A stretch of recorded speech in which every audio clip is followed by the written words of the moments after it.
Noelle is the angel, Des is the knight, and Deltarune is ending with an ice palace. Hi, my name's Amber, and welcome to...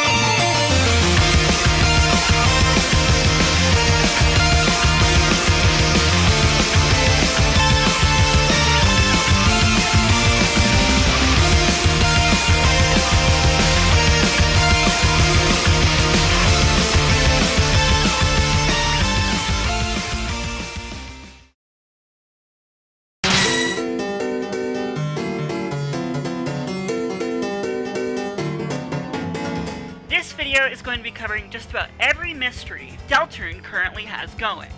Unscripted segments for all of them will be what this video is largely comprised of, split into 3 separate categories. They are major plot, side plot, and miscellaneous. Follow the video chapters if you're especially interested in one specific topic. But be warned, all of what I'm talking about builds on itself. You're not going to want to miss out on something. Deltarune has been my hyperfixation ever since it came out. Same with Undertale. And I'm prepared to tell you every reveal the game's gonna make before it even comes out. Section 1. Major plot.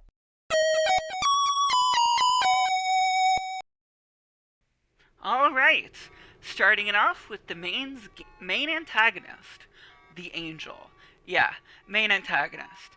Okay, so I want to lay everything out on the table to start out. The thing about Deltarune is that I think it's going to follow the prophecy that RALSEI mentions in the opening. And remember, the prophecy is also shown in the beginning of Chapter 2 when you load it up. Both these things use the prophecy as like a preface to everything. And the prophecy goes into the angel. Like, let's do just a brief refresher. In the prophecy that RALSEI tells to you, it speaks of an angel, the angel's heaven. And the thing is, you know, like, it's phrased after the introduction of the 3 main characters, a human, a monster, and a prince from the dark. Only they can seal the fountains and banish the angel's heaven. And so and also it says, only then will balance be restored, and the world saved from destruction. But okay, like, think about that for like a second. Like, put that in the scope of your understanding of all that Deltarune is going to be. This is the thing mentioned from the very beginning of the story that we didn't see in Chapter 1, that only got mentioned once and then never again. You gotta keep that in mind, because it hasn't really had any other mentions. And arguably there hasn't been any other mentions of it, but I am very firm in that being the main final boss of Deltarune, the Angel. And so let me explain to you a bit why. In Undertale, there's also an angel. There is also a legend of sorts called,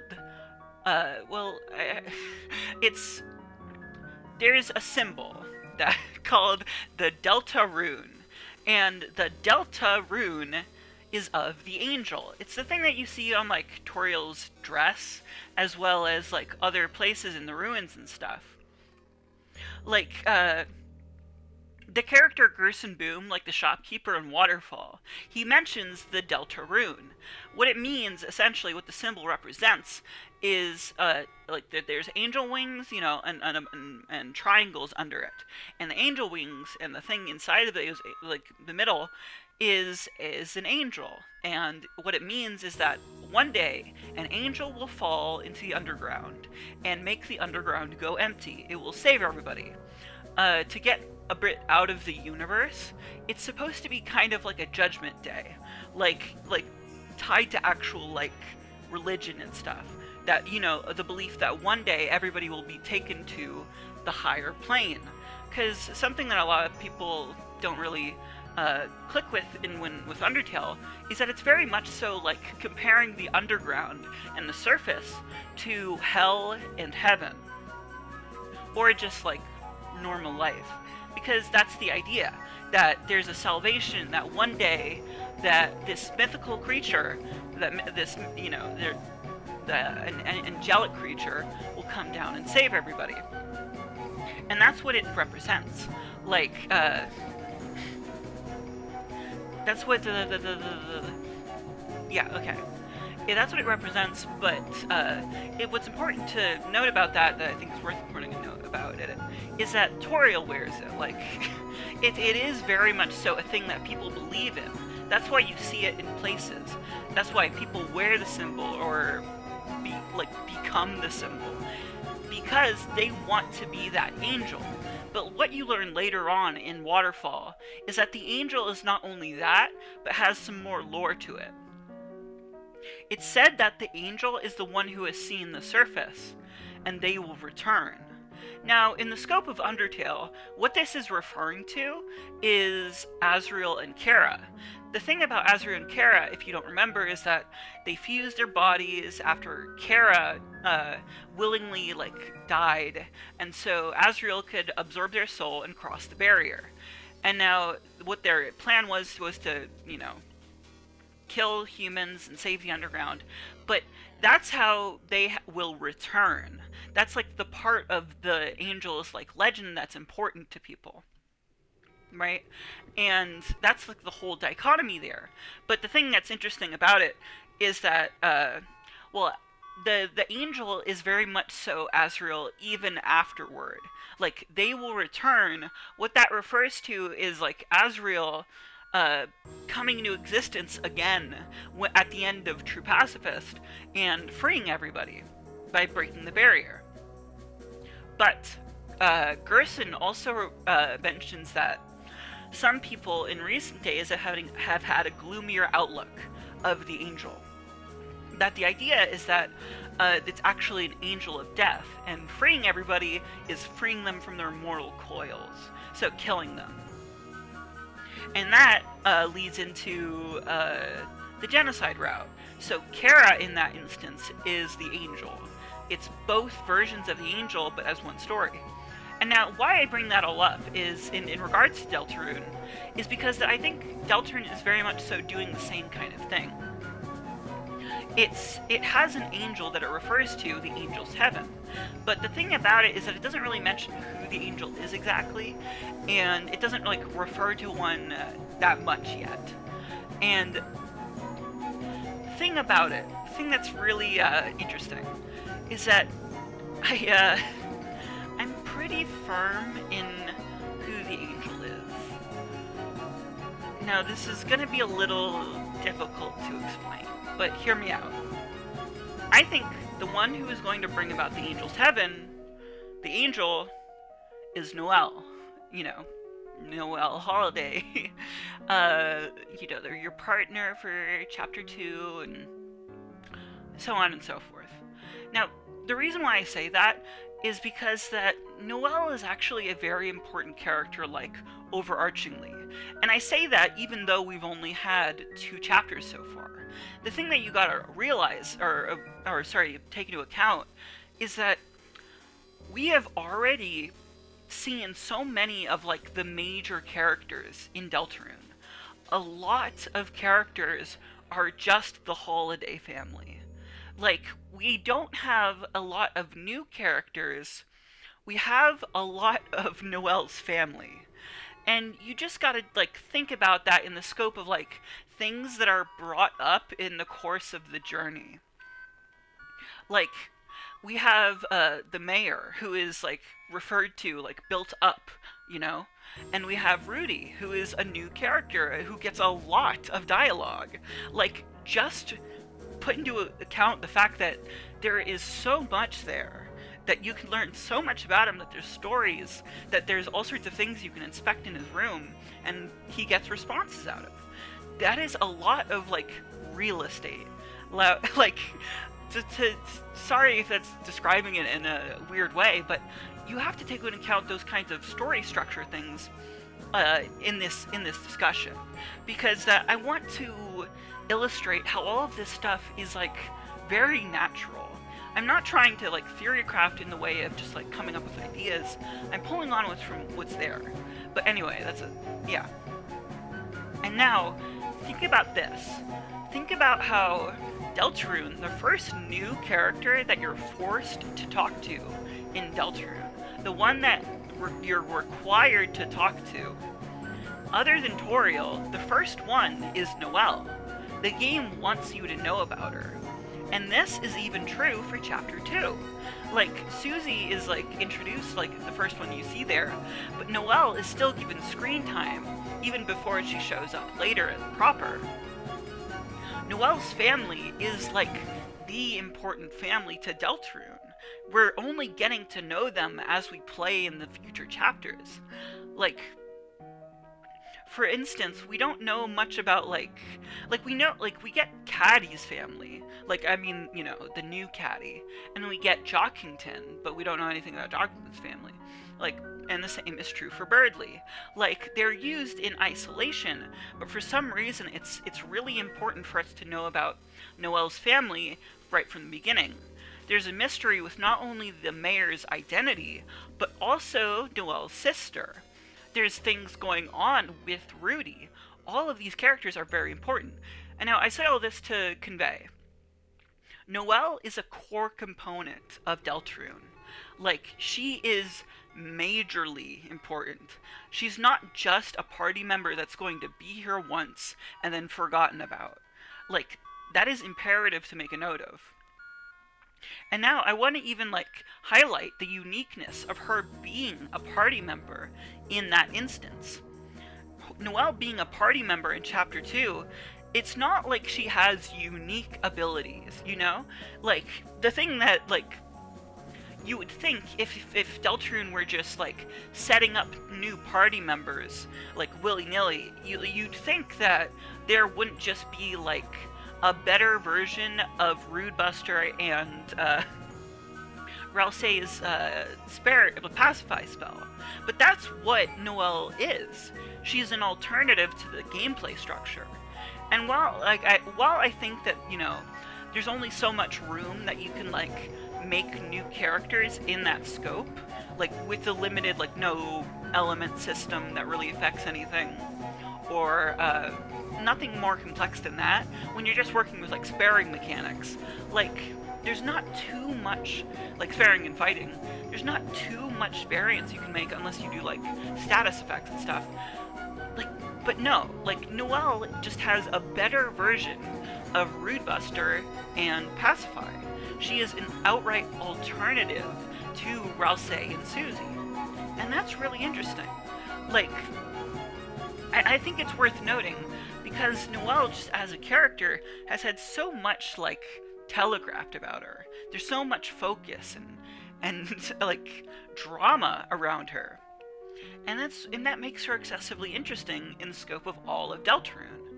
And now I want to work on, like, the Angel. Why do I think she's going to be the Angel in any capacity? Well, okay. There's many, like, references to the Angel in accordance with Noelle. Like, for instance, during the Ferris wheel scene, like, she talks about how anything that she would want to do right now, most of all, is jump out the Ferris wheel and grow big angel wings, just looking at everything. That's what she wants. And and there's also different mentions of, like, oh right, in Rudy's, like, room, something that's very interesting there is that she made an angel doll with Des, her sister, and that's another, like, connecting thing. And and then there's also both Spampton and just another Addison call her Angel. It is a very interesting thing, especially in the scope of Spampton, because he just is an important character for setup and so on. Like, I think it's easy to just say that. Like, he references all sorts of things, like how Jebel referenced the Queen coming into Chapter 2. There's things like that. Anywho, and now I gotta make the case for why I think it's going to become that way. why I think her, of all people, are going to be the angel. Because, like, right now, it's like, she's fine, you know? Like, chapter 2 ended nicely.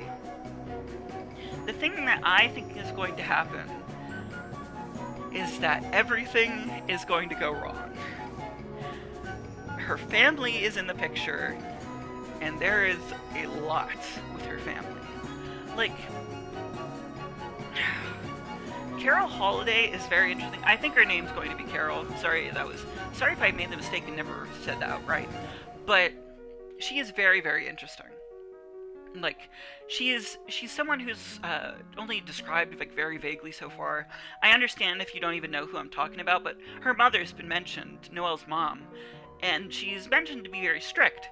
And, like, it's interesting in the scope of things, like, not only is she strict, like, is Rudy in the hospital, but they're also, like, I don't want to assume anything too much, but there is a gate to their house.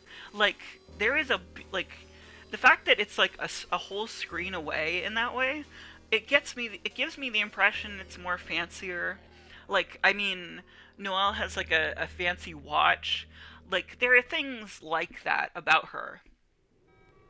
And in the scope of everything, like, there's a lot of conflict surrounding Noelle, and she uniquely does not have, like, she doesn't have any, like, she's dealing with it in the scope of, like, Rudy and stuff. Like, that scares her, that she might not be able to be with him.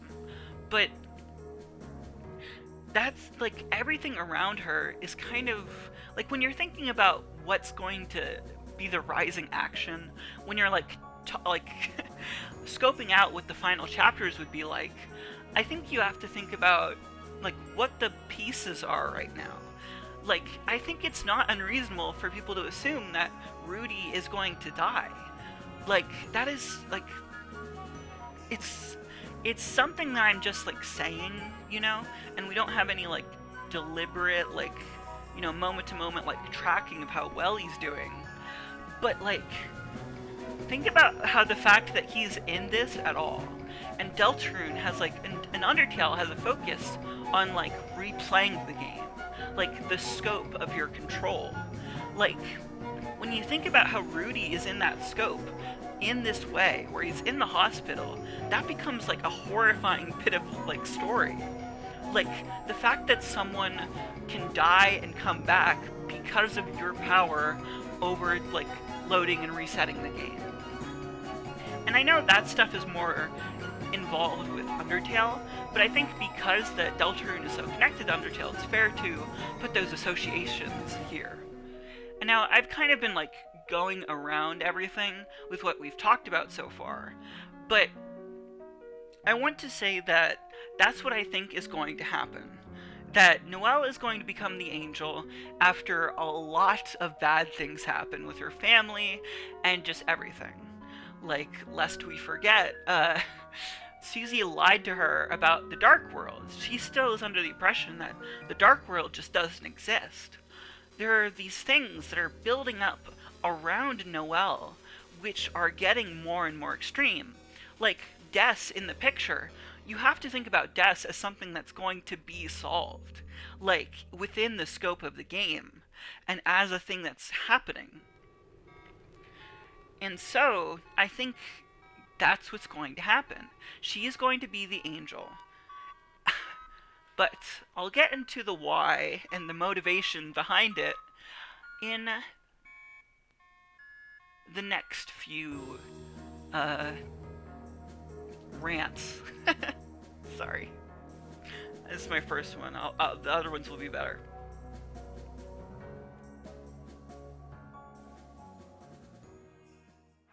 Darkness. Darkness in Deltarune is really interesting. Now, I want to start this discussion about it by mentioning that, well, at first you might not think that it's, like, much, that it's just darkness in the way of, like, you know, typical RPG, light and dark, like, it's just good and evil, like, you know, whatever, Final Fantasy stuff, yada yada. In Deltarune, I think it's actually, like, better to compare it to something like Kingdom Hearts, where there's an actual, like, system around it, like, it's a thing that matters to the world. I want to mention also that I made a video video series called Deltarune Theory before this, and those videos, I have problems with them, but the darkness one, the first one, is really good, or at least the first like 3/4. So like if you want more talk about it there, watch that. But okay, now aside from that, the thing that I want to get across about darkness right now is that darkness is like more than just a fantasy thing. Because looking at it like metaphysically, like thematically, the light world in Deltarune is just like normal life. You know, it's like the dark world is just a other world. Like, it's badness in some ways. Well, sorry, that's not what I mean. I just mean it in the way it's like other. It's where conflict exists. Like it's fantasy. And that's like very like important to note, that it is very much so like that's where all the fantasy happens. It's like, oh, what's happening in like, I think this is something that can get across what I want to convey here. There were people who like in the community who thought that all of Deltarune Chapter 1, like with Lancer and like the Card Kingdom and everything, all of that was just KRIS and SUSIE playing pretend. Sorry, that was my phone. But that's something I want to convey, that like the what darkness was in the scope of things, like, was that it was like you can play with your friends and stuff. Like, it's fantasy. It's a fantasy world that you go to that's different from real life. And in the scope of everything, I just want to get that across, because it's also like something that's a physical substance in the universe. Like a dark fountain is very interesting. Because it's when you think about it in the scope of like, this is fantasy world, this is real life. It's fantasy seeping into real life. It's like the main conflict of the game, as we went over in the prophecy, is about light and dark. Like, I'll read it again, that like the balance of light and dark is what's important to the story. That that light and dark have lived in balance, bringing peace. But if that harmony were to shatter, then a terrible calamity would occur. It's framing it's framing real life and fantasy as two different like contrasting things in the story. And that's like very interesting in the scope of like what the core conflict of the game is like. Like, think about how Birdley, as a character, he literally goes to his mind palace. Like, he wants to bring about darkness because he wants to, you know, have everything he's dreamed of. I think that is what Deltarune is doing with light and dark. It's positioning these things as like meta, like in a way that it's commentary on not only people's behaviors in real life, but it's also making a greater point about things that you have to, you know, feel with media and fantasy in general. Like, you can't eternally live in darkness, even though there very much so is the option. Like, the balance is what's important. Like, if you ever need refuge from real life, there is fantasy. Like, that's the kind of thing that I think it's going for. And I in the scope of all Deltarune is doing, I think it's important. Sorry, my mic cut out. Anyway, I think it's important to highlight that, because it's like it's very I want to say core to the whole like experience. Like, I want to preface that that's like a thing that I think the entire game is going to do. Like, compare for yourself what it's like in Undertale, like what Toriel's encounter is like. Toriel, like, it's making commentary on like mothers who, you know, are scared of their kid getting into the real world. Like, that's the kind of thing it's going for there. Like, you know, you can't live in this protection forever. Eventually, you're gonna have to watch them leave home. Like, that kind of thing. even though, you know, it's not really going to people, a lot of, like, there aren't a lot of mothers playing Undertale. I mean, anyway, you get what I'm trying to say. Like, that's there, but it also makes a greater point about how you have to be able to let go of things in order for you to heal, in order to get better. And that is one of the core conflicts of Undertale. Like, ASRIEL is like the main antagonist there, and his like plight at the end of the game is that he doesn't want to let go of his sibling Kara. Like, he doesn't want to let go of Undertale, the world, you know, the game that he's playing with Kara. And so that's the thing that you have to help him with. And so Toriel and ASRIEL, they have the same like conflict. And it like, you know, it ends the story with its beginning in a cool way. And I think Deltarune is just the same. Like, what's happening with it is that darkness is being framed as this thing that, you know, is going to envelop everything. Like, it's very interesting how darkness is phrased as this thing that's going to, like, envelop everything in a way that's not just, like, metaphorical. It is very much so a thing that is coming out of, like, another thing. It's fountains, and it's spewing out, like in a geyser. Like, that's very, to frame it as, like, a substance is something that I think is worth, like, saying for my predictions. And I think it's very, like, intentional. It's being made a point out of how this substance is creating fantasy. That darkness is fantasy. Like, that's all of what it's about. And, I think that's all I want to say on darkness for now.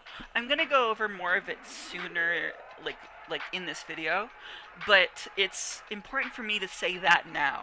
That darkness it stands in for fantasy. That the core conflict with Noelle is going to be about fantasy. She's going to, I think, bring about the roaring in a way, or some kind of form of it with Angel's Heaven, because that she's not going to want to face things that's happening in real life. Now, you're gonna see how everything we've been talking about connects. Des and the Knight. Des is Noelle's sister. Des has been mentioned a few times in Deltarune. Not like so many times, but a good amount of times. And guess what? One of those moments is required to be seen. In Chapter 2, you have this moment where you're just with Noelle, and she talks about how her and her sister were close. How Des would always... There's just so many things that she has to say about Des. How she was this comforting presence, that she's not here anymore, and she's sad about it. And mysteriously, Des, this girl, has gone missing. That's a thing in Deltarune. That's a very relevant plot point right now. And it is very interesting, and I believe it is going to be not like not the main conflict as we've gone over, but relevant to the main conflict. Kind of the driving force. What I think is happening... Okay, well, let me also talk about the Knight. If you don't remember, the Knight is mentioned by King and Queen as the person who made the dark fountains that you have to seal in Chapter 1 and 2. The Knight, nothing is really said about them that's very definitive, other than like, oh, they have a hand that gave the land form. And that makes their presence in the story very interesting. Like, like the Knight is something that's like very common to talk about in the community.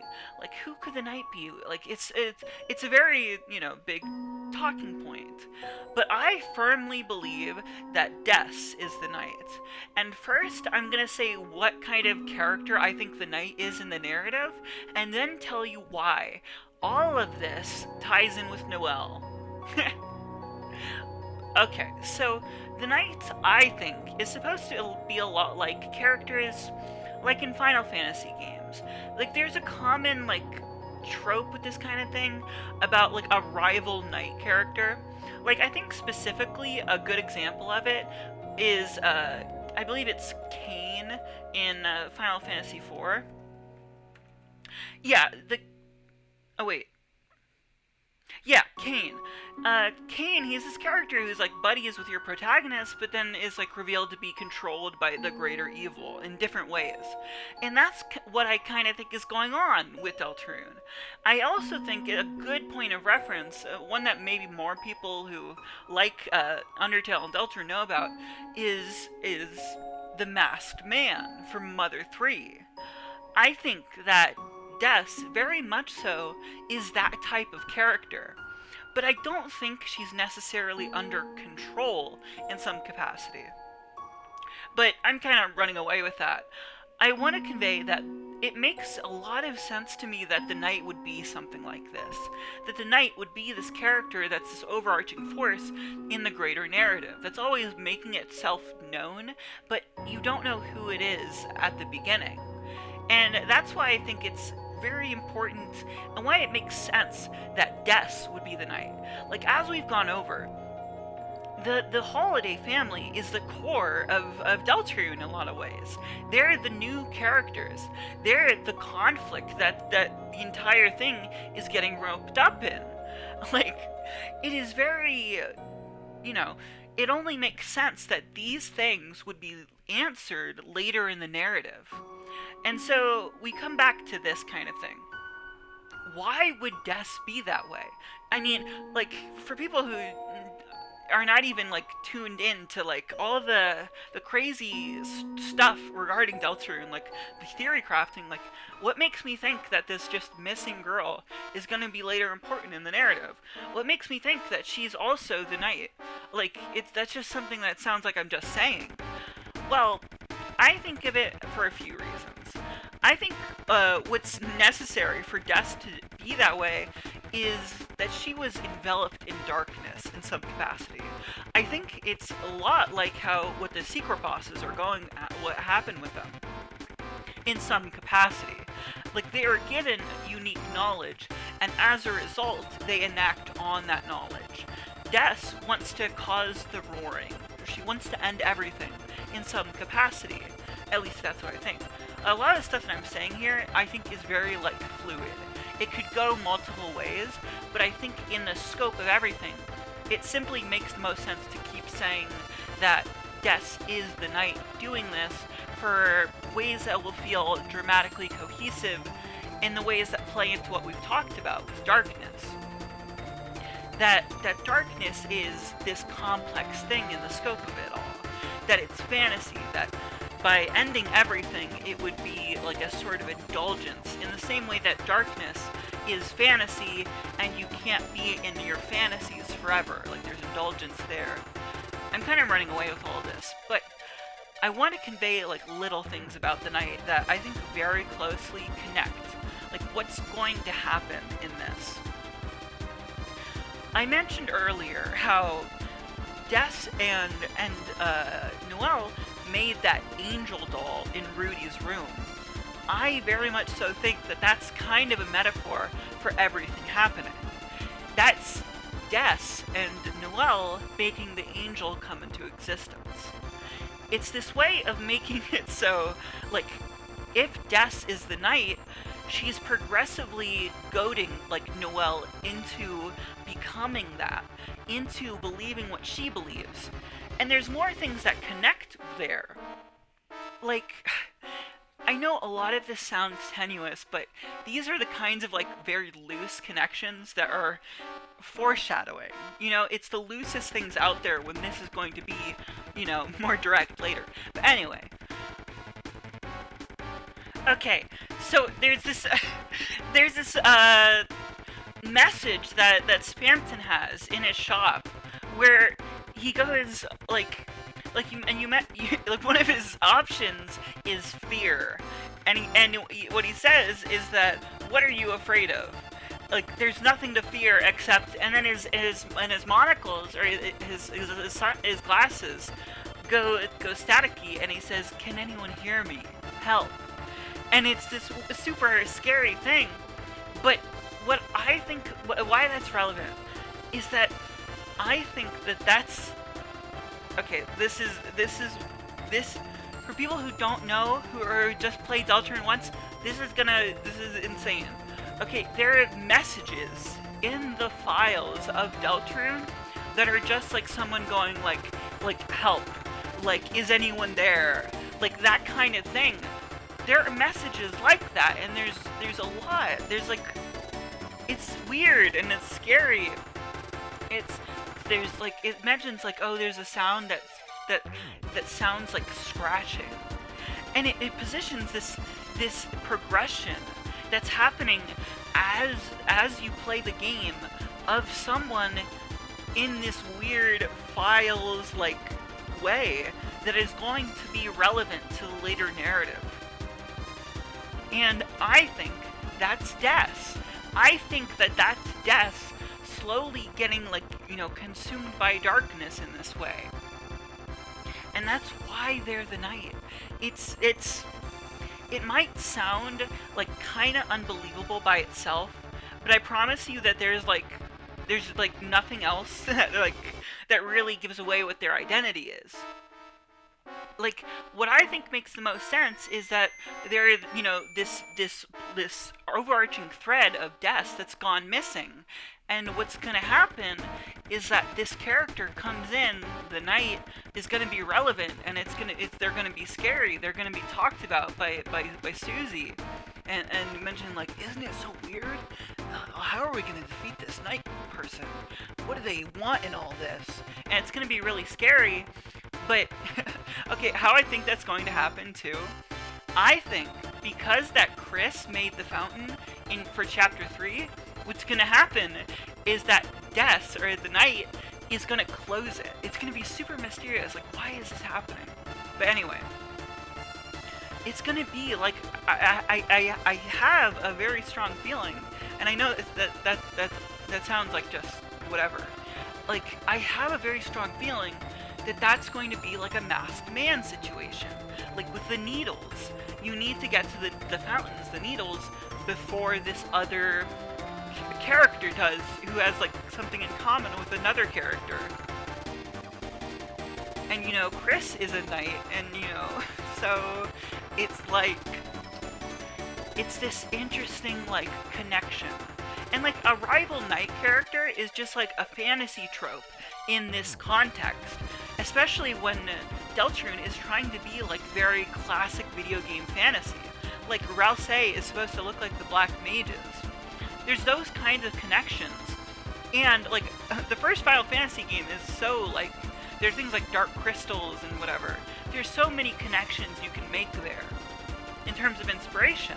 And I think it only makes sense to compare the narratives if you're trying to think about where things are going to go.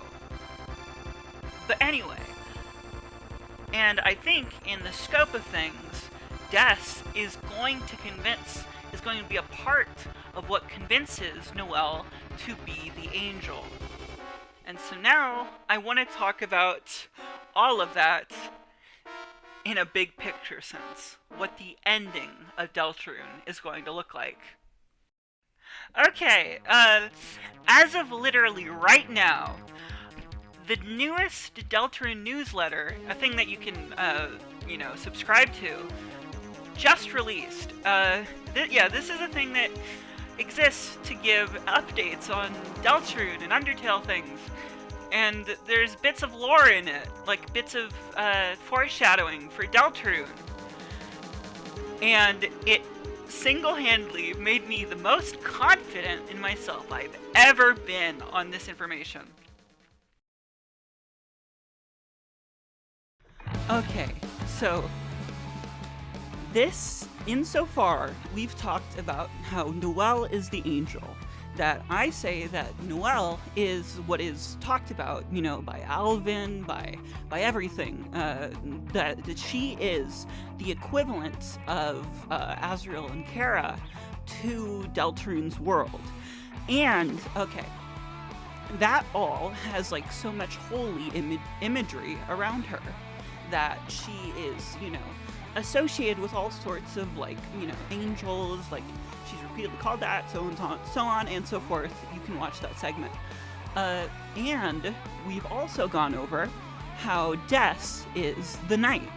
That it makes sense because that as a character, it makes sense that narratively, like, she would be structured that way, and that it's very understandable why she would have motivations like that with what we know so far about her as a character. And the things that have inspired Deltarune, how they connect with this, and how it makes sense given those things, so on and so forth. And with that, we come to now. The final boss of Deltarune, the ending of Deltarune, the dramatic conclusion, the thing that has to happen this way because of everything we know about. Let me start with this. What do I mean by Ice Palace? Why is that relevant? Okay, so there is this charity event for Deltarune that happened a while ago called the Spamton Sweepstakes, and it has all sorts of bit of lore and little things that was unlocked as people donated more money and so on. And one of those things is this very weird sequence where you see the TV at the end of Chapter 2, and you get taken into the static, and you're not supposed to be there because, you know, we haven't gone to Chapter 3 yet.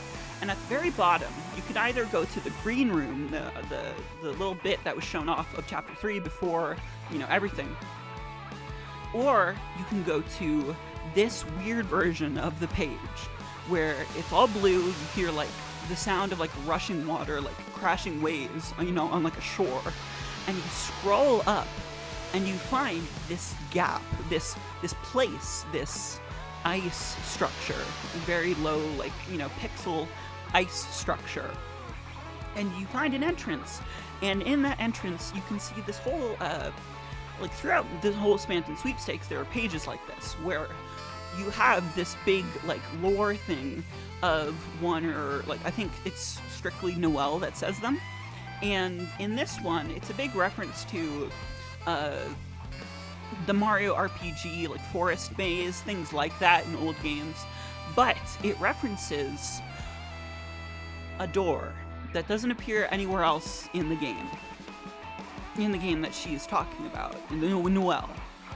And that is the ending to the Spamton Sweepstakes in terms of what it gives across lore-wise. And in that,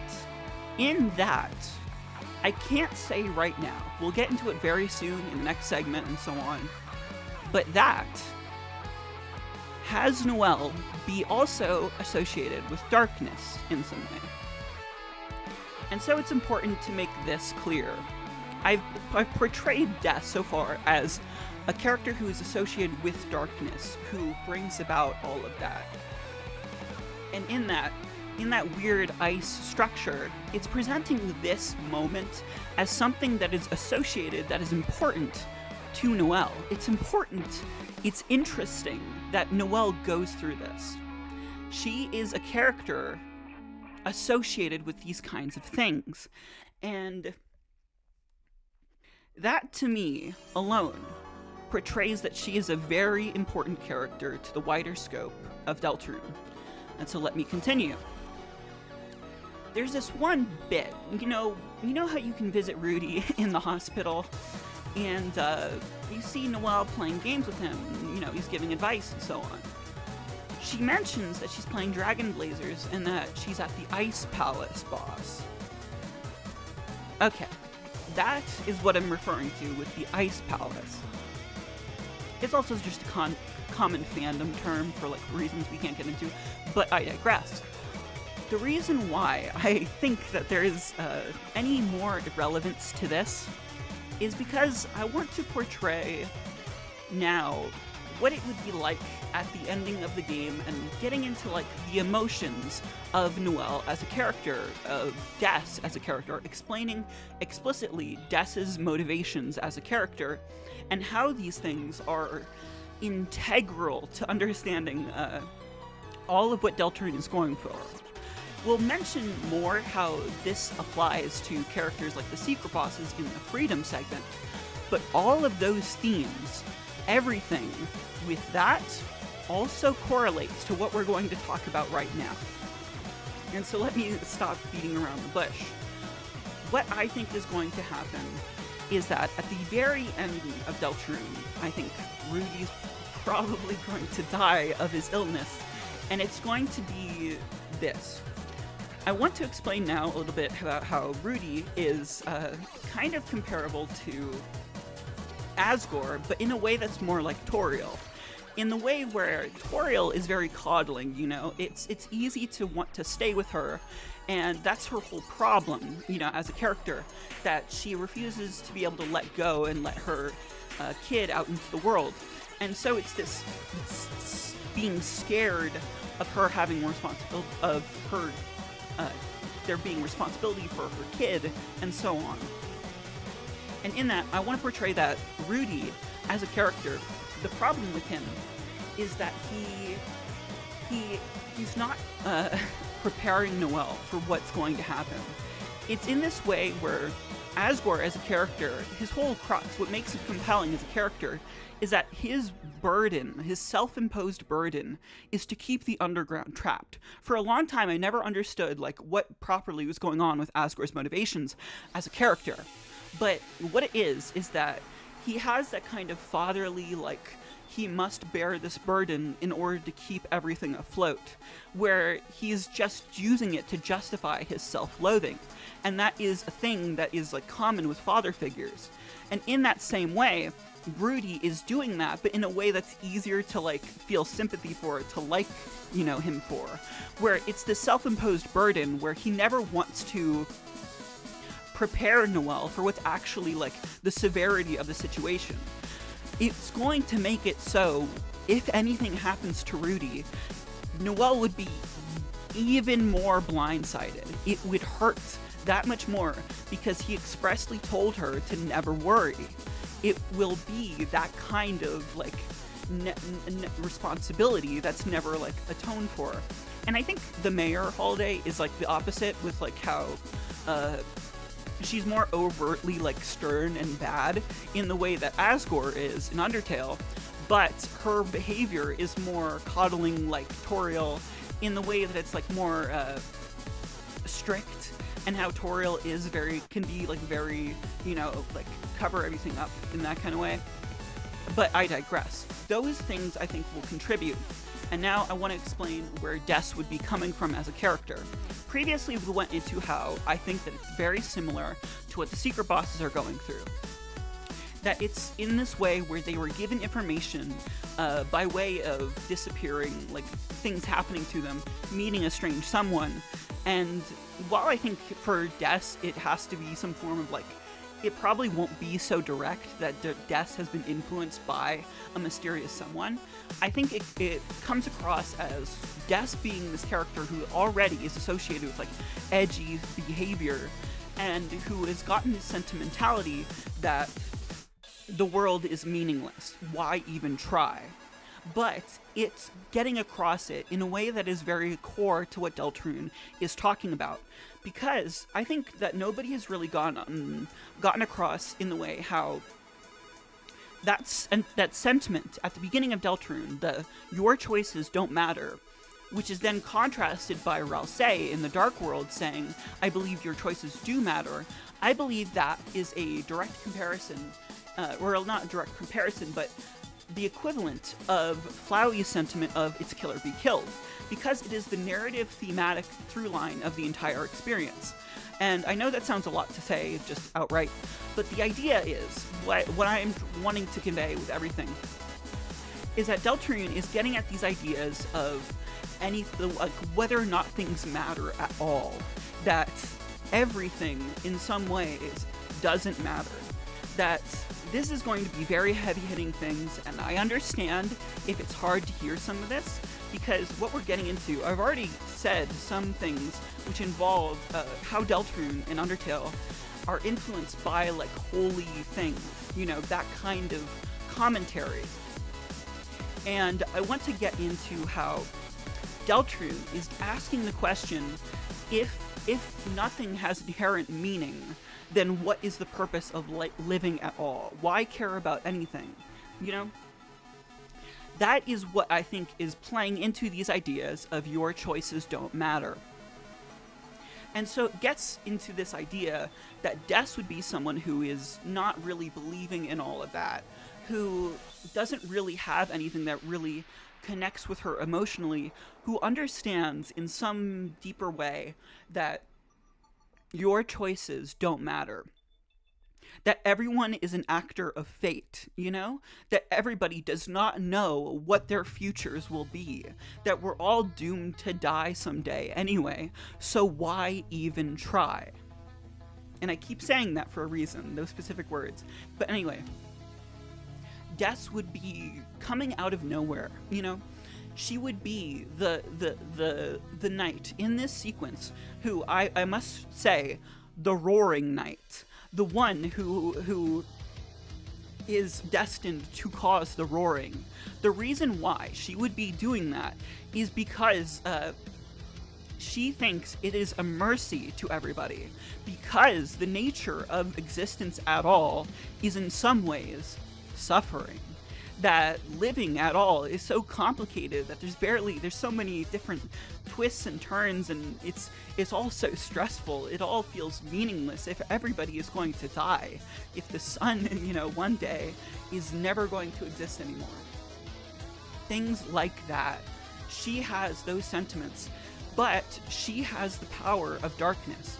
And the reason why it would be something interesting in the scope of her being the knight is because I very firmly believe that it would be a sort of push and pull with her and KRIS. The interesting thing about the knight's perspective with KRIS as like a rival character would be that Des is doing this expressly for the sake of Noelle. That it would be because Des understands that her bond with her sibling is the strongest thing in this universe. That with the power of darkness, with the power of fantasy, imagination, they can do anything. They can make worlds. They can see all the places that they wanted to go when they were young, when they were kids, back when Noelle was so small. It's this thing where the reason why I think, I mentioned in the Des Knight segment that I think Des will probably close the fountain made by KRIS in Chapter 3. The reason why I think that would happen is because that Des would be doing this for Noelle's sake. It would be constructing these things to make a whole point, to get across these ideas of meaninglessness, of like imagination being all that can matter in its own way. Because you gotta understand, the king, like, what he does, he wants to cover everything in darkness because his heart became cracked with hatred. He was left behind, and he's the Spade King, so it only makes sense to put him expressly into power, specifically him, because he is the Spade King, the one that would naturally not be focused on money like diamonds or heart like the Heart King. You know, those kinds of, that's why the knight would do that kind of thing. And I think it's gotten across very well in a microcosm kind of way with Queen. That Queen, her understanding as a computer is that if there's no suffering anymore, then there's no suffering. You know, if there's nobody to question her, then there will be no suffering. That's why she wants to turn Noelle's face into a robot. And that, like, laying the groundwork for this with Des. But excuse me for going on this long tangent with this. The knight in this sequence, in this form, she would be doing this for the sake of Noelle, and in that it is making this big thing of I want to convey that this is expressly like, this is the opening of Deltarune, what I'm describing, that this is the course of events that's going to happen in order for that to like take place. The angel's heaven and the roaring as caused by the night. It being this dynamic where Noelle is so like awestricken by Des coming back into her life, like being this even darker figure, when it's previously described that Des is so, comforting, that Noelle has every reason to miss Des, that she's been looking for her online, that everything, like, that sibling bond is something so strong and core to her as a person. And I want to make another comparison in saying that that's like Asriel and Kara, where Kara manipulated Asriel into fusing. They would be a similar kind of dynamic by becoming the angel again in Deltarune's world, where it is this sad thing where Noelle she's more culpable to being told what to do, to being convinced by people that she thinks she could trust, or even people that just, say good sentiment to her. It's this big thing where, in that, wouldn't it be just easier if you could bring back people from the dead, if wounds didn't hurt, if everything were easy, where you could do what you wanted in darkness forever. But at the end of the day, living is suffering. That's what Queen thinks, and that's what this is revealing to her, that she wants to have good moments with Noelle in some ways, and then finally get at this big point, how everything needs to end because you have no power over it, that we're all slaves to fate in what happens to us, and how that uncertainty is terrifying. That uncertainty is just, it's awful. And that being the big scary conclusion that Deltarune rubs up against. How do you face something like that? How do you live in spite of all of this existential dread? And so in that, it would be this big thing where what I personally believe is going to happen is that the festival is on the last day of the game, right? I think that that's definitely going to happen, and that we are going to see, the mayor that day. But I think that that's going to happen probably maybe different from what I think the final Dark World is going to be. Because I believe that the final Dark World is going to be the Ice Palace in some form. Personally, what I'm gunning for right now is that in Rudy dying, which would happen overnight, the last day, something to that effect, she would be so awe-stricken and so scared, Noelle, that with Des's influence, she would turn the hospital into a dark world. And that would be the Ice Palace, where you fight Noelle and Des in the ultimate conclusion to the game. Though, I can see it going some other ways a little bit too. I think it's very interesting how the Grand Fountain is in your Dark World.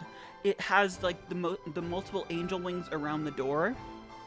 I think it's possible that could also be the setting of the final battle in some way. But, I don't know for sure, so on and so forth.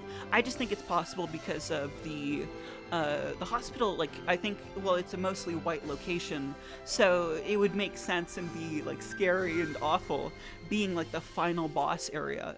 And, it would be fitting if that's a place full of doctors, and redacted. I can't say anymore for now. Just watch the rest of the video. Anyway, I think it's perfect for that kind of situation. And in that, it is the ending, the climactic finale, where it's revealed that the big dramatic thing with Deltarune, what makes the world saved from destruction.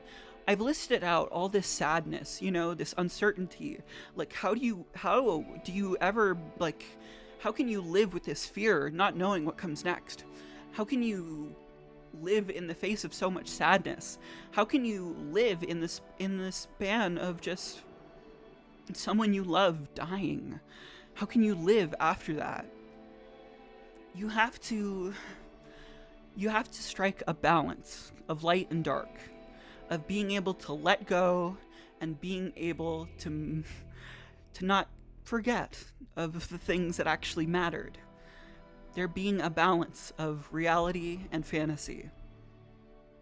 That what is going to get through to Noelle in those moments is that people are there for her. And even if the death of everything is inevitable, that even if there is only one ending to life itself, even if we all know that that's going to happen one day, that none of our choices really affect that conclusion, that it still matters to believe in things, that we are the ones that can make life worth living, that that's what Deltarune cares about conveying most of all. That it's scary, but we can do this together. And that's why that's why Deltarune wants to be about what it is. That all these things, all these emotions come together to convey that we are the things that give life meaning. And that's powerful. And that's lovely.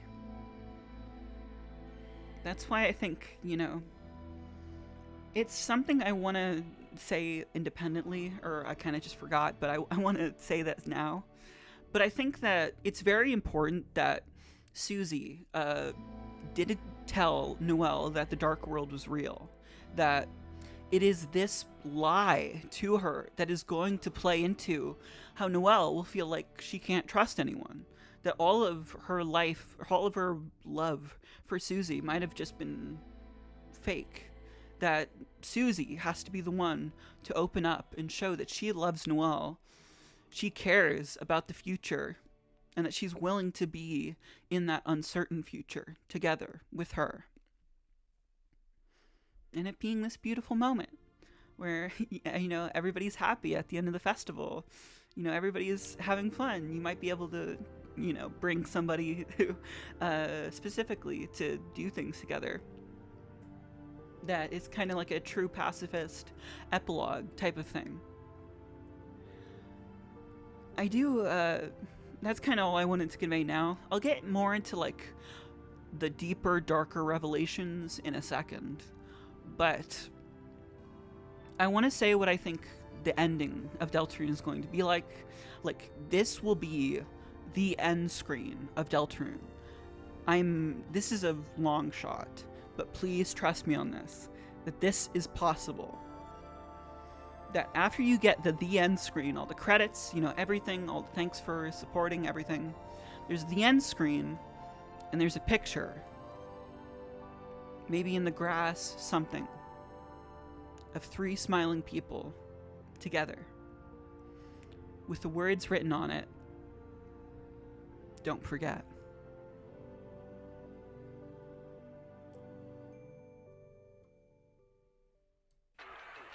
Okay, so you finish Deltarune, and you just get this picture on the ground of people going, "Don't forget."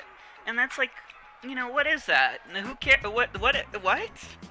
Okay. I mean, that's a nice sentiment to end it on, but is that it? No, of course it's not. Because that photo exists in Undertale. Darkness Redux. Okay, listen to this. Darkness, in the scope of Deltarune on the surface, darkness is just, it's a lot of the fantasy, evil and, that's how it is. Dark is evil, light is good. That's the whole, fantasy trope and everything. That's whatever. And in Deltarune on the surface, that's a lot of what it is. Although, we went into how darkness is also very reflective of fantasy, of all of these, indulgences. That's what it is in the scope of Deltarune's plot. And I think it's very, I think there's even more to it. And there's a very distinct reason why I think that. Because now, at this point, you might be surprised to hear this. Well, maybe not.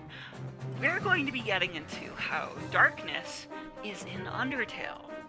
And I don't mean I mean it's very, very deliberate. It is in Undertale. Okay, so let me explain. You may or may not know of this character called W.D. Gaster. He's basically like this secret thing in Undertale that you would never like know anything about if you were just playing the game for yourself and then like leaving it. Like, it would sound like a hoax if I told you everything about this without like the context that so many people know about it online. Like, this is one of the biggest like mysteries in like online indie games ever. And guess what? It was foreshadowing for Deltarune. That's getting a little ahead of myself. You know, without going too deep into it, Gaster in Undertale is this character who is implied and explained like that he was the one who created the core, and that's something that you never needed to know in Undertale in order for the story to work. You know, it was just a thing that exists, like whatever. But there is these characters that make a note out of the fact that you would have never even like known that he existed without them existing. Those characters explaining who he is. And it's like made a whole point about like, isn't it sad? Isn't it weird? And he's given this whole backstory too. Like, he was the royal scientist before Alphys. And there's all this intrigue and so much. And that together, it also leads into SANS'S. Now, you know, regardless of what your perspective on Undertale is, you know that SANS'S is a deep character. You know that there's a lot of reason why people like him.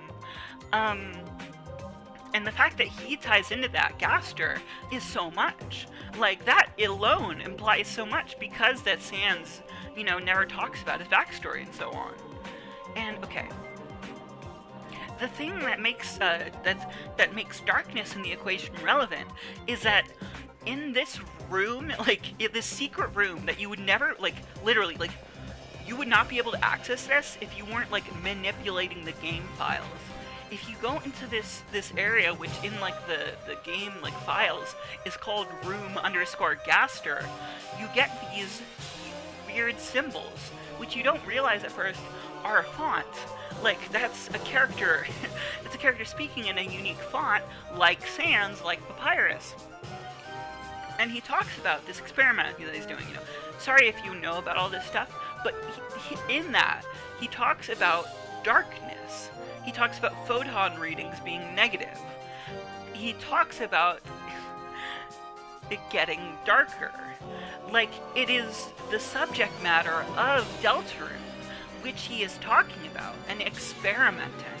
Like, that's what he calls it, an experiment. And the fact that he, in Undertale, a character in Undertale's world, was working with darkness, we can only, like, imagine what the context is for Deltarune in the equation. And so darkness becomes this thing that connects both games, that directly you find out is like a connector point. Like, not only that, but there are so many little things. Like, it takes so much explanation to explain why this is like so like undoubtedly foreshadowing for Deltarune that we didn't even know was foreshadowing for another game. But no, that's what it is. Like, this is like, I think, one of the most good details for like convincing people that yes, that's the case. It's that 2 years after Undertale, or 2 or 3 years after Undertale went up, the website for Deltarune also went up, but it was just a blank page, except for the fact that if you downloaded the image file that that entire page was and put it through online editors and increase like contrast and brightness and stuff, you saw that those were those same symbols that the character in that darkness thing was talking about. And it's the opening to Deltarune. It's 3 heroes appear to band the Angel's Heaven. And like, that directly ties him, Gaster, with Deltarune. He is the one in some way that continuously foreshadows things. And there's even more to that with the way Deltarune was dropped on people. Because the first chapter, was dropped on people through Twitter. And on Twitter, the account for Undertale had a 6 blank space name. And, you know, 6 blank spaces, there's 6 letters in Gaster. There's all these little things, and little like quotes to itself. Like the phrase like darker than dark, like very, very interesting. These things are used to evoke Gaster, this character who is this mysterious, like, I want to compare it to like things like Missing No, like Uboa in Yume Nikki, and it's this mystery that you would never find out normally, and that's what makes it so cool. But that's like the thing that's really important to highlight here, is that this is the connector between worlds of Deltarune. That yes, Undertale is connected to Deltarune.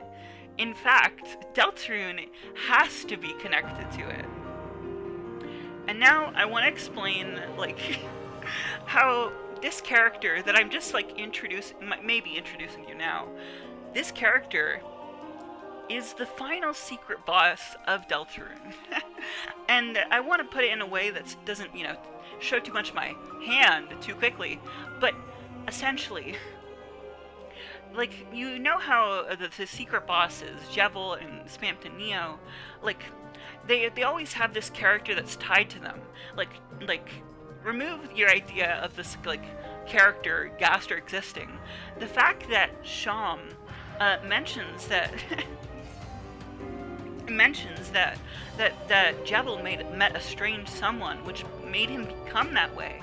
It implies like importance onto that figure.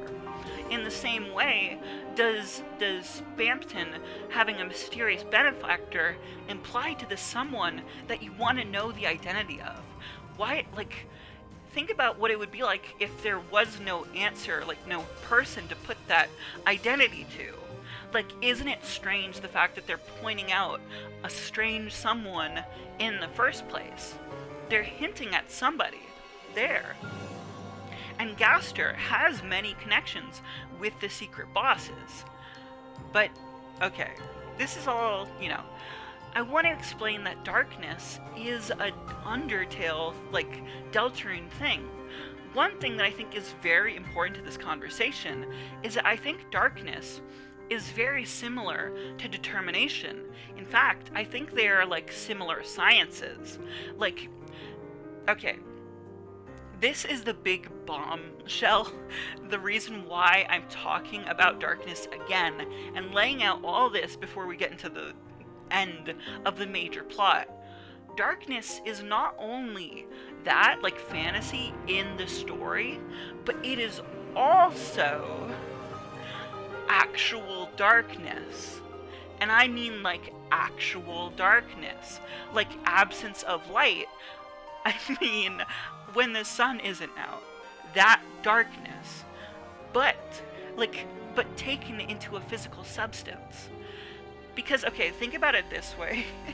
This is very complicated and it's pretty heady stuff, so I forgive you if you don't really understand all of what I'm saying with it. But essentially, what I think is happening with darkness is that it's taking this concept of you not knowing what's in the dark. Like think about how if you turn all the lights off right now, if you're at night, if you don't see anything around you right now, there could be anything in that. And think about if you were able to control what was in that. Conceptually, that is what darkness is in the plot of Deltarune. Because like how determination is in Undertale, it is a substance. It is something that comes out of a geyser, It is this big thing. It is a physical, tangible thing in a way that's different from how we perceive darkness. It has a unique science here. It is a harnessable thing that you can tap into creation, that you can have imagination at your fingertips if you just will it into existence. That is why I keep saying that darkness is fantasy.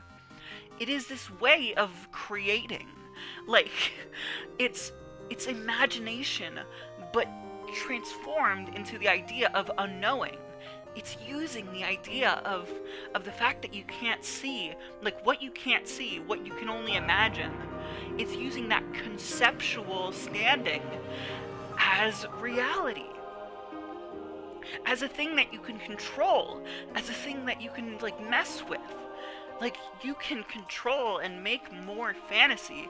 You can make your entire life dark. It can be all of these things in Deltarune's narrative, but it can also just be that. It can be actual darkness. And that's why I mentioned, like, the one of the lines in the, like, the room underscore gaster that I mentioned is photon readings negative. And that's literally saying that, like, it's photons. There is no sunlight. And that causes something to happen. Something which is quoted as interesting. When there is zero light, something happens. It gets darker than dark.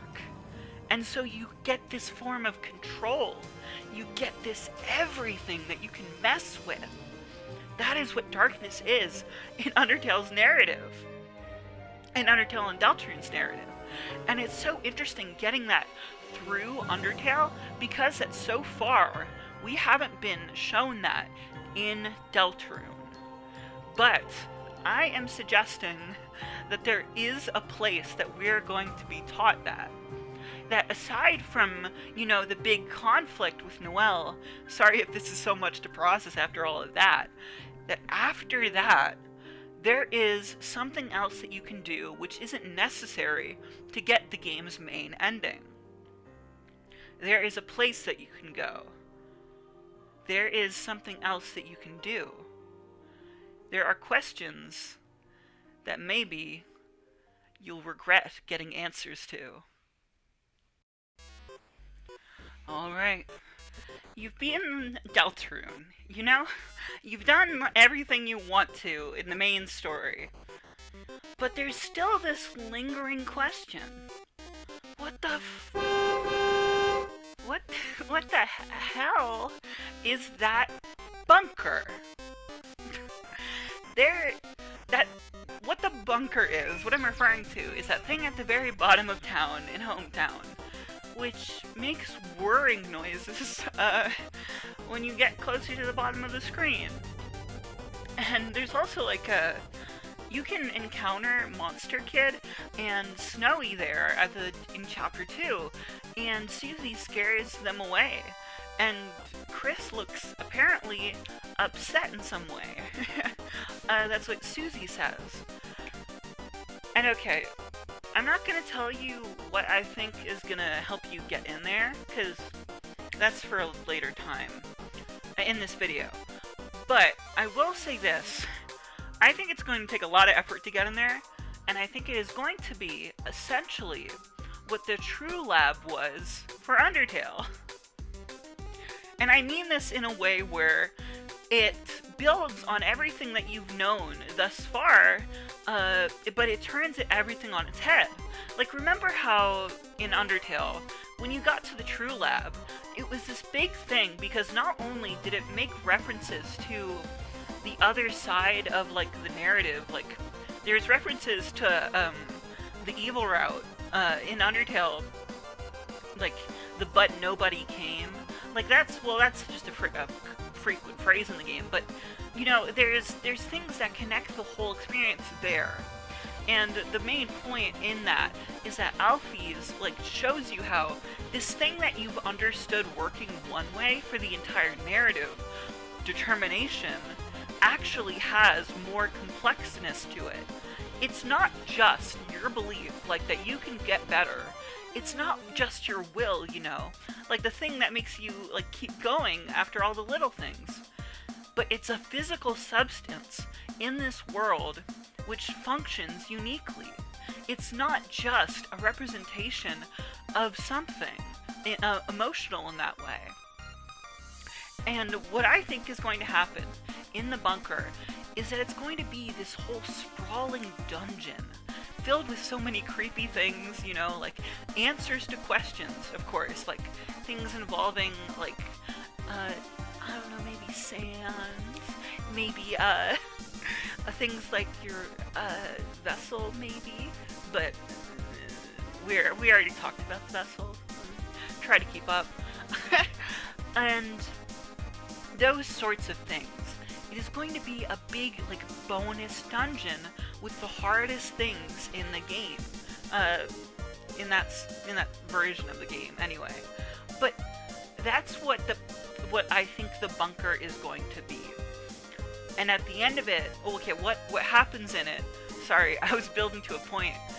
Is that it reveals as you continue through it, not only what has happened to like characters like Des, like SANS, and so on, but that darkness is more complex, like how determination is.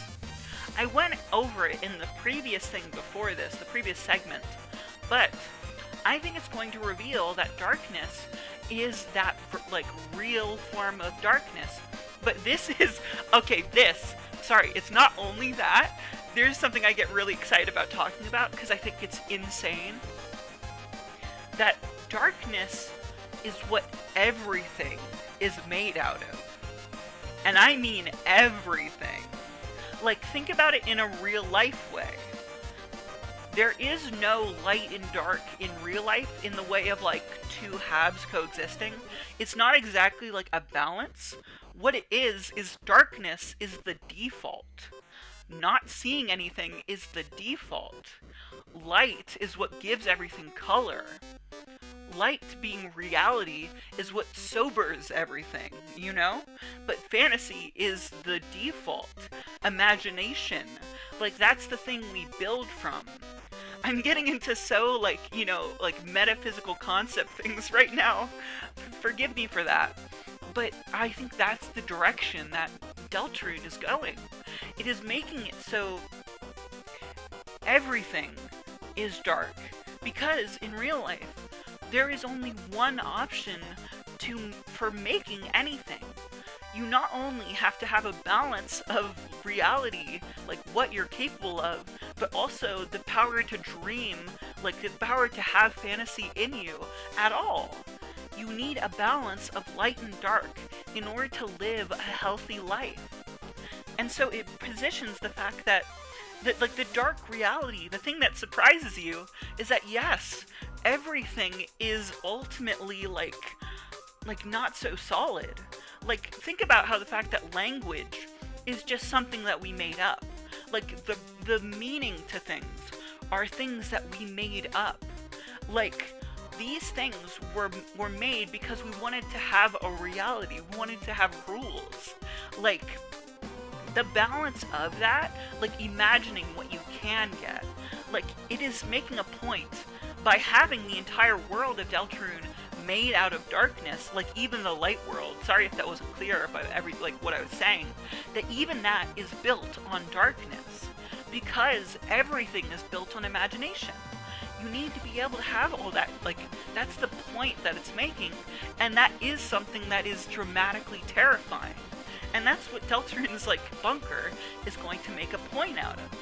That yes, like the fact that everything is so like changeable, the fact that we just make our truths on top of imagination. It makes a point about how they can be so fragile, that the dividing line is only so big. And that's something so cool that I think like is what so many things are leading up to. Like, sorry if this sounds like I'm just going on a crazy ramble, but it's like I so especially get this impression because of how darkness has been used as a point of like comparison between real life and like the points it wants to make with its characters.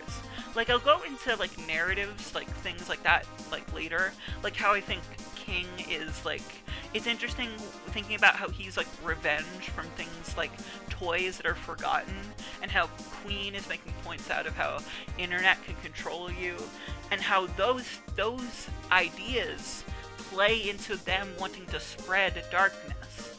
They're spreading imagination, that like conceptually. That all these things like, you know, work together. They're part of a big narrative that I have solved. Anyway. And, you know, maybe, okay, at the end of the bunker, I think you're gonna fight Gaster. I think that's what's gonna happen. And I think it's a pretty safe bet in saying. Like, I mean, think about how the points that Deltarune has been trying to make, how everything is something that we give meaning to. That Gaster is this character who has this overarching influence, because I haven't talked about it much yet, but he's positioned in Deltarune's narrative even as important. Like, when you have, like, he's the guy who's talking at the beginning of the game, helping you create your vessel. Like, sorry I haven't gone into that, but, you know, the assumption is that you know a fair amount of this stuff, but, you know, sorry if you don't. Anyway, the idea there, like, he talks in the way that Gaster speaks in entry number 17. There's connections there that make that very obvious, that that's who's speaking in the opening is Gaster. And not only that, but he talks in, like, the save, like, the file select before you beat a chapter. And there's a lot of little things there that, like, yeah, it's even further implying that that's Gaster. Like, if you've never seen it, like, copy all of your files like that, and like and like mess around with them, because there is unique, like, lines there, like dialogue there from him that, like, make it very clear that Gaster is speaking to you there. And not only that, but there's the song Darkness Falls in the Game Over screen. Sorry I'm kind of going on a tangent, because this is also a bunch of stuff that you probably know about, but that's all the same guy, and that's all implying connections with Gaster. He is the overarching, like, thing underlying the entire narrative. It's like, you don't need to know that this entire world was crafted by somebody. Like, he's positioned as a god figure, like a genuine god figure. Like, the person that, like, that characters in Deltarune's world are, like, going crazy at, like, beholding, you know? Like, the fact that Spamton stakes his entire, like, self on him. He is positioned as a god figure. And the idea that God is someone that has their, like, hand on your shoulder, that has the entire world in their hands, that created you for a specific purpose.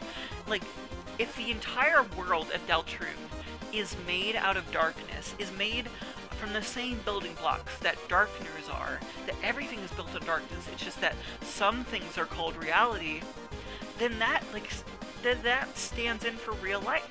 That's, like, that compares, like, the God in like, real life. The idea is examining those things. Like, Deltarune's world has a narrative. It makes a point out of, like, there are things that are going to happen. Like, Devil knows that the Queen is coming. Like, there are things like that. Like, this has been made. Like, there's also just things, like, in Undertale, like Clam Goner, which further go into the idea that Deltarune is something that is made in universe. Like, the entire game is made.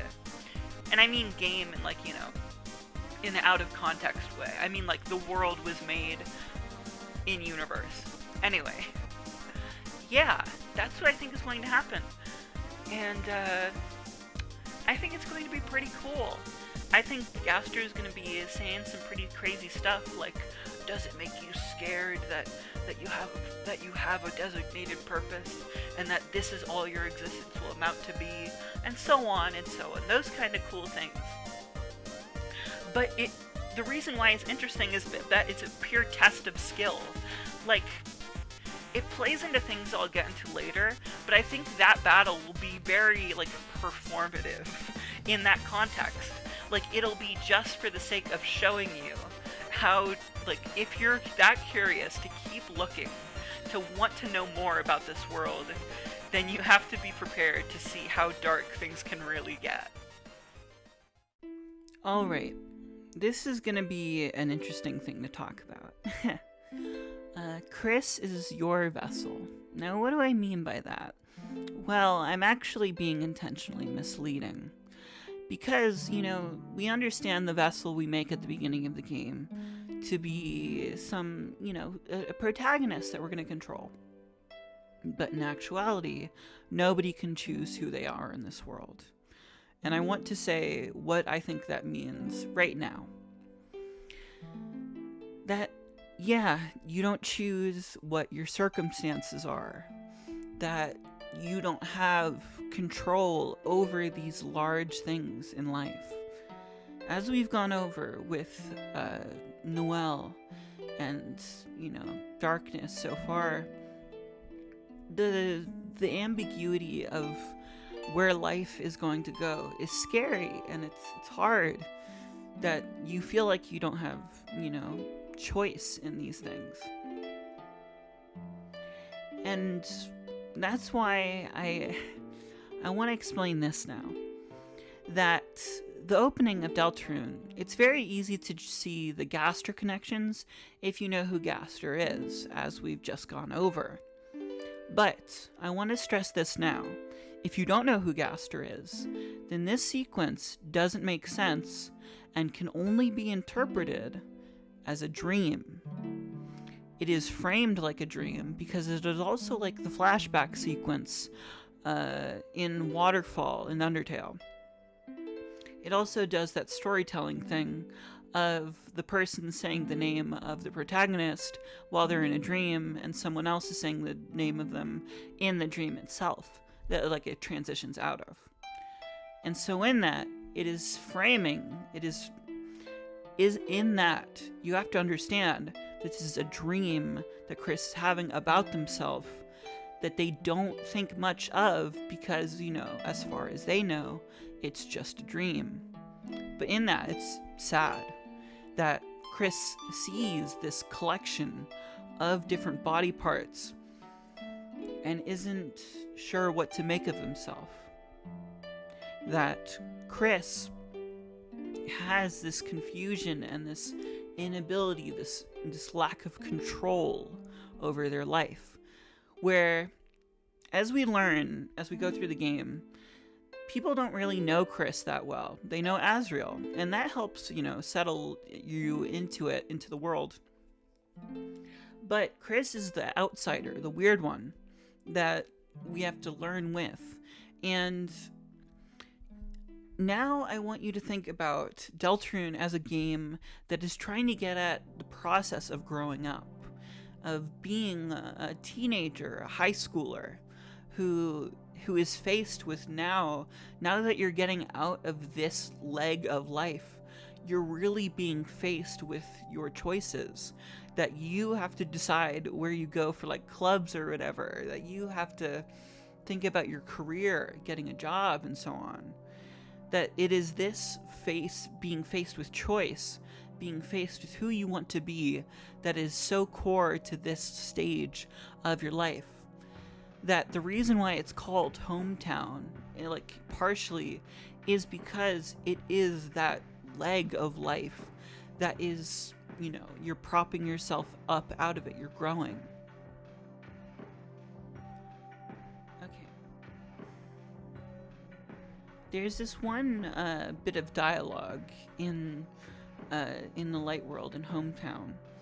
When you check the mirror outside KRIS's room, one of the things it can say is, it's what they call you.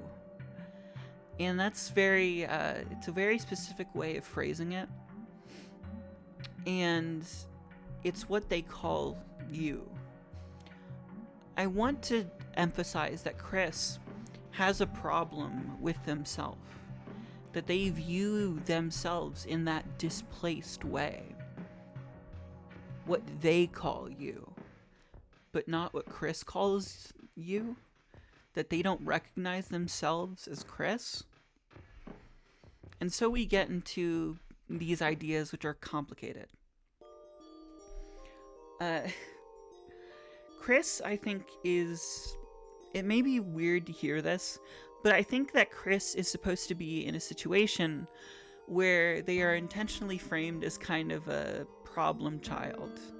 Toriel is, framed as a more religious mother, it's that kind of hometown setting. And so in that, it's like KRIS wears demon horns, like to wear demon horns, play pranks, be more mean, in those ways. And so it's this displacement of KRIS's identity that is in a lot of ways core to what Deltarune is getting at, with the idea of choices mattering and you growing as a person. And now I want to get into how there is a very literal reason for why that is.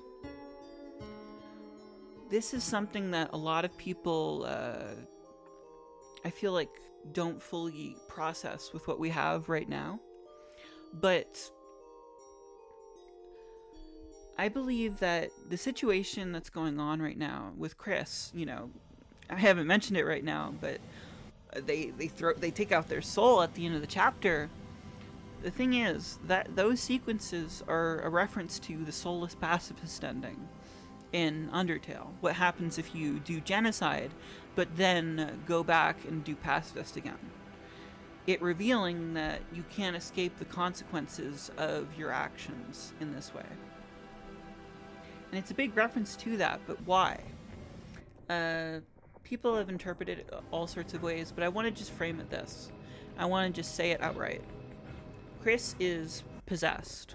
The idea is that they are possessed, they're a demon child in that way, and that is the interesting thing about their character in the context of the game. That is the mystery that is going on, and that is also why they are so displaced from themselves in the way of identity and so on. In figuring out where they're going, that kind of powerlessness. In that, I want to explain very simply what Kara is in Undertale. Because a lot of people, this is a very contentious subject if you're a part of Undertale's community, but I don't want to get into the weeds with that.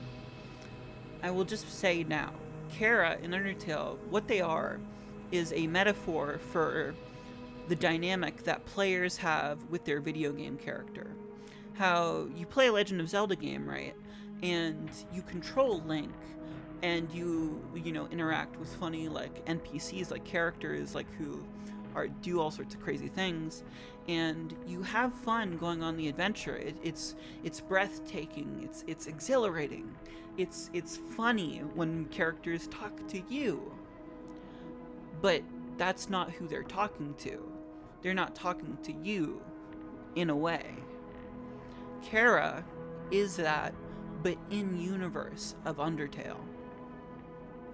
And so Kara, through the lens of possession, in a story about ghosts and monsters, through possession, demonic possession, they possess Frisk, but it represents the dynamic of a player playing a video game. So in another way, it references how the saving and loading is an in-universe mechanic that reflects how video games normally are. But in that, it is also important to frame Kara and Frisk as two sides of a different coin emotionally. That in universe, Frisk is portrayed as the one that Kara is the one who is more representative of us in that way, but it's hard to really call them representations of us. But hear me out with this. The reason why Flowey goes to Kara after Pacifist to tell them not to reset is because Kara is the side of us that would be a completionist, who would stay with this world in order to get the highest stats. Because I want to explain this very briefly. It's hard to, but I'll try. That the thing that's interesting about Undertale in the scope of the pacifist run and the genocide route is that a pacifist run is actually an existing video game challenge run. You'll hear about that for things like Cuphead, but it's an older thing that people have done. And so it's normally in any other game, it would be a challenge run in the way of not getting everything. That it would be to deprive yourself of, getting stronger, getting better weapons, and so on. In any other game, that would be the more difficult thing and, the weirder thing to do. And so, Kara, being, told through you in Genocide and going for the completionist, the highest numbers, that they would then be the side of us that wants to complete the game, that can't let go, in the same way that Asriel couldn't let go of Undertale. He couldn't let go of the game that him and Kara were playing. And so in that, you also have to get into what Kara says at the end of Genocide. That they specifically say, let us move on from one world to the next. What this is doing is they're speaking to us, but also Frisk, in the way that they're saying that they are going to go, that you are going to stop playing this game because you completed it, and then do the same with another game. You're going to 100% another game. And so, we get to Deltarune. Do you see where I'm going with this? I don't want to go on for too much longer because it takes so long to explain. But there are these things in the files called the Demon X variables in Undertale. And what they are is a message from Kara, because it's labeled demon and it starts with the word greetings, where they say that, understood, I, your humble servant, will follow you to the utmost. And so these were added in an update to Undertale. So these are foreshadowing for something that we don't know about, Deltarune. And so now things start to piece together a little bit. The idea, what's happening with Deltarune, is that Kara, because they are a representation of us going from one world to the next, completing another video game, that we are going to this world with the help of Gaster, seemingly. Because, he's in control of everything, as we've gone over with Clam Goner and the Deltarune website. So yes, the idea is that when KRIS is soulless, when they throw their soul out in the cage, it is Kara who is controlling their body. And in that, it's important to make a point out of this is something that has been going on even before the player has played Deltarune.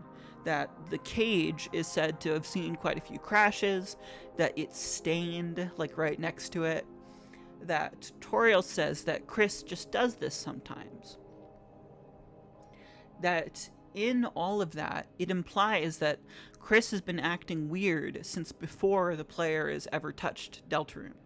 And so this has been an ongoing thing with Kara's influence in its own way. And so all of everything that's been outside of, Deltarune's world, the Undertale Twitter changing and so on, all of that has been through the lens of us being Kara, in how Kara is a being who is soulless, who exists outside the universe in a nebulous way, a demonic way. And with that, it only makes sense that they would be able to be contacted by Gaster in the same way Gaster would contact us. It's that kind of metaphor. And in all of that, it gets at, okay.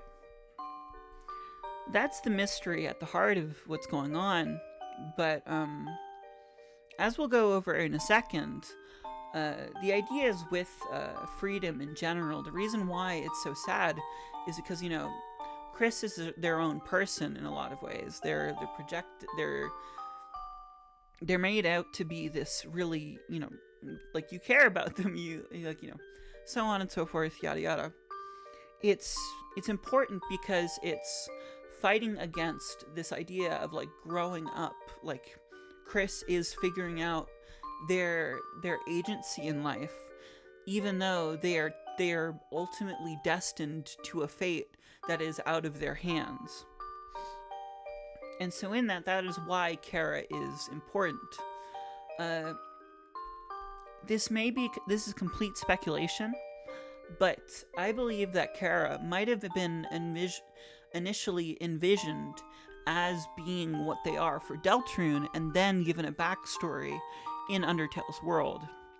Because I think it's very easy to imagine a scenario where Kara is thought of as a representation of the player that goes from world to world, extracting everything from it. You know, taking every last morsel and getting as strong as possible, and then leaving it out to dry, you know. Like, it would be really scary if a thing existed in the universe that could do that. And that's what Kara is. And so in that, it makes KRIS out to be fighting against that. That's still fighting against our influence, but our influence is told through Kara. And so, yeah. If you think I'm wrong about this, I don't care. But leave a comment anyway.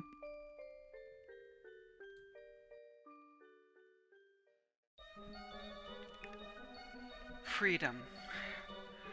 With everything we've gone over thus far, I'm going to end off this section of the video with freedom.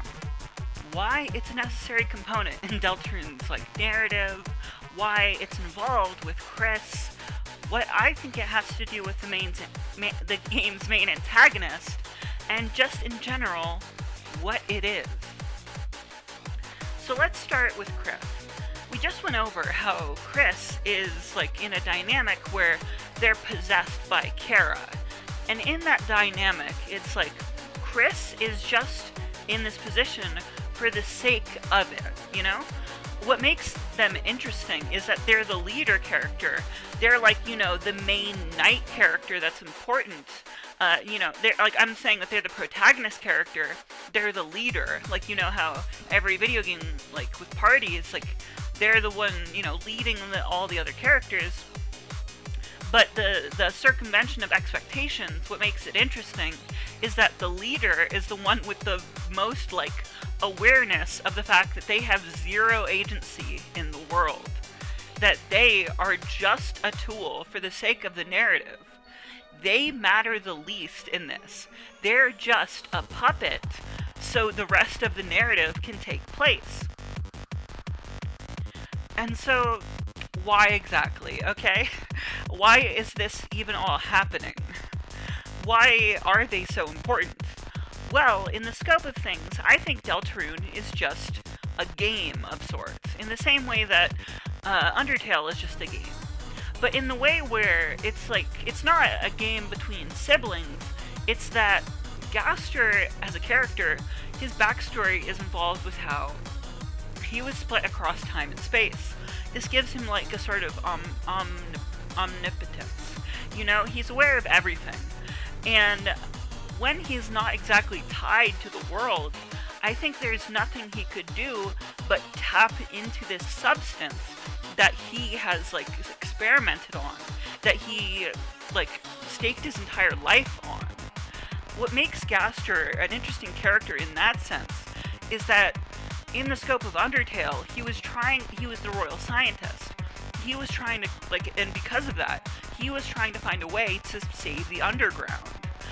He lived, there. He made the core, the thing that makes the energy going to everywhere. It's important to note that he was the one responsible for giving energy to the whole underground. He was trying to do things that nobody else could. And in a scenario where, it's going to be years from there being, human souls falling down, it makes sense that his logical, conclusion, when there's so many souls still left to get, that he would tap into a whole new substance of something else. He did it because he wanted ironically, for the underground to see the sun again. He wanted them to get light, but he created darkness.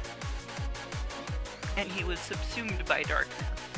And so in the scope of everything, it makes it so Gaster, in Deltarune's plot, is doing this because he has no other option. He can only be a god figure because he's split across time and space. He has this presence that's unlike anything, where he can see everything, where it makes sense why he would know things about Undertale's world, why he would include parallels to Undertale's world in Deltarune, because he's across time and space. He is aware of everything there, and so he makes a story that's inspired by it, you know, a deviation. It's like an actual reasoning for why he would be like that. But he's also just like a storyteller god figure. And that is why it's like there's this thematic thing of freedom being like something sought after. Not only with how darkness in the narrative is something that is involved with like fantasy and like going into dreams. How you need to be able to believe in something for it to exist. Like, all of these things are under the pretense of it being a story.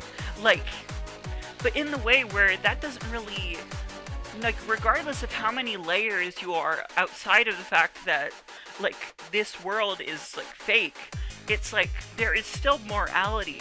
There is still purpose to what you are doing.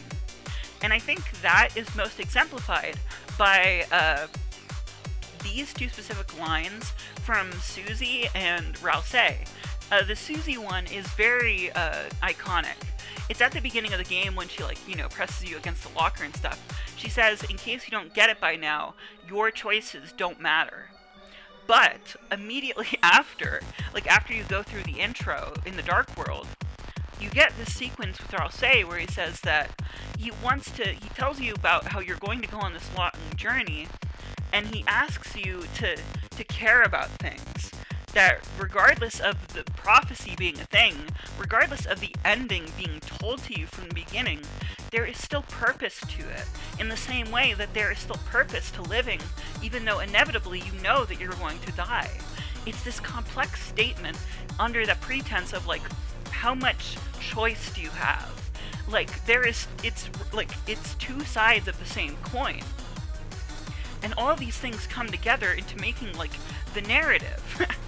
And in the scope of, like, the secret bosses, why they care about freedom, it's unique to their, like, specific, chapter, like, involvements. Like, their unique character motivations. Like, we'll get into it more later when I go over the secret bosses themselves explicitly, but with Jebel, it's like, he feels freedom because that he can just live in fantasy forever. He never has to acknowledge, like, anything outside of darkness. He can just play with his toys forever. The only thing is that he wants a friend. And so it's the scope of, like, he is going to be endlessly happy in madness. Like, he is endlessly indulging in darkness in a way that is very, like, exemplary of the fact that darkness, like, imagination, all of these things, is something that you can lose yourself to. It's positioning him as, like, the end point of being so involved in darkness. Whereas with Spamton, he wants to be free under the pretense that he wants freedom in his life to make important choices. In the same way that KRIS does. And, like, you know, their comparisons being made there. I'll go over it later. But he wants freedom in the way of just, like, mattering. Like, in this story, there is that through line underlyingly, but only involved with KRIS. Like, that your choices are relevant for some, like, purpose.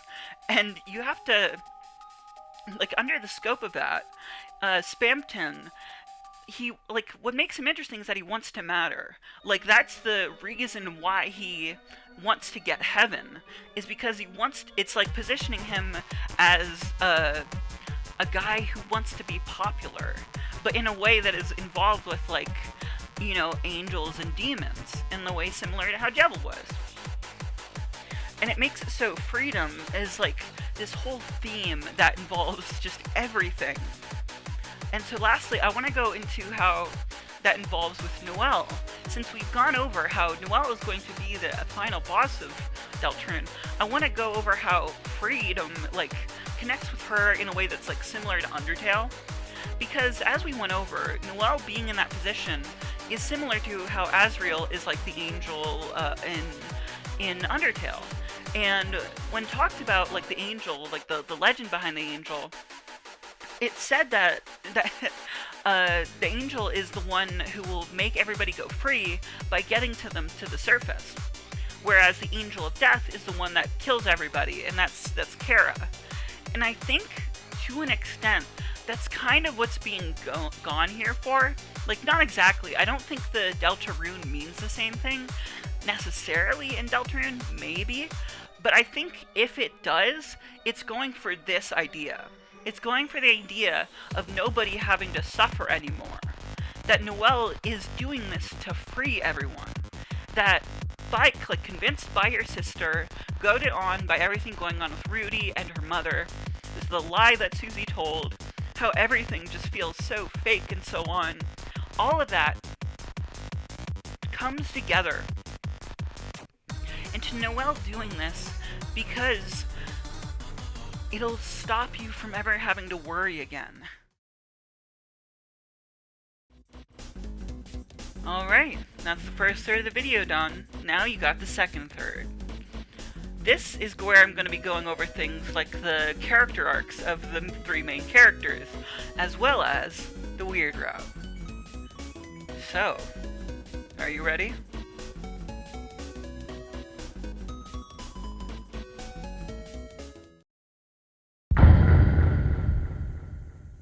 Section 2. Minor plot. First and foremost, I am going to say something. Now that we're starting the second third of this whole thing.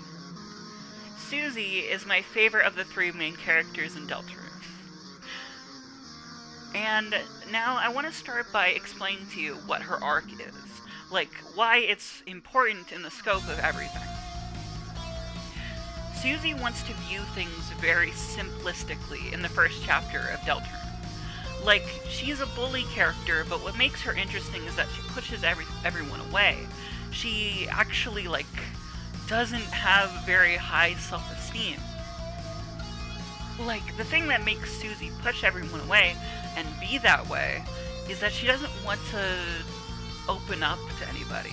She thinks that she can't control anything. Like, when you think about certain things that she says, like, your choices don't matter, her perspective is distinctly, like, sad. Like, she doesn't think that she can do much. And she insists these behaviors, this way of thinking onto you, that she is just, like, unlovable.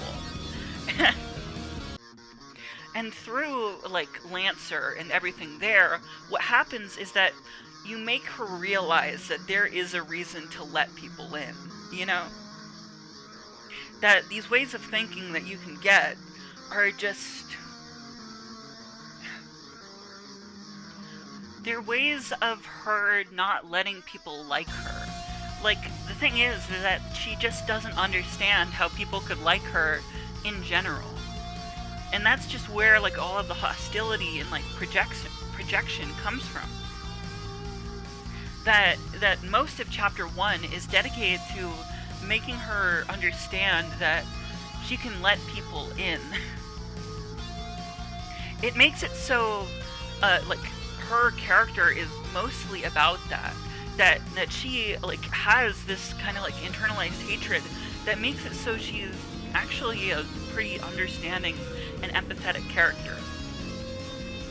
Like, to talk about, like, where I think her character is going to go, because that's what, you know, the point of me really bringing her up in the scope of everything is that, like, SUSIE is the side of everything that represents, like, allowing yourself to care about things in, like, an emotional way. She's very compassionate in, like, different ways. Like, she cares about how people are feeling, but she doesn't understand how people can care about her. But in the scope of Deltarune's narrative, she's very quick to disregard, like, getting into those, like, weeds, you know? Getting into how that's how she feels, that she doesn't understand that people could like her. That she doesn't, like, I think it's very telling that not only does like she really rush into the dark world in chapter 2, but she's even like that the fact that she lies to Noelle at all about the fact that the dark worlds are like fake, that's something that she does. It makes it so it portrays her as someone who like the fact that she gets this now, that like the fact that she didn't have anything before chapter 1, like I think it's important to note that it very much so portrays her as just being alone. Like nobody really knows her until chapter 1, where it forces her in a situation where she has to be open to other people being in her life, to that fear, to the potential of being hurt. Like she has to do that, but in that process she gets incredibly protective of what she has, in a way that's similar to what Lancer goes through, that she has to work through in their fight. She doesn't want Noelle to get hurt. That's why she lies to her, why she has this whole moment, why she is so quick to go on an adventure, even though there's so many questions going on with that. It's dangerous, but she has something to care about now, and so that's why she wants to go in the dark world. And how I think all of this is going to come together is her learning that she can't be that closed off, that she's going to have a similar arc to Lancer in that way, where she's open to everything in a way that's smart. You know, like, she says herself at the end of chapter 1 that you have to be, like, you can't hurt someone that you care about. There's those kind of things going on with her character in the scope of, like, the overarching narrative. And I think what's going to happen that's going to, like, add fuel to the fire is that this is very speculatory. I'm not, like, certain that this is going to happen. But I think that what's going to happen with Susie is that we're going to learn that she has, like, probably a grandmother figure that is neglectful in some way. Like, this is very speculatory. But I think there is one bit of, like, nuance to this, like one bit of justification. When she comes over for the sleepover at the end of chapter 2, Toriel tells her to call her, like, parents on the phone to tell them that she'll be staying over. But what happens is that Susie just stands there and watches Toriel leave and then doesn't make a call. She is not acknowledging her family, or whoever it is. And my expectation, like, with certain things that we've been shown, I've gotten little inclinations in different directions. And I think that what's going on, I think that there's a potential of, like, a parent-teacher-student conference happening soon, or something to that degree, where, like, Susie's, like, grandmother comes into the picture, and it's, like, a big thing. And, like, in the middle of Deltarune, she'll go through, like, an arc of understanding in a greater way. Like, you'll get to see the sad side of her, which makes the separation when Noelle, like, you know, becomes the angel and everything that much more heart-wrenching. That they've gotten closer, that everyone has gotten closer, but Susie still has these feelings of, like, she doesn't feel any kind of control at all. And like, another thing on to that is, like, Susie mentions, like, when you go to her room in chapter 2, she goes, like, my own room, huh? Like, she speaks in a way that's, like, she doesn't know what it's like, really. It very much so portrays that something is going on badly with her home life. And it makes it so, like, she has this way of thinking, that she can't let anybody in. She has to push everyone away. And she has to protect the dark world, the only indulgence that she gets. Like, she's taught how to indulge in fantasy, and then has to realize how she can't just do that, when previously she was kind of a husk for her entire life, who just pushed everyone away and wasn't happy about anything. And I think it's also like that's especially interesting when you also have the added context that she seems like, you know, the most brutish out of everyone. Like, you know, she's portrayed as very like hot-headed and so on. Like, you know, like what I'm, she's that kind of character archetype, like the big tough one. Except it's shown that she has these emotional complexities to her. That what makes her interesting is that she very much so does care about the other people in her life. Like, for instance, at the end of, like, she talks down Birdley in a way that's very understanding. And she talks through RALSEI, like, at the end of chapter 1. She constantly understands the people around her. And that's so interesting when you think about her as in the scope of her just being, like, this, like, tough character who pushes everyone away. But it's because of her darkness, because of her sadness that she does, that she can be that way with other people. And it's even like something with KRIS. Like at the end of the Spamton Neo battle, she's the one that cheers up KRIS. RALSEI tries to, but it doesn't really work. SUSIE steps in and says something that makes KRIS smile. And so it's a subversion of that SUSIE is someone who cares so much. And that just makes her such an interesting character. And that's where I think her character is going to go in the end of Deltarune.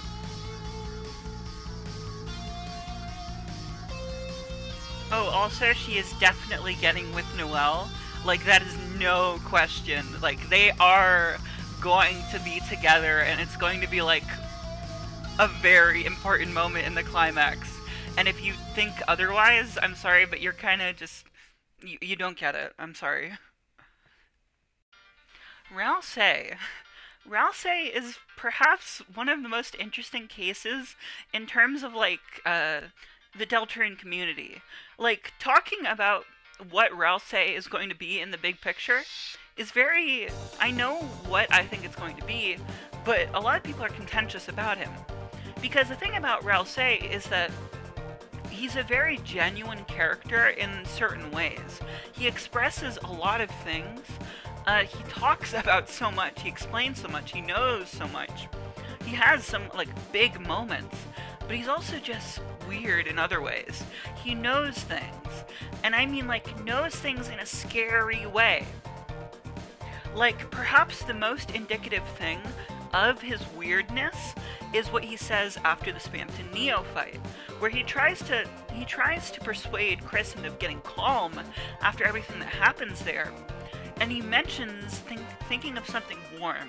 And he mentions butterscotch, cinnamon, and chocolate. He's talking to Kara there, in a way. If you don't get that, go to, you know, the KRIS is your best little part of the video.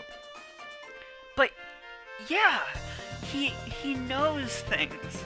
He knows big things about the narrative in weird ways.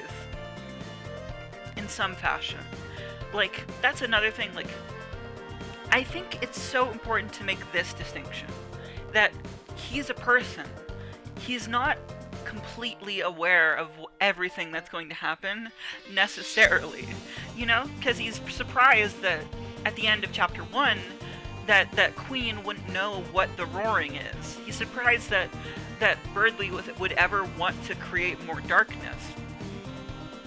And it portrays him as, like, a very literal person in a lot of ways. And this is what I think it's getting at here, okay? I don't think that RALSEI is going to have a moment where he, like, betrays the main party, necessarily. But I do think that it's going to be revealed that he was made for this purpose in a way that's kind of weird. Like, I go into what I think the bunker is going to be in the dedicated section for that. But I think that RALSEI stuff might get revealed there. Essentially, but the character of RALSEI, the way that he's important to the narrative, and the way of how Deltarune functions overarchingly, is that he conveys this perspective that's very similar to Flowey. Like, remember how in Undertale, Flowey, when he was turned into a flower, he didn't have any compassion. He didn't know how to care about people anymore. And so his actions, what he did was hurt everybody, do everything. He started to view everything as just lines of dialogue. He didn't care about anything anymore. So in that way, he was soulless. This feeds into a thing about how Undertale has you become soulless by becoming more of yourself in the scope of playing the game. You know, becoming more of Kara. You give up your soul by hurting everyone, because hurting everyone makes you realize that you're just playing a game. You're taken out of the experience because nothing matters anymore. But anyway, sorry for that tangent. What I think that is being done with RALSEI's character is a version of that, but in a way where RALSEI always exists as this soulless kind of character. But it's not that word that's used. How it is that RALSEI doesn't understand compassion. Like, he doesn't understand, like, feelings, the nuance between empathy, like sympathy. He can't see how other people have their own stake in things. He can't, like, really understand how to comfort people in a way that actually would work. Not in a way, like, SUSIE, like I mentioned in the SUSIE segment, that she can cheer KRIS up. She cares about KRIS's feelings in a way that's special, that's very distinctive. But RALSEI, he just views it as what it was, a corrupted computer program. And, like, he has all these means to ends. You know, like, he's not concerned with how, like, yeah, his words really bother Birdly. Like, sure, he might understand it as something that, like, is natural to say. Like, of course, you're gonna cause an apocalypse. But he's not really considerate in that way. He doesn't understand it. And all of this, where I'm getting this, is the fact that RALSEI was made for this purpose. He says himself, he has been waiting his entire life to meet the protagonists, to meet KRIS. And so it has this way that's similar to what Flowey was, where Flowey needs Kara. His entire, like, feelings about everything is that he wants Kara to play this game with him forever. But what RALSEI wants is to just fulfill the prophecy. That's his purpose. He wants to help you save everybody. Like, regardless of the nuances, that is who he is, and he's been waiting for you. Like, I think it's very, like, there's similarities there with how Flowey, like, in Genocide, it's mentioned that he's been calling out to Kara. He wanted them to wake up. I think it's very similar how RALSEI is the first, like, character that you properly meet in this underworld, you know? He's portrayed as that kind of figure who needs Kara being his best friend. It's like that. It's very needy and it's very strange, but that's how Flowey was. It's just tackling, like, these different emotions with that. Like, I think it's very, it's something that Deltarune cares about doing, is how showing, like, it's showing that, like Undertale, you can care about things in a way that's going to hurt you, and things like that. But the way Deltarune does it is by having, like, different approaches to those same themes, like how, like, the lost sibling, like Des, is in a similar position, like, emotionally to what Kara was, where they want that, but it's just different characters get that kind of relationship. In that same way, Deltarune is approaching what it's like for somebody who is so distant from understanding other people's emotions, who can't view anything as but, like, lines of dialogue, or just very literal things, like what it's made of, you know? It portrays him like that, while also, like, well, in a way that's similar to Flowey, but making it from this perspective that it wants to teach you, by having him exist, that there is a reason to care about people even if they don't have like distinctly like good or bad qualities, like they're nuanced. Like the thing that makes RALSEI so interesting and so important to this conversation is that he in the Swan Ride in chapter 2, he mentions how like that SUSIE is like brash, like she's rude, like she's all these things that, you know, like in a literal way you would perceive as bad, but she's likable because she is herself, because she cares in her own way, you know? It is making a point how Undertale does that people can be like this, like that people can be silly and care about things which are silly, but in a way that is, you know, but caring about things in and of itself is good.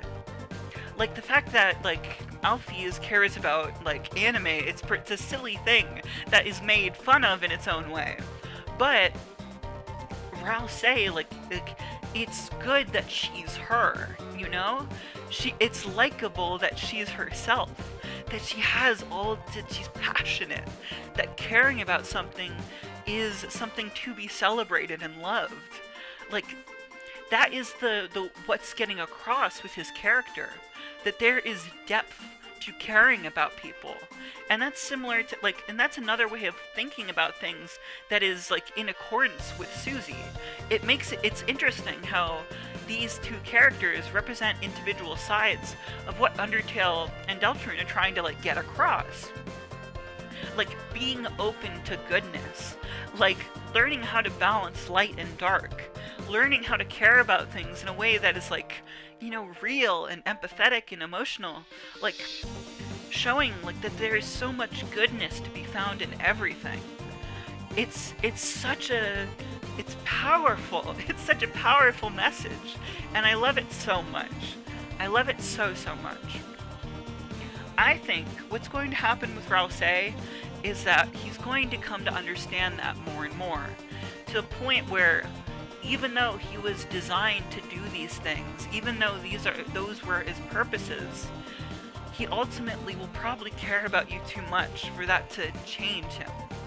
I think it could be a source of conflict, maybe, but I think that that's what Deltarune is trying to get across with his character, and that might come to a head in, like, the bunker, or some kind of late stage, like, you know, arc in some form. And yeah, I think he's a really interesting character.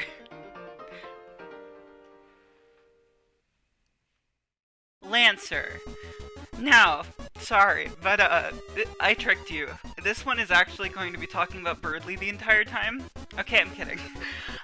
Lancer is really interesting, but I want to talk about why. Is like, the reason why is big picture stuff, so this might be surprising to hear about. But we should first go over, like, what Lancer's whole deal is in the first place. Because, like, in the scope of Deltarune, like, he's a very enjoyable character, but, like, think about his motivations. What makes Lancer interesting in terms of, like, motivations is that he just wants to be your friend. Like, the entire time, he just wants to hang out with you. He just likes you. And that's, like, the whole thing. He's a toy to be played with in a whole world filled with things that are just discarded. Like, isn't it fun to play with this little guy who bounces around like a ball? Like, that's the whole thing. What he represents as a character is that. Like, he is just a bundle of fun because he is like a toy that has gone played with for a while.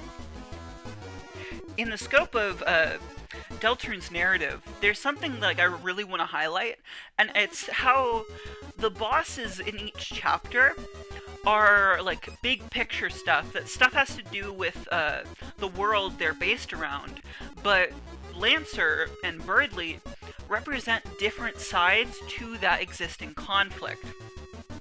How it works is that Lancer is like King. How it works with King is that he is the, like, he represents holistically the feelings of abandoned toys, you know? How, like, you can look at things from your childhood that were just left in a closet and feel sort of like pangs and just just horrible feeling there because you left them to die. Like, you left those memories to die. That is what he represents in a way. How, like, the reason why he wants to spread darkness is because it's your feelings of wanting those things to get a turn to be played with again. It's that kind of emotions there. At least I think that's what the intent is. But with Lancer, what's interesting about him is that he represents, like, the side who wants to keep playing, who wants to keep those things, like guarded, those memories guarded. Like, the thing that makes him, like, really bond with Susie in some ways is that they both really want to, like, what's learned by Susie in after their fight is, like, that kind of protection. Like, Lancer, like, locks you away in the dungeon because he doesn't want to lose you. Like, that's a very, like, interesting thing in the scope of him being, like, a child, in, like, the scope of, like thematically. He doesn't want to let go of you because he cares about you, as these memories do. And so it's a secondary conflict in the way of the bigger one, that just those feelings will hurt you. And it also is like a middle point between, like, the secret bosses. Like, the secret bosses also get into that, where similarly, Jevil just wants to have fun with you. He just cares about playing in his little, like, you know, group of toys. Like, it's that kind of framing. Like, it's that same kind of, like, indulgence, but told through different ways. Like, it's like a spectrum of, like, the medium that the chapter is. Okay, that's very heady stuff. Excuse me. But the point that I want to make with Lancer is that I think there are also going to be characters like that, like, from this point on. I think that Chapter 2's version of it is Birdly. Because, similarly to what we're going over with King, Birdly is, like, think about how this is the internet world, you know? This is the world based on the internet. And so, doesn't it make sense that an antagonist for the internet world is someone who cares way too much about being smart? And, and then you put that in, like, a spectrum, like what we were just discussing with Lancer, King, and Jevil. So on the opposite, on one end, Queen represents similarly how people on the internet can just endlessly be lost in this stuff. How much the internet can just string you along and endlessly fuel, like, discourse and so on and so on. She spreads darkness because she represents that indulgence, that you can just keep getting lost in that. You can be a slave to the internet, to this indulgence, this fantasy. Whereas, on the opposite end, who has more in common with Birdly is Spampton, because like Birdly, Spampton just wants to reach, like, he just wants to matter, but in a way that is unique to him. It's that he has those things in common with Birdly. It's like a, you know, fine line that you walk. But why would, like, there be that kind of, like, angle with the characters? Well, with Lancer, it's actually very interesting. Like, have you ever wondered why Lancer was named Lancer? It might not seem intuitive at first. And, like, he doesn't carry a lance. He's not, like, a knight exactly. It's hard, out of all the characters you can call a knight in Deltarune, it's hard to call Lancer a knight. But, so why is he called that? Well, I think Deltarune, what it's doing, is a very, like, obvious or, like, big scope version of the 5-man band trope. And if you don't know what that is, essentially it's just a trope in fiction which denotes, like, groups of characters always sliding into, like, roles. Like, you have the leader, the smart guy, the big one, the lancer, and the heart. And those characters would be KRIS, RALSEI, SUSIE, Lancer and Noelle. But what's interesting is that Lancer, like, the Lancer character in this 5-man band, like, scope, is supposed to be the character that contrasts the protagonist. They're supposed to be the one that always has, like, the response. Like, the thing that can be, like, the thing that goes in contrast with the protagonist. Like, they're a part of the main party, but they're always giving the different viewpoint. Like, if the main character is more stoic, the one that's the Lancer is very bombastic. If the main character is, like, very, very jokey, then the Lancer is more serious. Examples of characters like this are, like, Goku and Vegeta, like, that kind of dynamic, where the Lancer is always the one giving the opposite viewpoint. Always making a form of contrast, but still being a member of the main party. But where I think this is fascinating is that I think Noelle is the heart, but I think Lancer and Birdly are the Lancers. What I think is happening, what I think the subversion is with Deltarune's Lancers, in the scope of, like, 5-man bands, like, I think it's doing a thing where each member of the 5-man band is, like, subverted in some way. Like how KRIS is a leader who, ironically, doesn't have any agency in the narrative. Like, what that subversion is with Lancer is that Lancer is not the only Lancer. That he's one of many in the scope of the entire story. And so like, that's what I think is going to happen, is that there will be a character who fits that role in every future chapter, who gets at things that go along with the topic of the Dark World, which acts as an in-between between the secret bosses and the main boss. And just to explain a little bit, like, what I think is being done with Birdly's character, is that I think he's very much so supposed to be a character similar to Papyrus, where it's kind of making fun of, like, how you can stake yourself so much on these things that you don't really need. Like, with Papyrus, this is something that I think a lot of people don't, realize, but he's very much so making fun of, like, people who stake their masculinity on, like, nice things. Like, he wants to have a nice car. He wants to look buff. You know, that's, like, he's very likable, and that's something that Deltarune makes it, like, you know, or Undertale makes a effort to do, is make him very likable. But that's, like, what his character is. He's silly, but that's what he wants to be, masculine and liked by people for his material things. And so similarly, Birdly is in that same ballpark, but it's in the way of being, like, smart. He doesn't care too much. Well, he does care about looking buff, but it's in a different way, which I think more gets at, like, an actual critique of that, like, behavior in people, in a way. Because, you know, again, like, this is something I go over in my RALSEI one, but Deltarune does a huge job of trying to make it so you understand that there are, like, things that people care about, which you can see are silly or, like, even think are bad in some way. But the fact that people care about these things at all is something that can be liked about them. Like, you may want to change their minds because, you know, they might be caring about these things for bad reasons. Like, Papyrus caring about capturing a human is something that hurts him. He just actually wants a friend. Similar to, like, how Birdly just wants to be liked by other people, and he thinks that he has to appear smart for that. It's showing how these things, like, they're like, they can be things that they care about for bad reasons, but the fact that they care about them at all is something that you can love about them, that is interesting about them.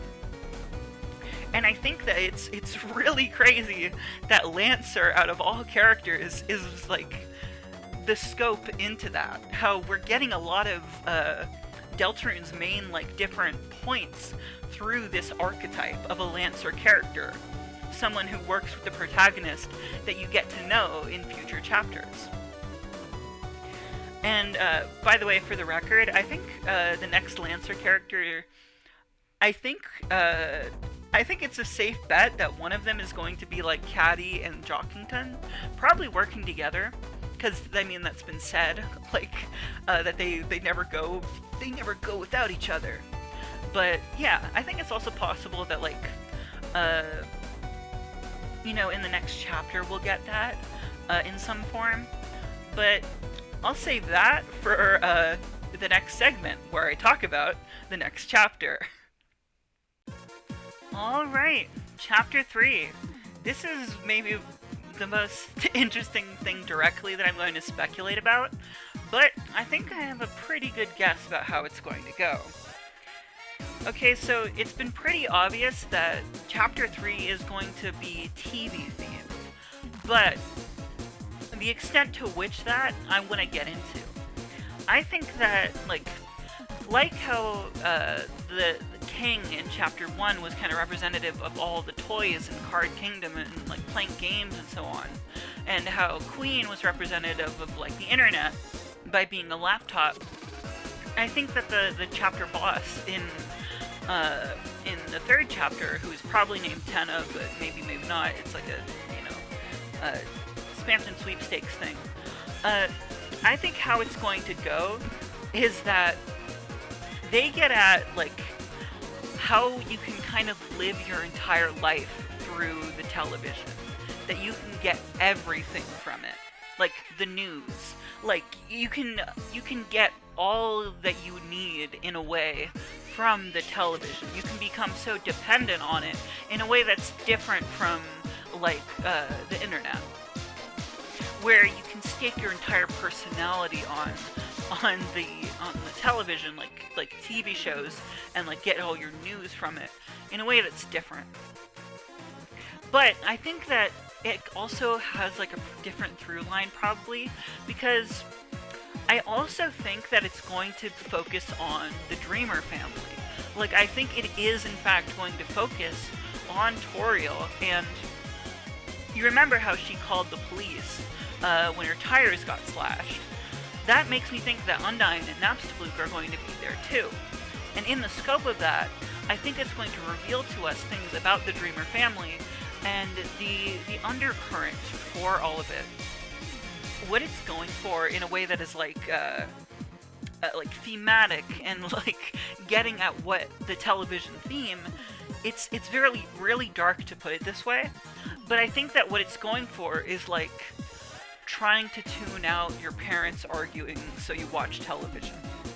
Like that kind of thing going on with KRIS, and Toriel in that equation being something of like a volatile thing. You remember how in Undertale, Undyne was on the side of Asgore, and how she was like, she was kind of raised by Asgore, and it's similar here in Deltarune. So it makes sense that she would take his side in a way that is different from Toriel. And how Napstablook, being a character that we originally fight in the ruins, would be more in the middle, but who lives in Waterfall. Like, it is like a spectrum there. I think that that's what's going to happen with, like, the characters there. And I think it's also going to get into how I think Deltarune wants to emphasize that it's important to remember that even for adults, people who are like so like hardened by the world and growing up and trauma and so on, still need to be able to indulge in fantasy in a way that's similar to like kids. Like you need to be able to have that kind of balance, as we've stated, like in the darkness and so on and so on. That Toriel might need to be shown that in some capacity, while also, having these things tested about her. Because, another reason why I think that it's going to focus on the Dreamer family is that I think it's also going to be, themed around the Dreamer household in some way. This is a really, loose thing to say, a very, kind of random prediction. But I think that how, it's going to happen, this is just a hunch, is that I think what's going to happen at the end of the chapter, after you seal the Dark Fountain, or whatever happens there, I'll get into that more in a second, But I think that what's going to happen is that the Dark Fountain will be sealed, and you'll be jutted out of ASGORE'S television. You'll have gone through the television to ASGORE'S place. So the idea being, like, it's kind of representative of both of them. That even though, like, it has all the stuff referencing Toriel's house and things in Undertale that we understand, it's getting at how Toriel can't be protective of her ideals in a different way to how it was with Undertale. That Toriel has to let in that kind of thing, like that sort of thing going on. Like, this is very speculatory. I'm literally like assuming what might be explored there with it. But I think it's a natural direction to take, especially when the previous Dark World also goes into similar things of, like, how you can just live through technology. It's a different avenue of that, but it does so with the scope of Undertale also being in the equation. And so your understanding of Undertale influences how you see this different point that the TV Dark World is making. That you can find indulgence in this as a way to escape the reality of the situation. Like, and I also think this is another small thing. Like, I have a bunch of small ideas with this. But I think that Toriel is probably going to be the one that teaches RALSEI fire magic in a way. That's a very, like, random guess.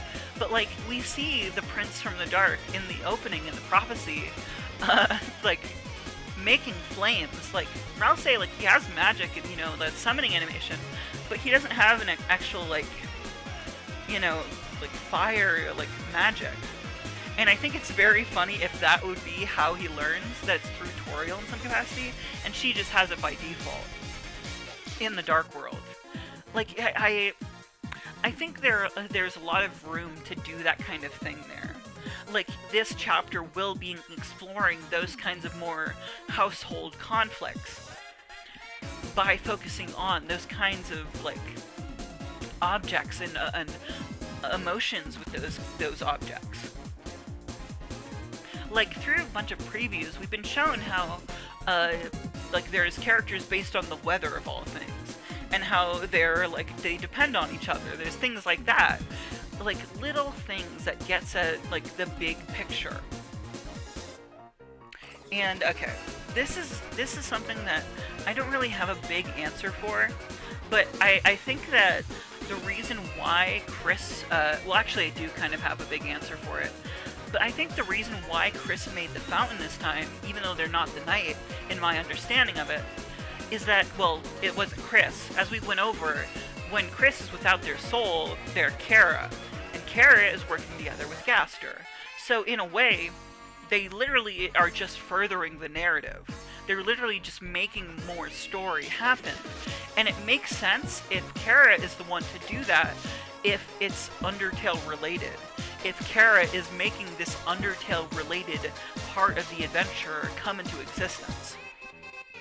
And there's even more, like, evidence to suggest that, no, this was not something that KRIS could have ever done, because in the first chapter, if you check the television, you see that it's not even plugged in, but it is plugged in overnight.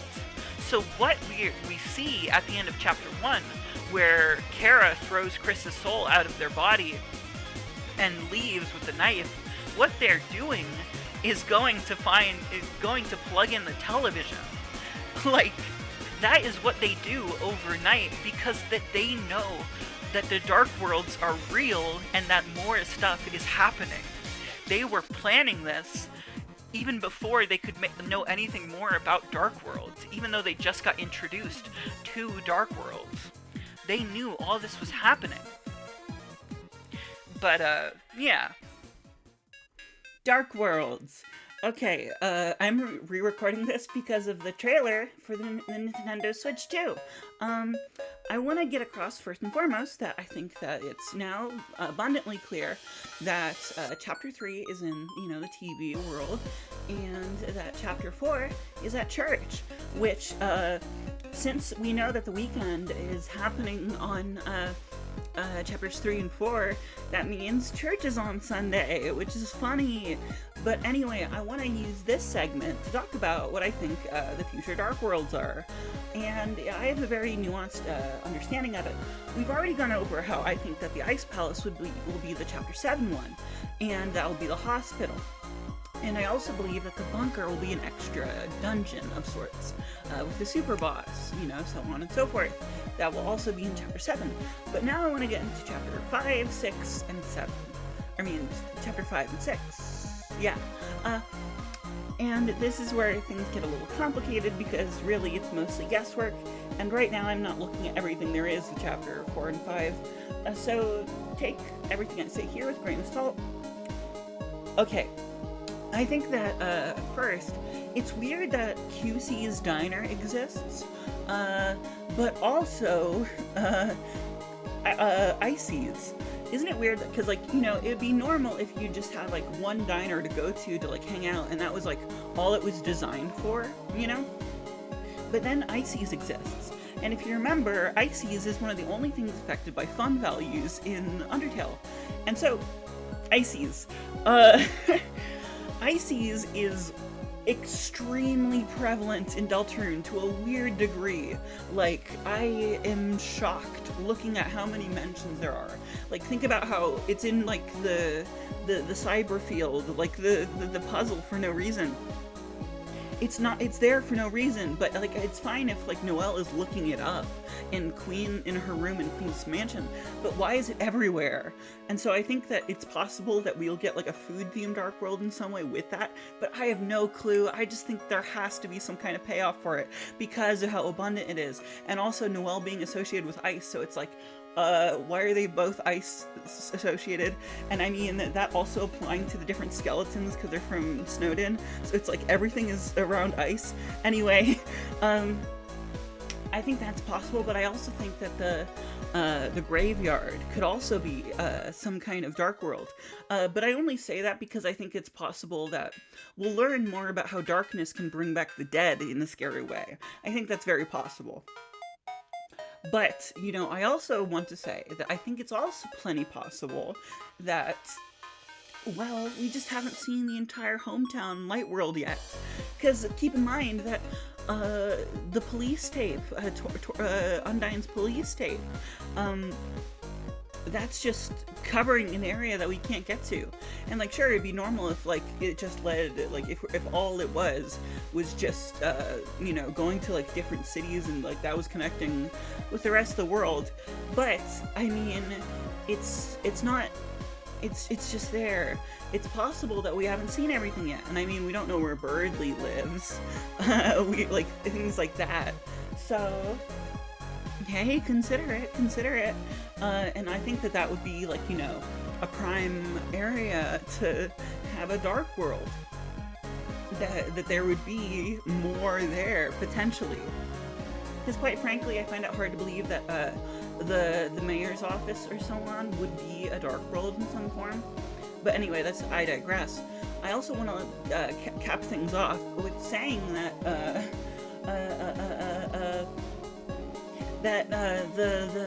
the forest, I think it's also possible that the Dark World could be in a forest of some kind. Because, Dark Worlds are supposed to explore themes of imagination and so on, how things control you, and yada yada yada yada yada, everything that we've talked about. And so it's I think you have to think about what places would be good to explore in terms of themes. If and that's why I'm kind of hesitant on Icy's specifically, but I still bring it up because of how prevalent it is, and just that you it has to do with more what would be explored. TV is easy to be explored in some way, religion, so on and so forth. You have to think about it in that scope. Anyway, that's all I wanted to say about Dark Worlds. Let's continue. Asgore and Deltarune's plot is kind of interesting, because the thing about Asgore is that he's just a small part of the bigger narrative, there's in case you aren't aware, there's this thing mentioned in the police station where it says that Asgore was removed from the force after, like, in some unsaid incident, and, like, the narration mentions that there's no need to read anymore. And so it implies that something, happened. Like, in Undertale, of course, Toriel and Asgore are not together because he waged war on humanity there. But here, there's some sort of incident that happened that makes it so Asgore isn't with her. And I think this is deliberately, like, something that Deltarune is doing as, like, a mystery. Like, it's making it so, like, there's something to this. An incident that happened. It's in the position it was in Undertale, it's like who he was as a character. It was very important that he had this, like, weight to him that made him make all of the decisions he does there. But he doesn't really have the same responsibility here. There's just something that happened to him that Toriel really doesn't like him for in some similar capacity. And he's also just a goofball. But the the thing I'm getting at here, what I think is going to be revealed, is that there's a thing going on with him and the Holiday family. That something happened specifically because of Asgore, which made the families kind of drift away in a complex way. This is pretty much me just coming up with ideas, but I think it very much so is, like, what it's going to be is that he was with Des the last time that she was seen. And so because he wasn't able to, like, bring her anywhere, like, able to watch over her, it made this disconnect between him and not only Toriel, but the Holiday family. And I know that might seem weird because, like, Rudy talks about how much him and Asgore were, like, buddies, but I think it's a perspective where he understands that Asgore would never make that kind of mistake, like, willingly. Like, it's something that he can kind of be cool about. And I think it makes sense in the scope of the ongoing narrative, because that it's a similar kind of thing to what he did in Undertale, where his negligence made it so he killed children. It's like a similar kind of, like, dynamic where he feels like there was nothing else he could do, when everyone else would be telling him, like, you should have just done better. It's that kind of, like paternal kind of dynamic, where, like, okay, this is kind of a tangent, but Undertale and Deltarune, like, specifically the Dreamers, like, they're very built around their roles as caretakers, and, like, I think it's very apt to make the comparison that in Undertale, like, Asgore, like, the whole thing is that he's doing a mercy killing. He breaks your mercy button because he sees it as a mercy killing. That's what he's doing to all the humans. I see it as being like a kind of connection, like, it's similar to, like, a fatherly kind of, you have to put an animal down out of its misery. Like, he views it as that thing that's unshakable. That's what he has to do. But it's this kind of perspective that makes him make, like, short-sighted decisions that keep him in that, like, loop. And as I said, that's kind of a tangent. But I think, like, in the scope of all of that, that's what's going to be the focus there. That Asgore was the last one who is watching over her for something like a family get-together or some kind of scenario. And Des was mysteriously, like, disappeared at that moment. And so that's why it's never, like, mentioned at length, Like, everybody talks about Des and so on, and is like, clear with him in different ways. But I think it's weird that Toriel, like, I mean, there's never a situation where Toriel would naturally talk about Noelle, but I think there's something to that Rudy and like, Rudy brings up Asgore, but Asgore doesn't bring up Rudy. It's like, it's natural for Rudy to talk about you, like, he's happy to see you, and so on, but there's nothing there. And I think in the scope of all of what has been already set up, it makes sense that if he were to be, like, if that were to be something that's focused on as a story beat, it would make sense that he would have made a similar mistake where he views it as like, what else could he have done in that situation, whereas other people would be judging him in a similar way.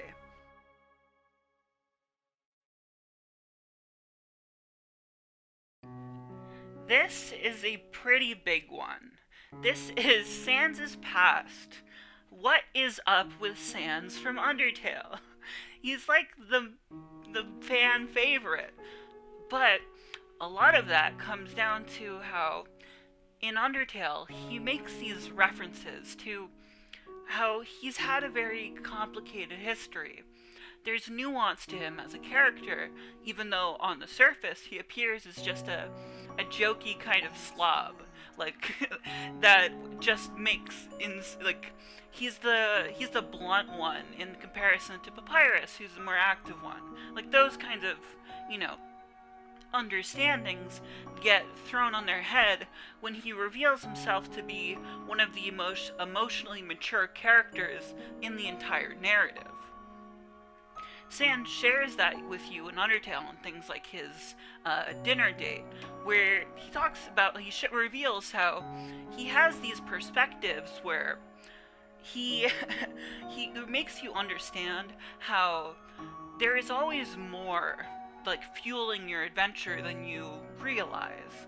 There is always more to your life than you can ever get the concrete scope of. And he illustrates that by showing how Toriel made him make a promise that Toriel was protecting you, that your friends, your family, are sticking their neck out for you in ways that you won't even naturally know about. There are things that are fueling your adventure. There are big things. And that's something that, like, is so important to Sans. But he also, he does that in other situations as well. But he also makes comments about people he'll never see again. Like, he says, in that same date, he knows the feeling of wanting to return home so badly. And it's weird in the context of how before the rabbit shopkeeper in Snowdin mentions that they just showed up one day. Like, sure, that seems innocuous in a little way, but there are many things in Undertale which point to Sans coming from somewhere else. And I think it's very natural to assume that that was Deltarune. But that opens up so many questions, That makes it so Deltarune kind of takes place before Undertale. And I think that is true, but in, a way that's so complicated. We went over earlier how, Gaster, his character as, a creator of the world, was split across time and space. And so, as a character, he can make it before Undertale happens. He is a character split across time. In that scope, Sans can be from Deltarune, even though Gaster came from Undertale. But that's kind of heady and hard to understand. I think it's more clear when you view it as, a linear life. Because from Sans's perspective, this is all he knows, right? This is what I'm proposing Sans knows in Deltarune's world. That he's lived a life the same as everybody else in Deltarune. That everyone else in Deltarune's light world has been given lives that they just believe in and they know they have memories of. But, it just exists for the experiment and everything. What Sans has is that he came from somewhere else, but he's moving. He's like the new neighbor. And Sans is he's so upbeat and he's so friendly. And from his perspective, it's just this nice new town. And then, through things that I think happen at the end of Deltarune, which get, potential foreshadowings, through the game. I think it's possible that the hangouts with his brother could just sometimes be moments where you get character development with SANS instead. I think that's possible, but at the same time, okay, I'm illustrating so many like imagine ifs, but I want to say that I think this is likely in the way of SANS being an optional character that you can hang out with, because I think that that's something else that Deltarune is going to do more of. But anyway, sorry, I keep getting sidetracked. Something happens at the end of Deltarune. I think in the scope of everything, it's probably not going to be outright like stated what happens too clearly. But I think it's like, it probably will have to do with the bunker, as I've mentioned before. But even then, I'm not so sure. I just think that there will be something that gets across that SANS, through living this life in Deltarune's world, he'll be transported to Undertale, but before we see him in Undertale. Before we see him while the core is still being made by Gaster. I say then specifically because I think it's this picture thing where he gets taken from Deltarune's world, like completely out of his own will, and forced into Undertale, where he meets the person that created Deltarune. And whether or not he knows that, it's the situation where, even if he does, he can't really say anything, or else he's going to deny his own existence. Where it's like this gross, slob character who reveals that he actually has insane big scope things, where in actuality, SANS knows that Gaster is going to create Deltarune, that he's going to get split across time and space, but he still gets to know him and Alphys as people, like, during that time. I didn't go into it, but the characters in entry number 17, room_Gaster, the person speaking, Gaster, refers to two people, and I think that those are SANS and Alphys. And I think in the scope of everything, Alphys worked under Gaster, and I think SANS worked under him as well, but was in that unique position where he couldn't really say how much he knows, or he was just not aware that he was essentially creating himself. This is something that's actually like very similar to Homestuck. That might be kind of a crazy thing to say, but there's a lot of, in Homestuck, characters creating themselves. And that's very weird to say out of context, but I promise it makes sense. But yeah, it's SANS in the picture is so like removed from everything, and I think in the scope of illustrating how SANS feels, how there is always something more that you don't really understand about reality, like in the way of making you cherish everything that you have, making an illustrative point about like how you have to know that there's always things bigger than you, and there's always things that will be like responsibilities to own and so on. SANS understands that very well, and in the scope of Deltarune, I think it makes sense that he as a character would get that development from Deltarune happening. He would understand in the scope of like learning how darkness is what the entire world is made out of, like not only the dark world but the light world, understanding the scope of things, that there's always something bigger than you fueling your like experiences. I think that would like make sense with his character. And in the same vein, you can say that Gaster's backstory of wanting to create darkness so that he can free the underground, it would be a similar kind of perspective where Gaster wants to do anything he can to get this. And it's like, I think you can make an argument that it's similar to things that SANS says, in the genocide route, where SANS comments that he knows your type. Like, in the way of like you'll keep going no matter what. Like, I think in that picture you can make an argument that he is saying that stuff about Gaster in a way. That that's the type that he knows. That's the experience he has gotten from Deltarune's world. And it feels like, you know, very consistent with his character. How much he plays into like outside like media in a way.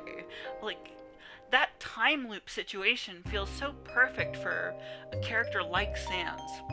And I think it's very likely that it's going to happen in some capacity. And like one thing I want to illustrate lastly with SANS, I've gone over all this stuff in this segment, like in my previous video on it, but with SANS, with a lot of things in Deltarune and Undertale, they're trying to make points about existing things. They're trying to pull from existing emotions with real conflicts that people face. And in the scope of SANS, it's like, I think it very much so makes sense that he is essentially the feelings that you get from not being able to return home. Like when you get older, like when the places that you grew up in just don't exist anymore. Like they're new buildings now. They're places that are owned by different people, look completely different. He conveys a lot of homesickness. That's like a real like emotional core of the character. And in Deltarune, it's like all of the world is painted as like this idyllic thing where everything's so perfect, everything's so pristine, everybody's happy or like healthy in their own ways. It's fun, you know? It's very built around your experience and that kind of hometown vibe where it's all just warm, where it's nice. In that scope of things, it makes perfect sense that SANS would feel that way about hometown, that he would miss how nice it was there, how he could just be himself and have all those nice memories of the people he knew but had to say goodbye to.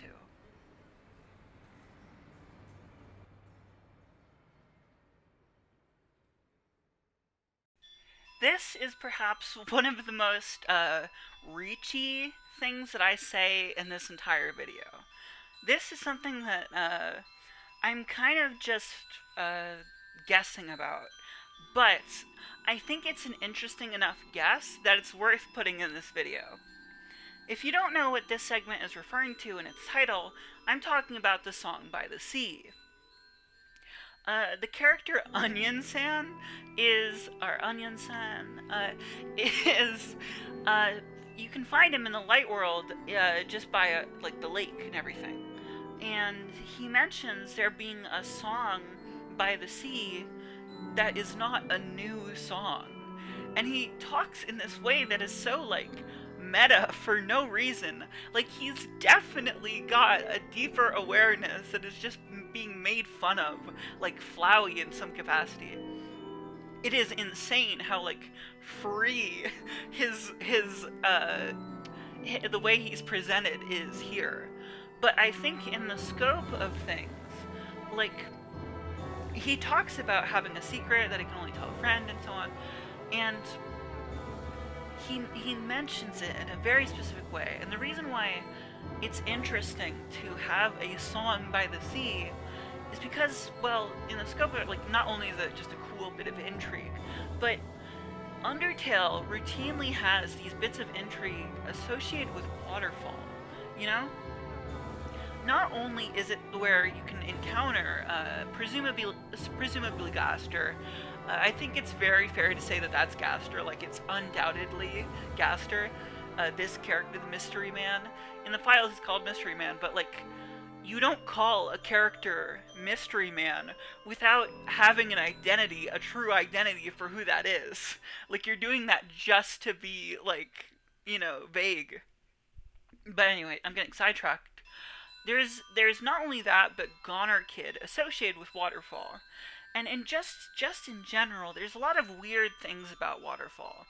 Like, for instance, Alfie's mentions that, like, down below, this could be, like, this is completely innocuous.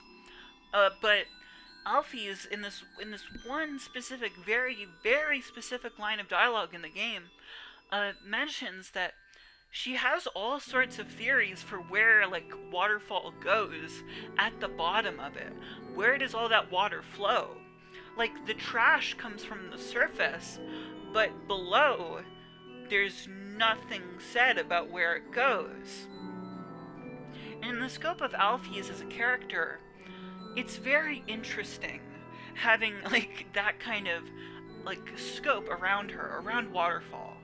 And again, there's other little things, like, for instance, the echo flowers, like, the way that they can recall, like, different stories. There's little things that I think are so interesting in the scope of that. But there's all these inclinations, these special things with Waterfall. Like, in the Spamton sweepstakes, we have this, like, this one moment with the chair that's, like, glitching out in, like, a dark way. And the sound that plays there is the same running water sound effect that is in the entrance to Waterfall in Undertale. And with all this in mind, I think what is gone for here with the song by the sea is that I think it's some kind of connection between Undertale and Deltarune's worlds. And I mean, like, some kind of physical connection. I mean, like, I think it's kind of like a Bermuda Triangle type thing. Like, I don't know if this is, like, a common literary thing with the Bermuda Triangle, but I mean, in, like, the scope of, like, anybody who goes there gets transported to, like, another world. I think it's that kind of otherworld situation, where there's something in the depths of Deltarune's world that can hear what's going on in Undertale.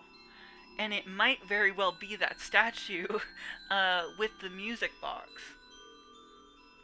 Like, this is a big guess thing for me, but I think maybe, you know?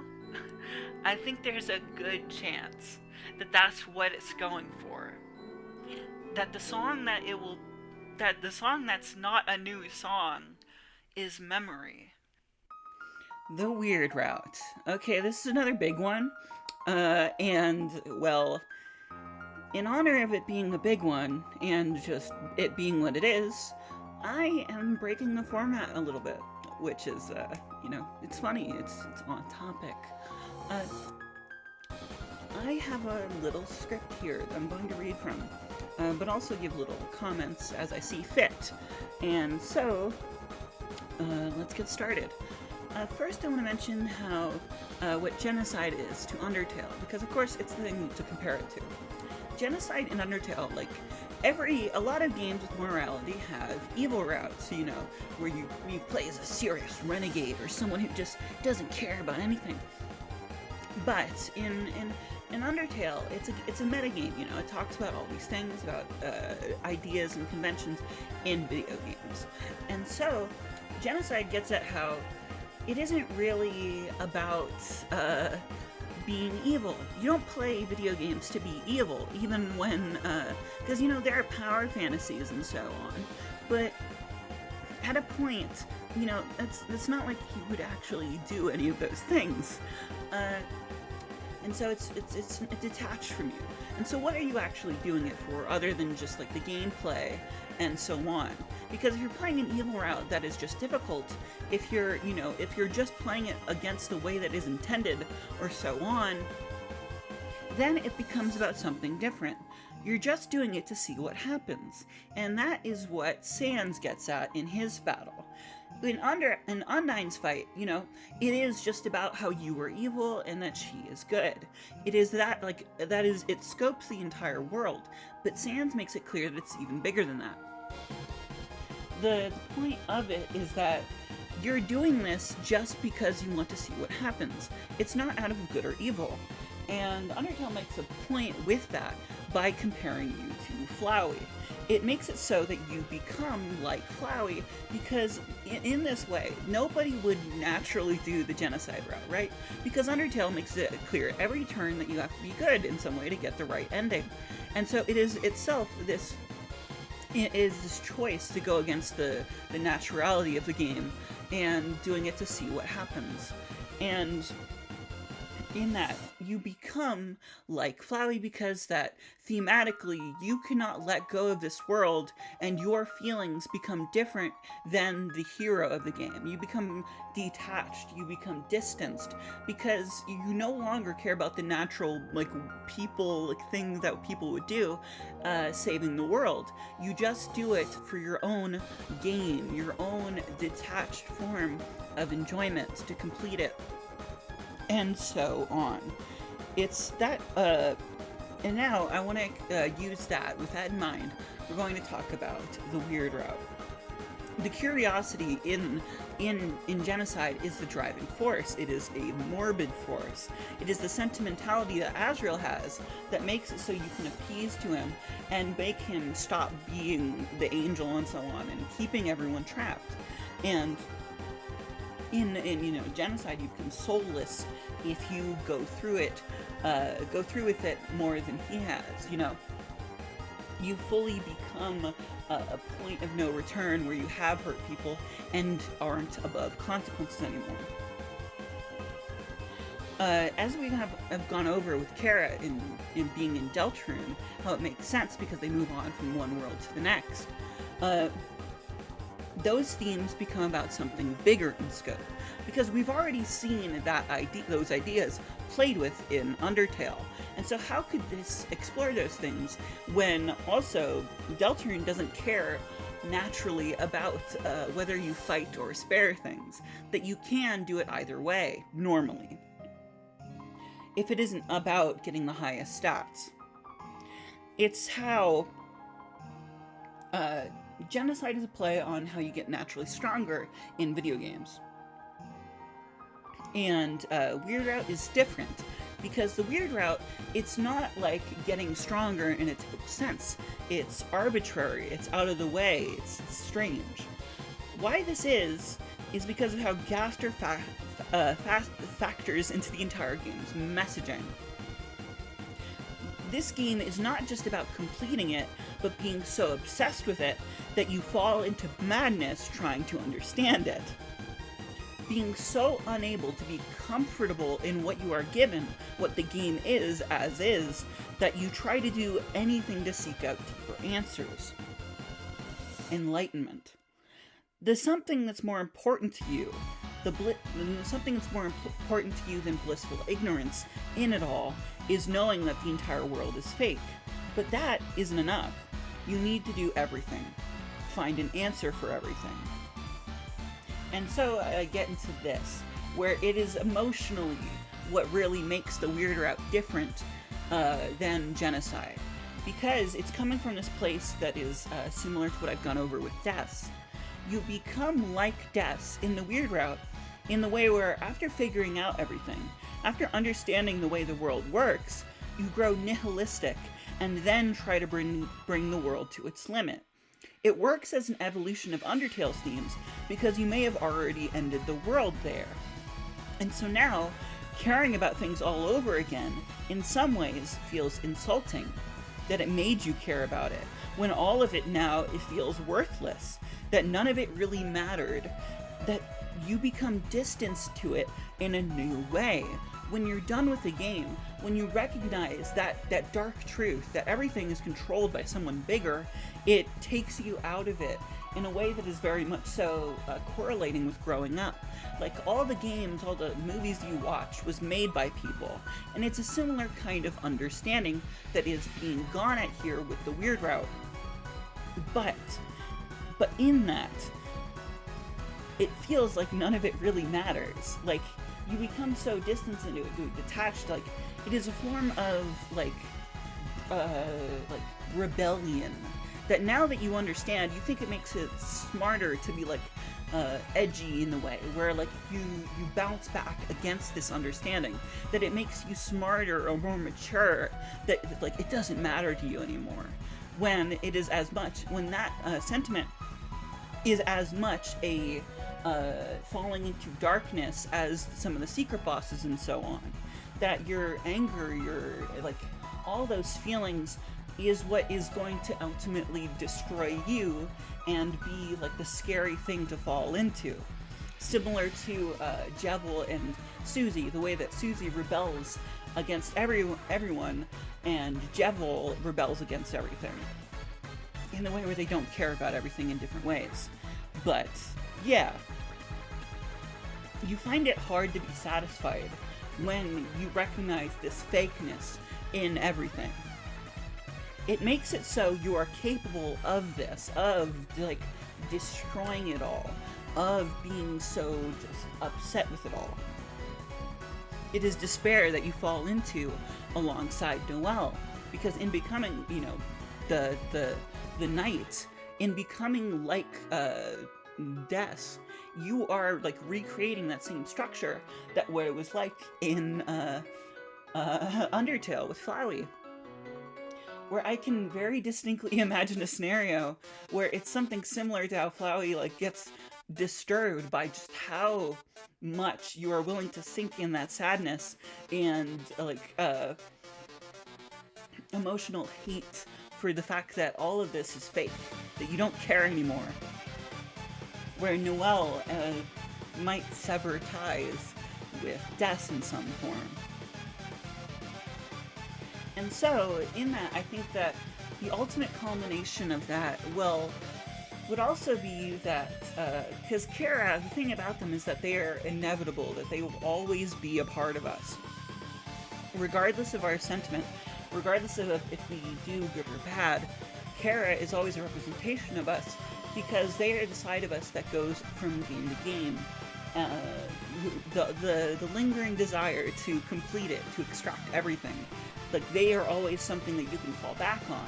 But in this context, they would still be, like, divorced from you in the way that you don't care about this world, but Kara will always move on. Like, you get similar feelings there, but in this way where destroying it all, it's like, it's at that point, you know, if you really care about it, then why did you do this in the first place? I don't think it'll be the same kind of scenario, because you'll be getting into those same emotions that Kara feels, where you just no longer feel attached to it and can move on easily. But if it were to get any bigger than that, I think that it is going to in some way end with, like, a proper battle against Gaster, who would be in control of everything. But I still think that Gaster's nature as, like, the god of this world would probably, like, it's hard to imagine a scenario where you kill him because of all that he represents, but I think it would be in a more extreme version of that in some form. Because, you know,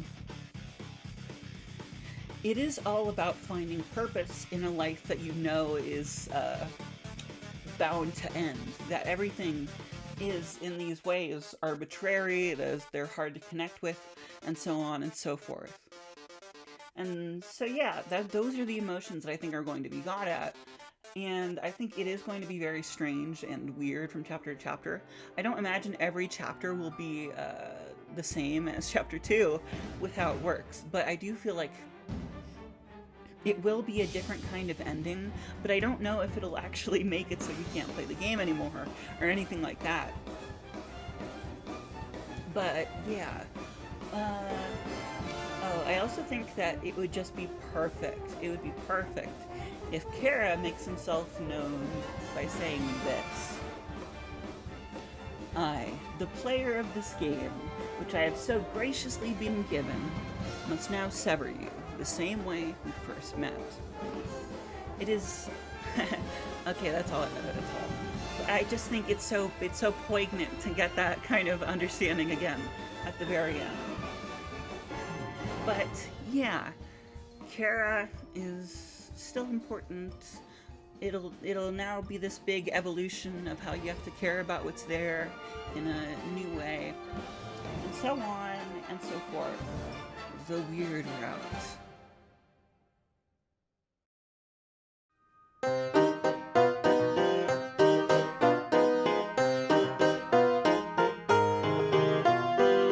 You've gotten through the second third of the video. Gone over a lot of stuff. Frickin' the main characters, all the arcs there, the weird route. SANS'S Undertale is actually SANS'S Deltarune. Anyway, now we get to the extra stuff. Kinda extra, kinda not. More stuff just I like talking about for the sake of distinctions. This is the miscellaneous portion of the video.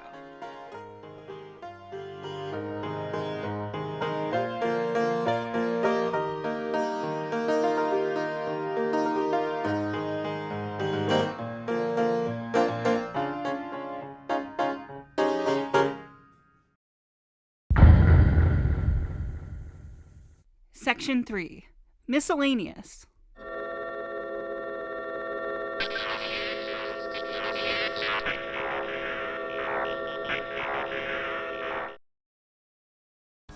Secret bosses. Okay, this segment of the video is going to be very interesting to talk about because I have a lot of little things to say about the secret bosses, and specifically, I guess we should just start with Jevil. Like, what's interesting about him in the scope of everything? Because the secret bosses both get different things, but are similar, like, so far, and I want to explore the nuances of that, while also saying, like, what I think the deliberate intent is with them. Like, first, I want to say that, like, it's very obvious how Spamton is a parallel to KRIS, but what a lot of people might not even think about is how Jevil is as well. I mean, think about how KRIS is, like, associated with, like, devil imagery, like the horns and so on. Things like that makes it so, like, Jevil is, like, a comparable figure to KRIS. But not only in the way of that, but in the way that Jevil is imprisoned, but will still keep playing, you know? Like, KRIS is in a position where they just exist to be in their prison. You know, this is all that is necessary for them. But that can be all that's satisfying about it. Like, Jevil, like, lives in darkness forever. Like, that's his, like, whole thing. Like, he's gone insane. Like, and in the scope of, like, his want, like, what he cares about as a character is to just have fun with what he has. And in the scope of, like, how that is comparable to our protagonists, that's KRIS being like, this game is all of what they are important for. Like, the world revolving as a title, and I know this is kind of, like, outside of the universe, but in the scope of that, I think it's kind of in reference to the fact that these chapters, this game is just going to keep, like, repeating. This is all that there is, you know? It's just a game, and that's all that matters. Like, you're just going through this process of playing with your toys, and that's the whole scope of Jevil and KRIS's, like, comparisons. Like, KRIS is, in the same way, interacting with everybody, and is associated with, like, devil stuff, because, you know, Kara is also associated with them. And we already went over that, you know, the KRIS section. But, yeah, like, Jevil is very much so, is supposed to be in that kind of parallel, but have their own needs and wants. But something else that's, like, I guess I should also explain how Spamton is comparable to KRIS. Like, Spamton is a puppet, and like, their big dream, like, the thing that makes Spamton, like, interesting in the scope of, you know, the chapter is that, like any celebrity, he wants to be big. Like, he would stake his entire life on, like, a higher calling if it meant he mattered, in quotations. Like, mattered in the way of being relevant, and so on.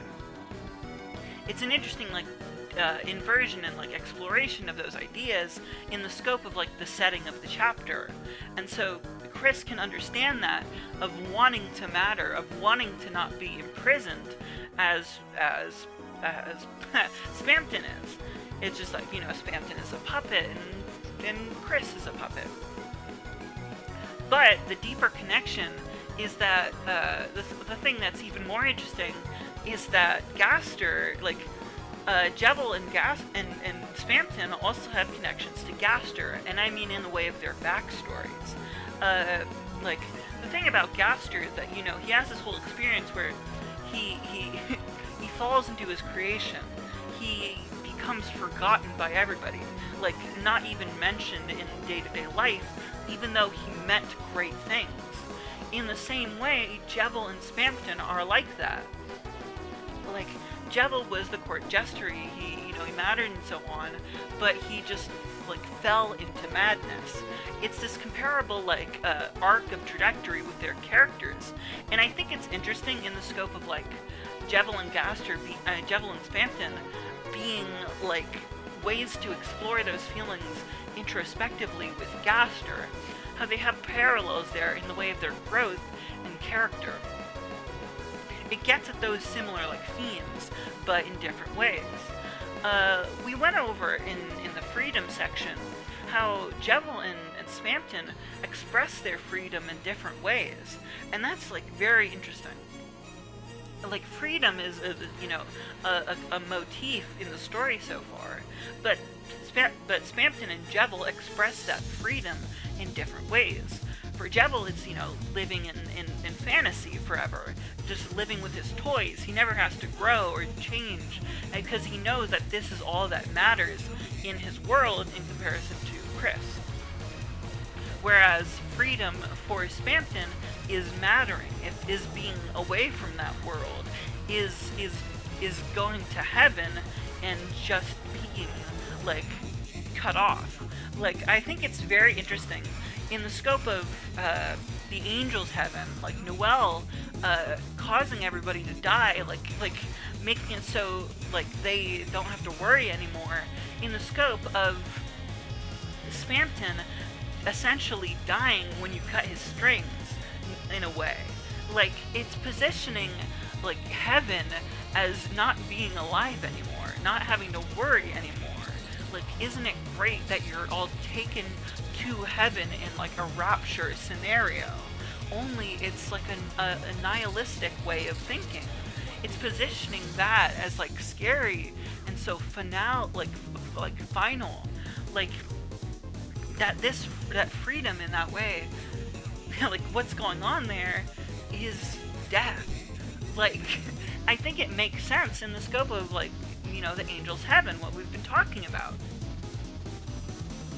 And another thing that I want to get at with the fact that the thing that is really interesting about Gaster in this scenario is that he's definitely the ones who the Jevil met a mysterious someone, and Spamton had a mysterious benefactor always telling him what to do.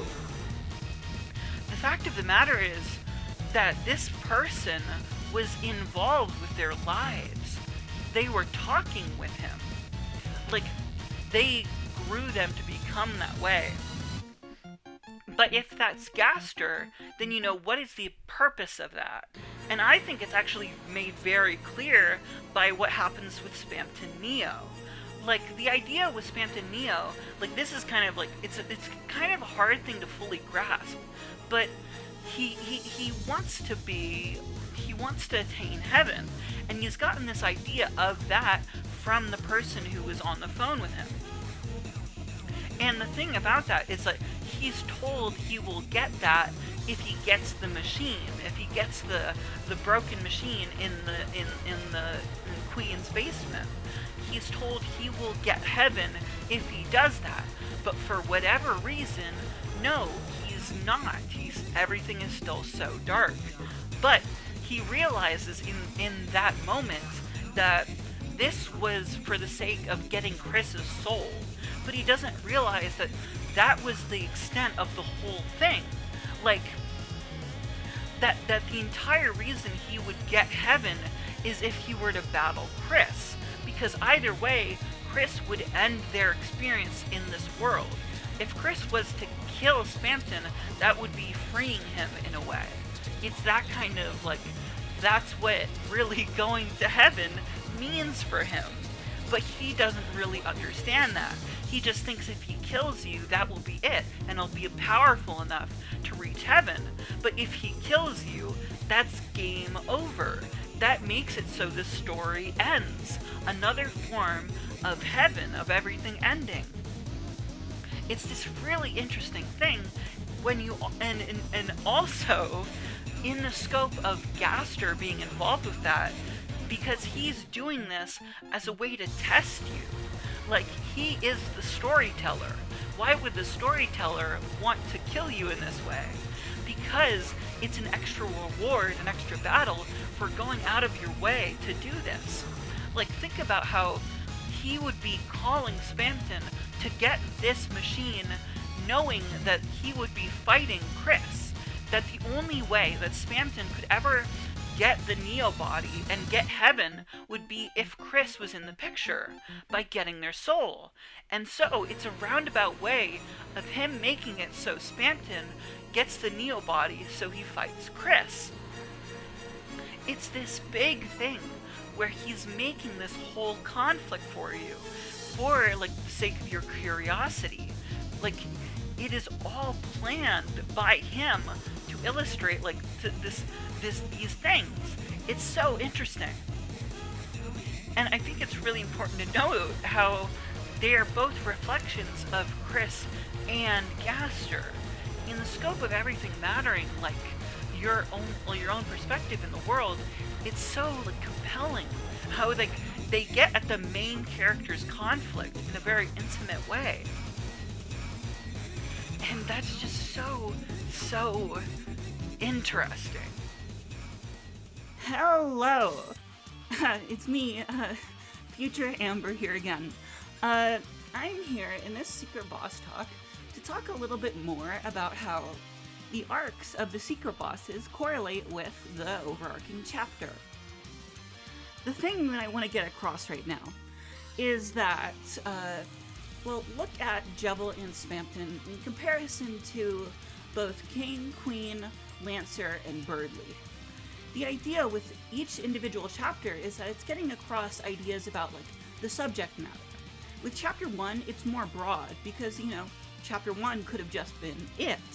And so it has to make this big point about things in general, and it's laying out the groundwork, like how I've talked about before, which, how I believe that what Deltarune is doing with both chapter 1 and chapter 2 is that they're laying out the groundwork for the future overarching narrative, where the points being made through the characters are going to be the broad narrative, in a similar way to how Toriel is the groundwork for what Asriel goes through, for what the entire game is about, as I've discussed. And okay, so let me get into the meat and potatoes. Jevil, the whole thing with him is that he doesn't care about people. The idea is that he is so lost in his own imagination that he understands, like, what matters in a way, that nothing matters. The big conflict that I've been getting at in this video so far, or this, like, one big thing with Deltarune, is that underlyingly, darkness is what everything is made out of. And so, that means everything is conceptual. Everything is built on top of imagination. And so, what that means is that nothing has inherent meaning. And that is what Jevil is getting at. It's making it so you understand why someone would go mad in the idea that nothing matters. Because that Jevil thinks, like, you know, he has this perspective that the world is a game. And that's very interesting about him. But in that, he thinks that nothing matters, that he can ascribe his own meaning to anything. And that's what darkness is. It's conceptual, it's transient, it's this overarching conceptual thing. And in that, why I bring that up in the scope of the big narrative is that SUSIE is that. SUSIE has that problem in the overarching narrative. Her arc in chapter 1 is that she doesn't care about people. She doesn't let people in. What's happening is that SUSIE, she was hurt. She's in this position where she's like inward, she retreats inward because she doesn't know how to care about people, and she thinks, as she says at the beginning of the game, that your choices don't matter. That is what she is getting at in that line. But it's coming from an emotional place because Susie believes that nothing that she's done in her life has changed anything. That meaning, like everything is meaningless in a way because whatever she does doesn't change who she is. That's why it's similar to what Jebel is feeling. And similarly, to Lancer, what his problem is that Susie has to learn from by being challenged by it is that she can't hold all of it to herself. She can't hold all this good feeling to herself. Lancer is he's emotional because he doesn't want his father to be fought by the main party. He's holding all of the goodness to himself, but by hurting his good parts of himself. He's hurting them because he wants to protect them in a similar way to how Susie protects herself so she won't be hurt again. It's that kind of character arc. And in a similar way, King feels that. King is always going on about how much the Lightners hurt him. He was hurt, he was left behind. And so, you can imagine how that would correlate with what Susie might be feeling. How she might have felt left behind by other people in her life. It's getting at this overarching theme with just toys in general, how and emotions there. It's getting at that darkness, what I'm talking about in the overarching story. It's communicating how Susie and Lancer and Jebel and King, all of these are connected. The arc is there. That's the point of them. That you need to learn how to properly balance caring about things, that you need to be able to let people into your life in order to heal. King is still pessimistic. He's still hurt by everything, and he tries to hurt everyone because of what happened. And that is overarchingly the theme of Chapter 1. And now, let me get into Chapter 2. The reason why Birdly and everything in that is so interesting, what it's getting at is with mattering necessarily. It's a similar kind of thing where Birdly wants to be cared about. He wants to see that kind of admiration. He doesn't want people to think negatively of him. And that intersects with Spampton Neo, how he wants to matter in a way that is divine. Jebel gets into those similar feelings of it being overarching and giant and mythological and theological in that context. He's getting across similar ideas of mattering and wanting people to know you, but having it deal with KRIS. And in that, it's also similar to, you have to keep in mind that Birdly also was doing this for Noelle. His perspective was that he was he was doing this for Noelle's sake, when she doesn't really care, she doesn't really like that, and as is probably obvious.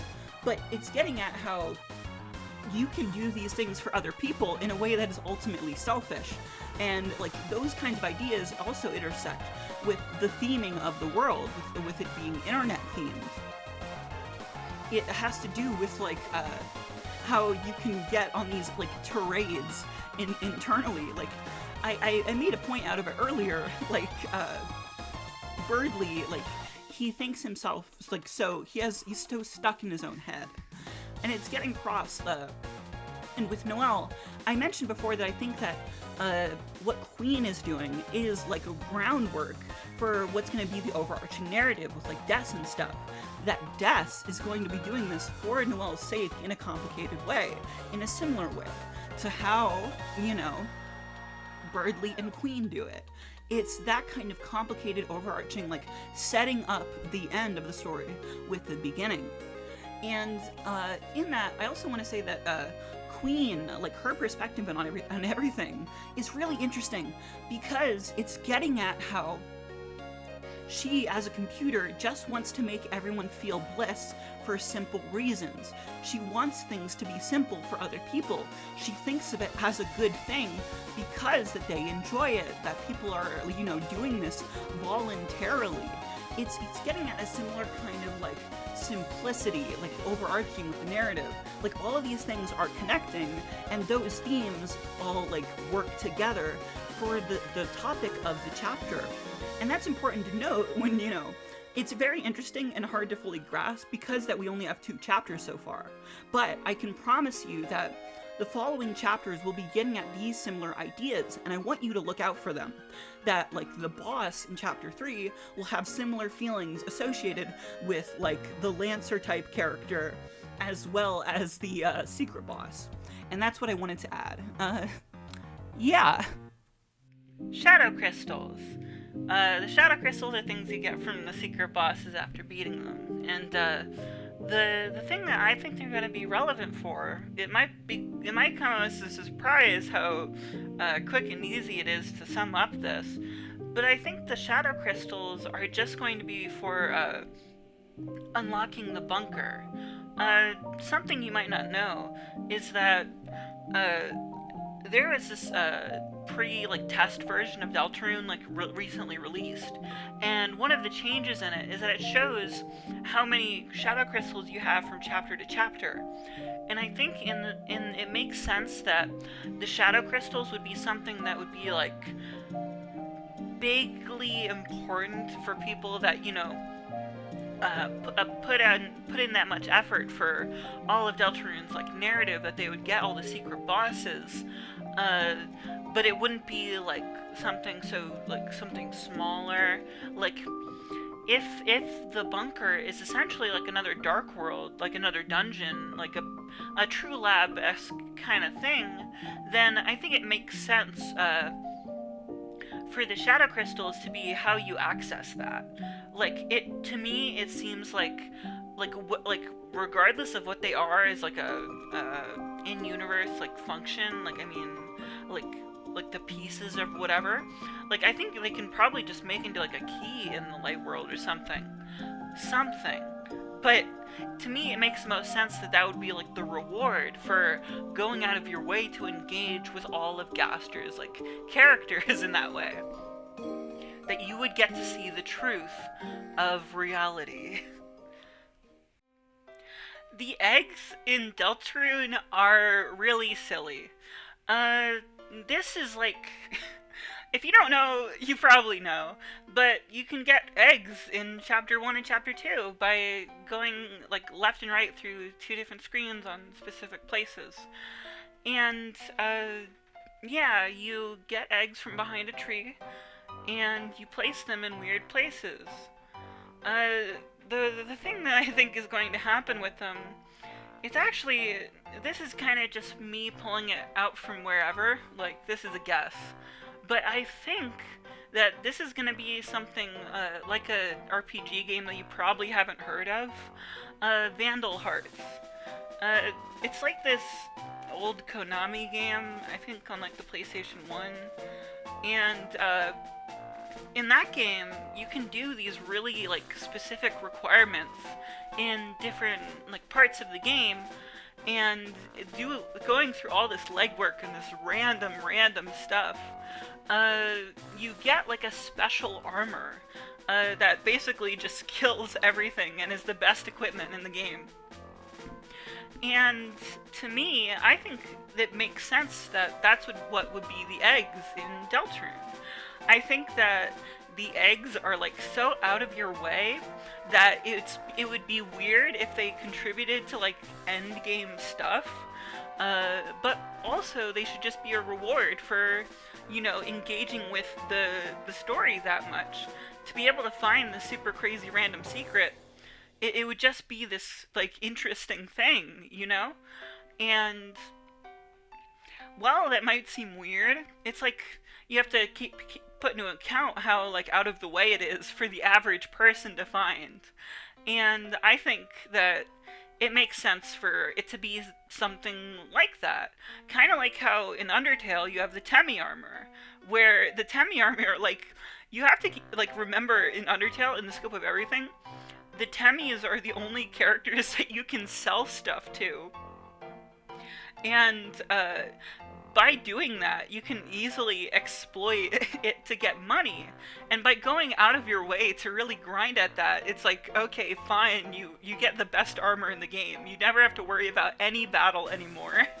And that's what I think is being done with the eggs. That you found this really crazy thing. You went out of your way to do this super random thing.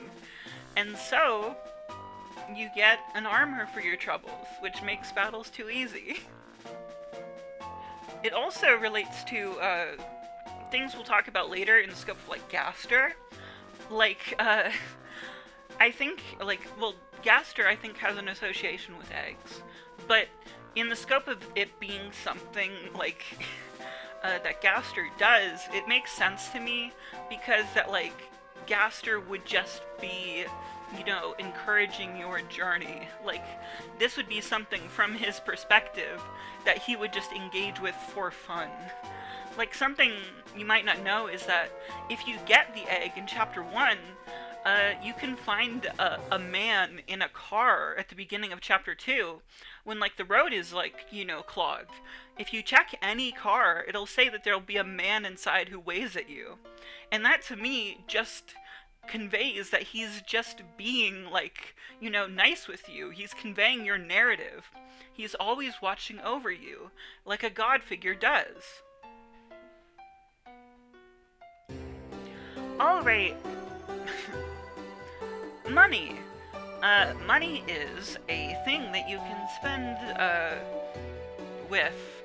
It is a device in the real world which you can spend with.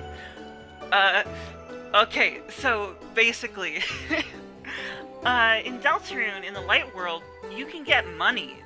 Like, if you check ASRIEL's drawer in Chapter 2, for some reason you can just steal his money there.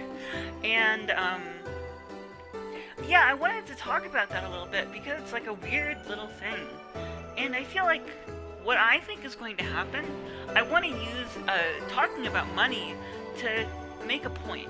That I think that at the end of Deltarune, there's going to be like a lot of, like, you know, bonus content. I mean, like, I already went over how the bunker, I think the bunker is a whole extra chapter at the end of the game. Or, you know, not chapter, but dungeon at least. And I think in the scope of that, it's like, I think there's going to be a lot of stuff to do, like, at the festival, like, when everything's over. You know, in a true pacifist kind of, like, you can talk to everybody after the conflict. I think there's going to be things to do there at the festival, and that's what you're going to be able to spend your money on.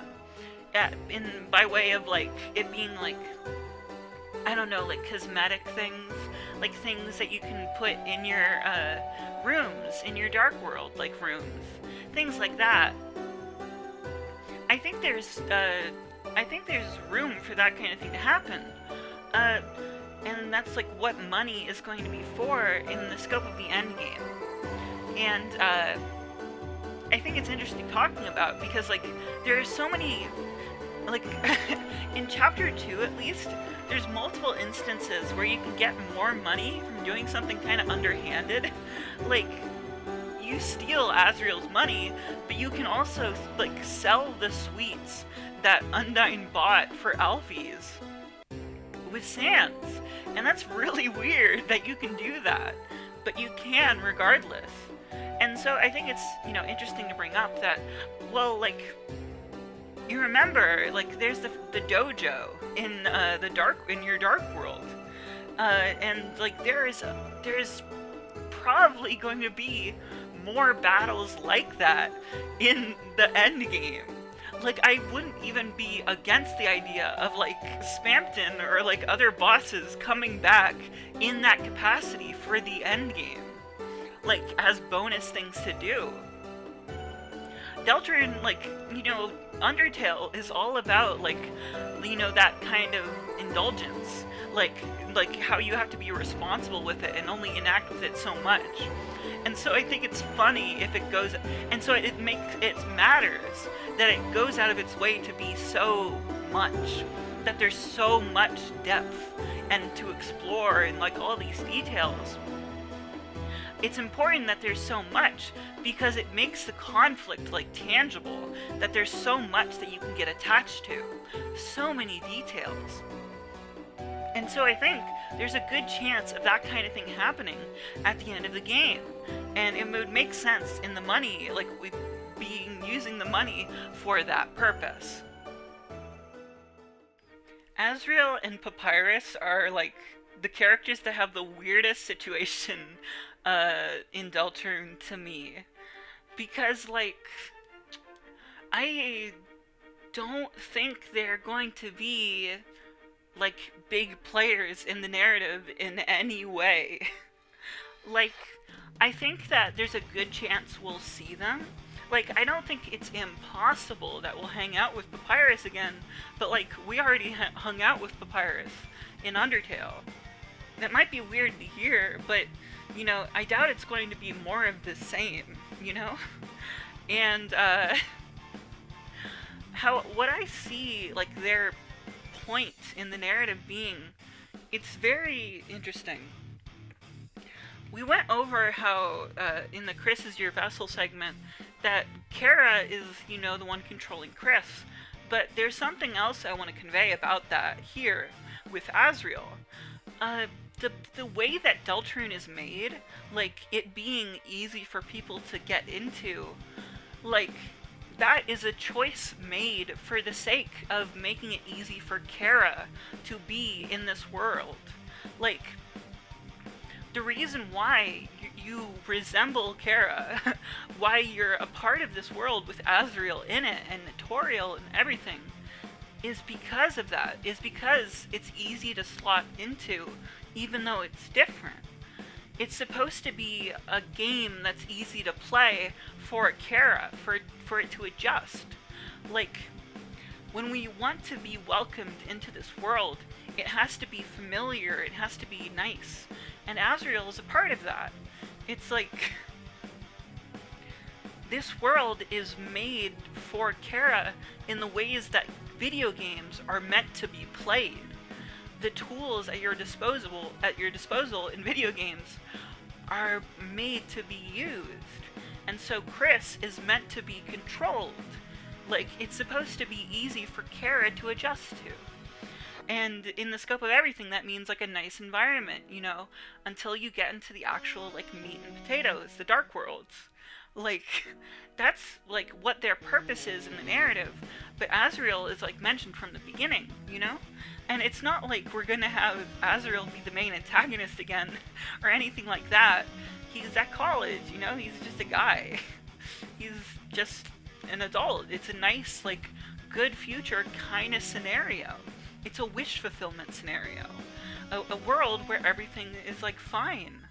And that's what makes it so, like, you know, like, the thematic purposes of it all, like, interesting. That you have to have the balance of reality and dark, and so on and so on. Like, that plays into that. And so ASRIEL, to me, and PAPYRUS to an extent, I think are kind of played as like carrots on a stick. Like, we're excited to see them again because they were like the main characters. They were the ones that we loved so much, who we care about so much. Like, there's a reason why the saddest thing that you can say about PAPYRUS, like in Genocide, like why, like, interacting with like the check description, the reason why, like, it says that he's forgettable is because that's the most heartbreaking thing you could say about PAPYRUS. And so, in this same way, it's like, we remember him. We're never going to forget him because of how good he was, how nice he was, and how emotional ASRIEL's development made us in Undertale. And so, these things are used to keep us going in the narrative. These characters are made this way, like, constantly, you know, referred to, because the game wants us to keep going. It knows how badly we care. And so I think, like, what's going to actually happen within the scope of it is that they're just going to be there at the ending. Like, I mentioned how in SANS'S past, in that section, SANS, he comes from Deltarune, and I think the same is true for Papyrus. And I haven't outright said that, but I think that. But the thing is, at the end of the True Pacifist route in Undertale, Papyrus says that he's never seen the sun before. And if he's been in Deltarune, that makes me think that, he just didn't have a place in Deltarune. He just wasn't, he probably just was inside all day or something. In the scope of that, it makes me think that that's what they're being used as in the narrative. That we likely aren't going to have as big a focus on them because they were one of the defining things of Undertale. One of the most memorable and likable parts, most engaging parts. And so of course they're not directly mentioned. They're made that way to make us keep going. And also just to make us feel comfortable knowing that they exist in some capacity. It's really interesting.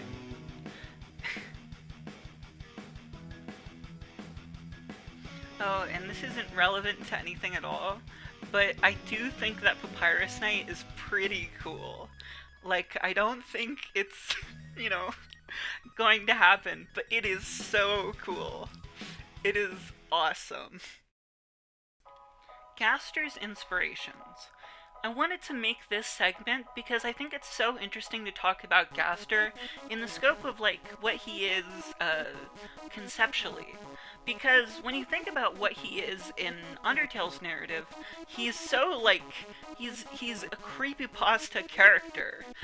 He's a playground rumor character who has backstory, who has these things which are interesting and scary about him. But it sounds like a creepypasta. It doesn't sound real. And that's something that I think is pervasive with his entire character, even when he is centered around Deltarune. That he had this terrible past, that he is involved in this unknowable darkness, It's really interesting to me. And there's so many aspects to analyzing this character in the scope of everything. For instance, I think this might be out of nowhere, but I think the name W.D. Gaster is very inspired by H.P. Lovecraft. The letters and then the name. I mean, I know that seems like a silly thing, but I think it's more than that. Because, H.P. Lovecraft, he was so, afraid of everything. And I think that inspiration from that is here. And another reason I have for that is because there's this really interesting bit of trivia about the room behind Sans Papyrus's house. That machine, I think, has to do with darkness, some kind of creator, makes it darker than dark, that kind of thing. What I think that is, what I think, that whole scenario. Okay, sorry, I got sidetracked.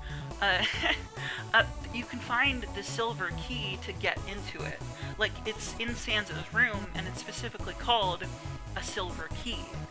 And there's a story by H.P. Lovecraft called The Silver Key. And it's interesting that it's, named The Silver Key in Undertale. It seems like a random detail to mention, But in that story by H.P. Lovecraft, it's gone into how it's this weird loop, time loop thing, where by exploring all of these things in this man's life, he revisits his childhood's home, and he becomes his childhood self. It's this thing where by doing all these crazy things in his life, he went backwards in time and became younger, became what was before. And it's all because of this silver key that unlocks, this passageway that he gets into. And there are definite parallels there with what I think happens to Sans in Sans's past, as I went over. I think it's so interesting how much connects there. To me, I love describing Gaster as, H.P. Lovecraft if he was, oh god, what's his name? Oh god, I don't remember it right now. Oh, frick. It's, okay, I got it. Mr. Rogers. I think it's really fun to make it so like he's such an understanding and careful like figure who's accounting for everything, but he also is involved in this crazy darkness. Like I think it's so interesting. And also in the scope of everything, I think there are also things that could have inspired him in the way of like fables. Like you know how like Spampton is based on like Pinocchio. I think there's something similar to be said about Gaster, that he is like an Humpty Dumpty kind of figure. That he fell over, and no matter what they could do, they couldn't put him back together again. Like that's I feel like it's going for that kind of thing. Like he had a great fall, and so on and so on.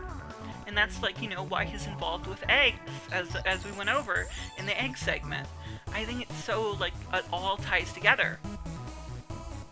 But and I think you can even make an argument that like maybe something like the old nursery rhyme like frickin' it's raining, it's pouring, the old man is snoring, like, and bumped his head, whatever. There are things that you can connect to Gaster in those ways, like inspirationally, and there's a lot of that in like both Undertale and Deltarune, like where these characters come from creatively. And on top of that, I think it's like this is a very small detail in the scope of everything, but I wanted to get across that I think that Gaster is likely not seen as like Sans and Papyrus's father, but seen as like a grandfather figure.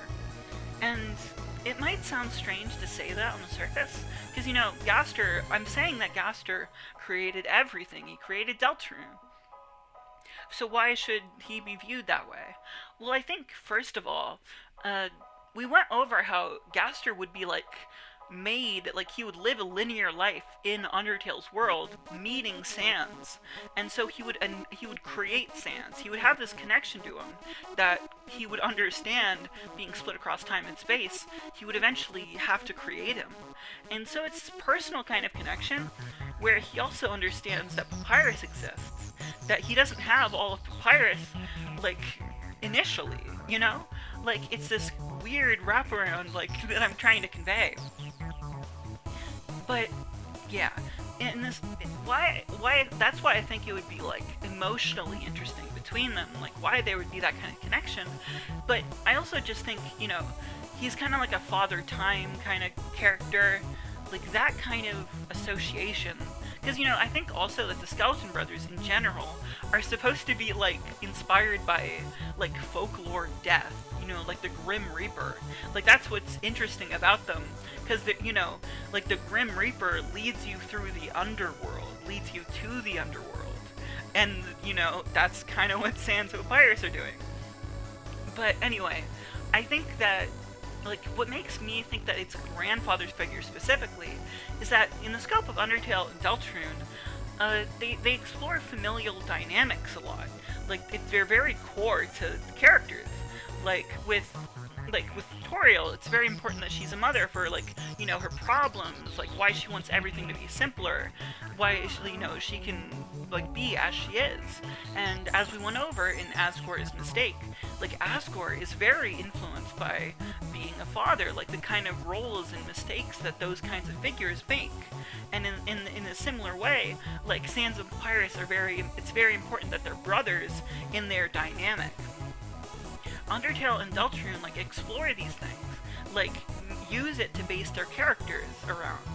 And I think that that's what's being gone into with the Holiday family.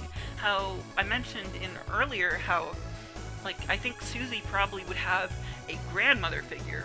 All these things connect. And sorry if I've retread myself at all, but I think that that's why it would make the most sense that Gaster would be viewed as a grandfather figure, because that's one of the only things that hasn't been really explored. And when you're thinking about what roles and expectations do people have for grandfather figures, it's that they're a generation beyond you, that they have this scope of experience that is away from you, that you can't even begin to think about. That's the kind of expectations people have about grandfather characters in fiction. And so that's why I think it would make sense if it were that way for Gaster. Okay, this is a really silly one. Everyman is this freaking thing that shows up in the Reaper Bird battle in Undertale, and for some reason they're showing up everywhere in Deltarune. And this is like a really like indulgent thing for me to talk about, because I have a really like kind of whatever guess about, you know, what their position and everything is going to be. But, you know, they show up in Hometown on the graffiti, they show up in Jebel's fight, and they show up in Queen's fight. And it's so strange that they're everywhere.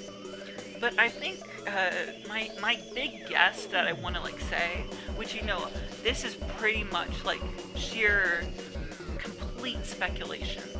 Like there is little to suggest this. I think it would be very cool if Everyman were a secret boss. Like, because Everyman, I mean, think about the name of Everyman. It's an everyman, you know? In the narrative, when you want to create a main character who slots in for anybody who's playing, you create an everyman, someone that everyone can project onto. And so, in the scope of, like, analyzing Deltarune's narrative, like, when you want to convey a comparison between, like, KRIS and Gaster, like, it only makes sense that Everyman would be, you know, it has those two connections.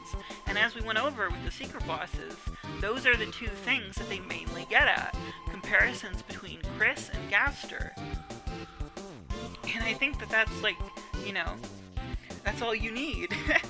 Like, regardless of what position they have, I think it makes sense that Everyman would be a secret boss.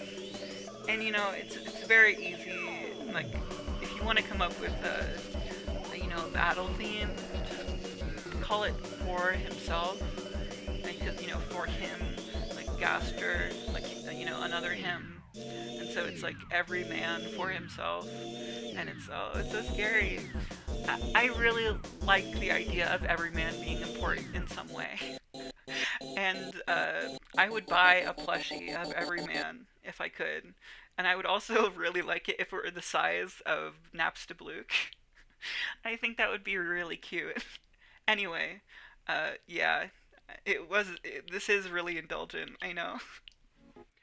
Okay, Mike and the friend. This is a funny one. The Mike, there's a Mike that's referenced by Spampton many times in different contexts. And it's like he always talks about him in like a way that's like kind of, I don't want to say contradictory, but like a very, he implies a lot. Like he just refers to him out of nowhere. And like he's some special like icon, like, but at the same time he doesn't, you know, it's complicated. But the thing about it in the scope of it all is I think that it's in reference to this old commercial which is advertised a soda called Big Shot. And there's this guy, like, who's like a football star in some way, who, his name's Mike, and he's advertising it. And to me, that kind of reads as like, that's the whole joke. Like, he's just referencing this Big Shot commercial, which is so, like, the actual commercial itself is so, like, on the nose for, like, what Spampton is, like, making a whole show out of. That's it. It's time for a big shot. Oh, yeah, y'all, we do need a big shot. We need a big shot on our side. We need a big shot. We need a big shot.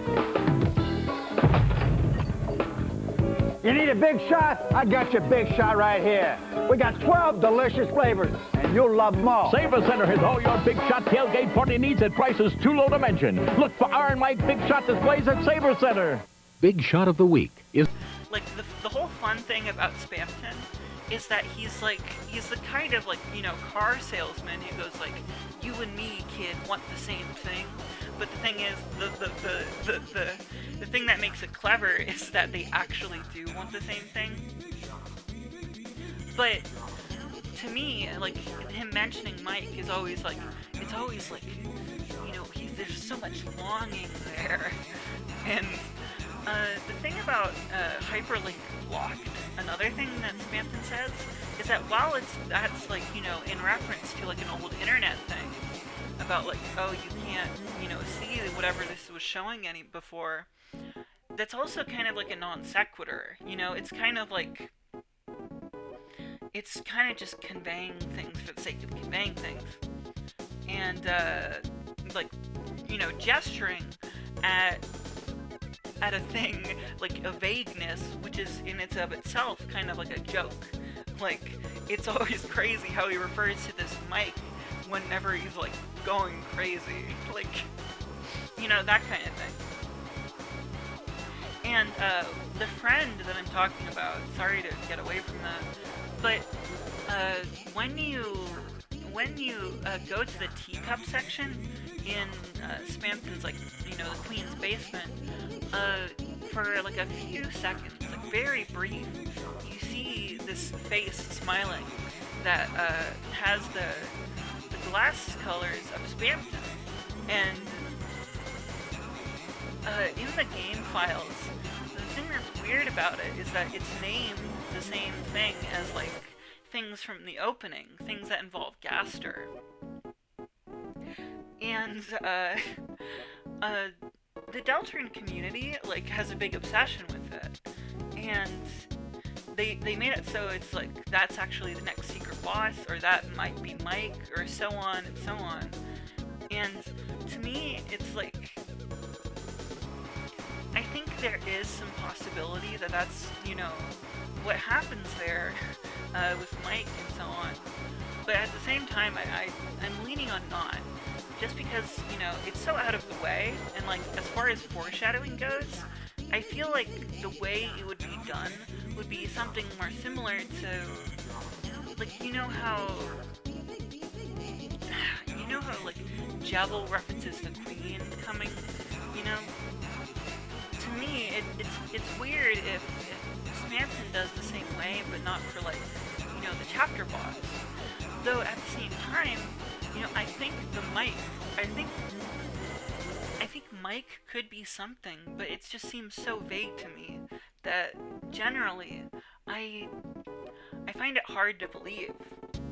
Like, in the scope of everything, like, Spamton he still actually makes a reference to the next chapter boss, seemingly, because of the Spamton sweepstakes, where, you know, like, the whole TV world is even, like, shown. And so to me, it's, like, kind of, you know, if you know anything about Gravity Falls, like, there's a sort of character that was talked about in, to me, I think a similar, like way, like a name dropped, like Tad Strange. To me, I think it's a similar kind of situation where people, like, have really run away with the concept. Not to say that, you know, I don't think it's completely plausible, but to me, I just lean on it being that kind of scenario, when I think that it's kind of just like a fuss over nothing in some ways.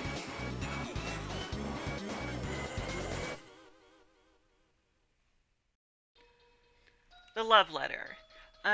In one of Deltarune's, like, the newsletter, the Undertale Deltarune newsletters, the Valentine's Day one, there was a message, one of the Valentine's Day cards, well, it was very rare, and now you can't access it anymore by going through the actual, like, webpage.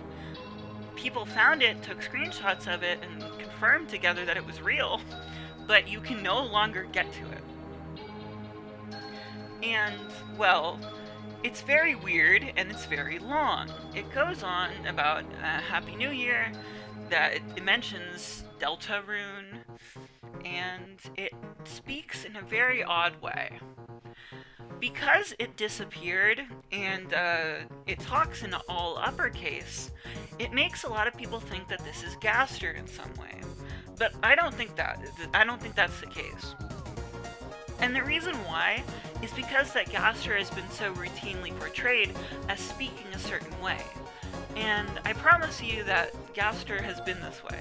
Like, ever since his inception, like in entry number 17, he's always talked in a very deliberate, like, whispered, like, gasping sort of way. Where it's like, entry number 17. Like, it's very, like he's always on the edge of his seat with everything he says in some capacity. Well, at least in, like, the opening, like, when you're creating your vessel, it's very, like, antiquated.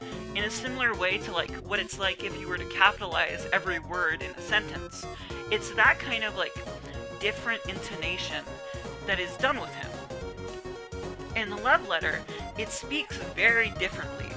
It's very direct in a way that Gaster wasn't, but at the same time more obtuse. Like, very strange phrasing. Like, it refers to, like, some kind of, like, forgetting, like, wanting to help somebody. It's very vague and, like, alluding to a story that just doesn't line up with Gaster. And at the end of the day, because it's so different in all the other instances, like the opening, like the file select, the game over screen, everything, because it's so different, because it's so emotionally, like, revealing in ways, it gives me the impression that this isn't Gaster, but this is, like, a secret boss. And I don't know if it's going to be, like, the secret boss of chapter 4 or 3, but I do think it's one of them, because it's very strange. Like, to me, I kind of got a similar impression to RALSEI in some capacity, which that might sound weird, but it sounded like a kooky sort of, oh my gosh, I forgot to mention, but I think RALSEI is in some ways inspired by Cedric the Owl from King's Quest V, and in the scope of that, like, that he is, like, an annoying tutorial character, it makes sense, like, you know, creatively. And I think I got similar vibes from this, but in like an opposite end, where, like, you know how you might not know who Cedric the Owl is, but he's very, like, cowardly and, like, annoying because of that. Like, similar, like, that kind of tutorial character, like Navi and so on. Like, and to me, there was that kind of bumbling way of being that this love letter refers to.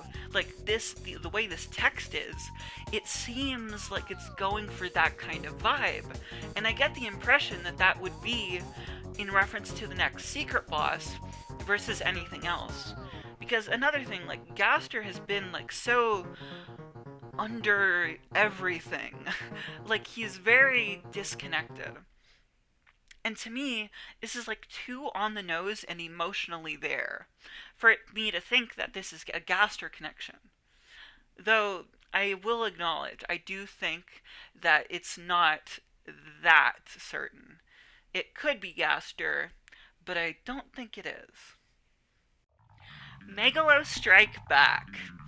The reason why I'm talking about this is that Megalo Strike Back is a song that Toby Fox composed on the I Miss You Earthbound fan album. And the thing about that album is that it had Fallen Down on it. It had Toriel's theme before it was Toriel's theme. And the reason why I'm bringing it up is because that this is a segment of the video that I want to dedicate to talking about potential songs that will show up in Deltarune. And why I think Megalo Strike Back is the perfect candidate for that. In case you don't know, Megalo Strike Back is in reference to Megalovania, the song that plays, you know, in SANS'S fight in Genocide. And in the scope of Deltarune, everything we've discussed so far, if you've been, you know, paying attention to everything, I think it would be weirdly perfect if Megalo Strike Back were the battle theme of Gaster in the weird route.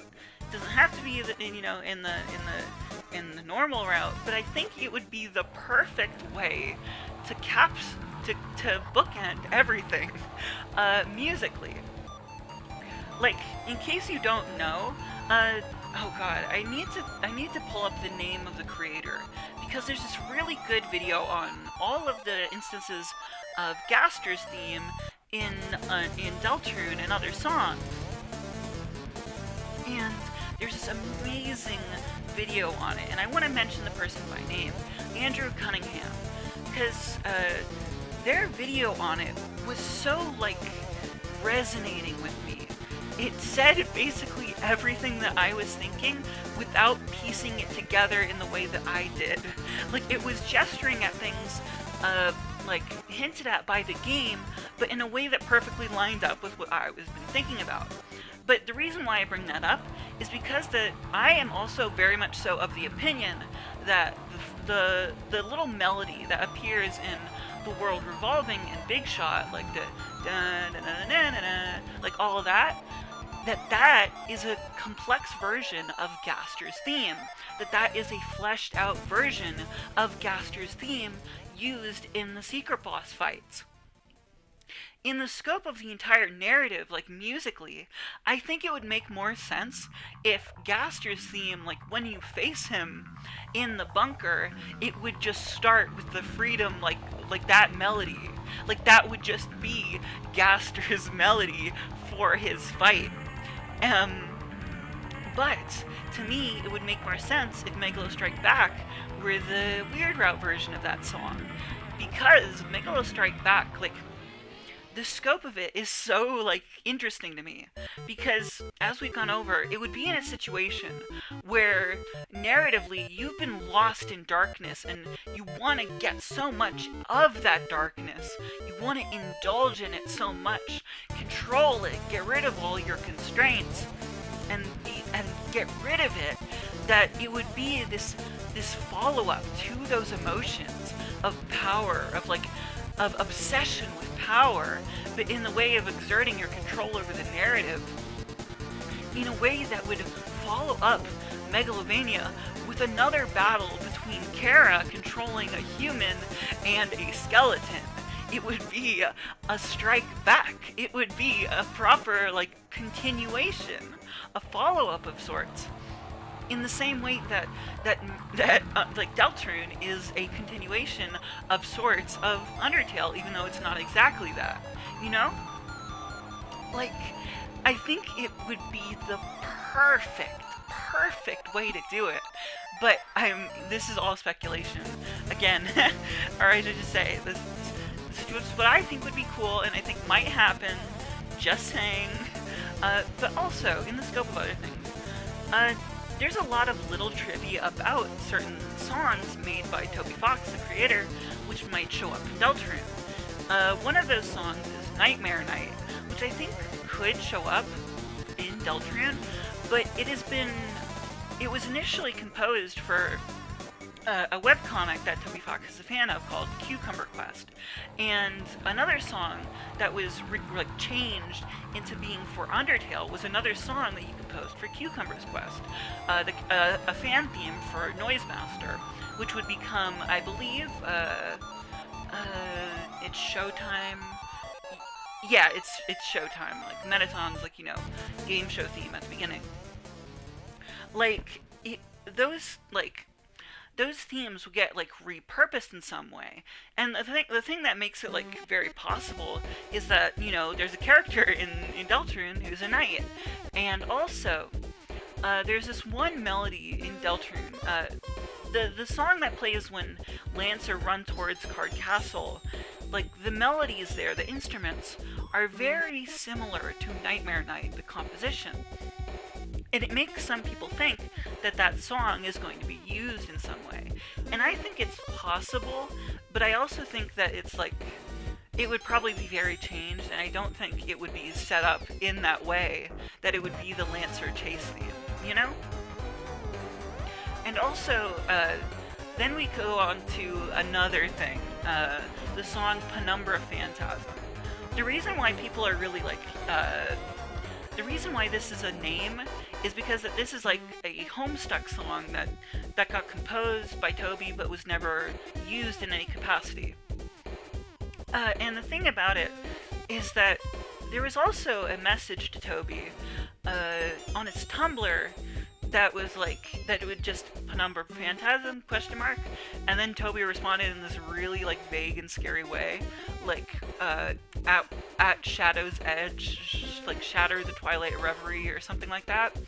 And in that way, I think it's just referring to like, I think those words are referring to Dark Worlds and you know, the point by which darkness becomes actual substance darkness, like shadows versus like, you know, like a liquid that can be just used and created things from, like darkness.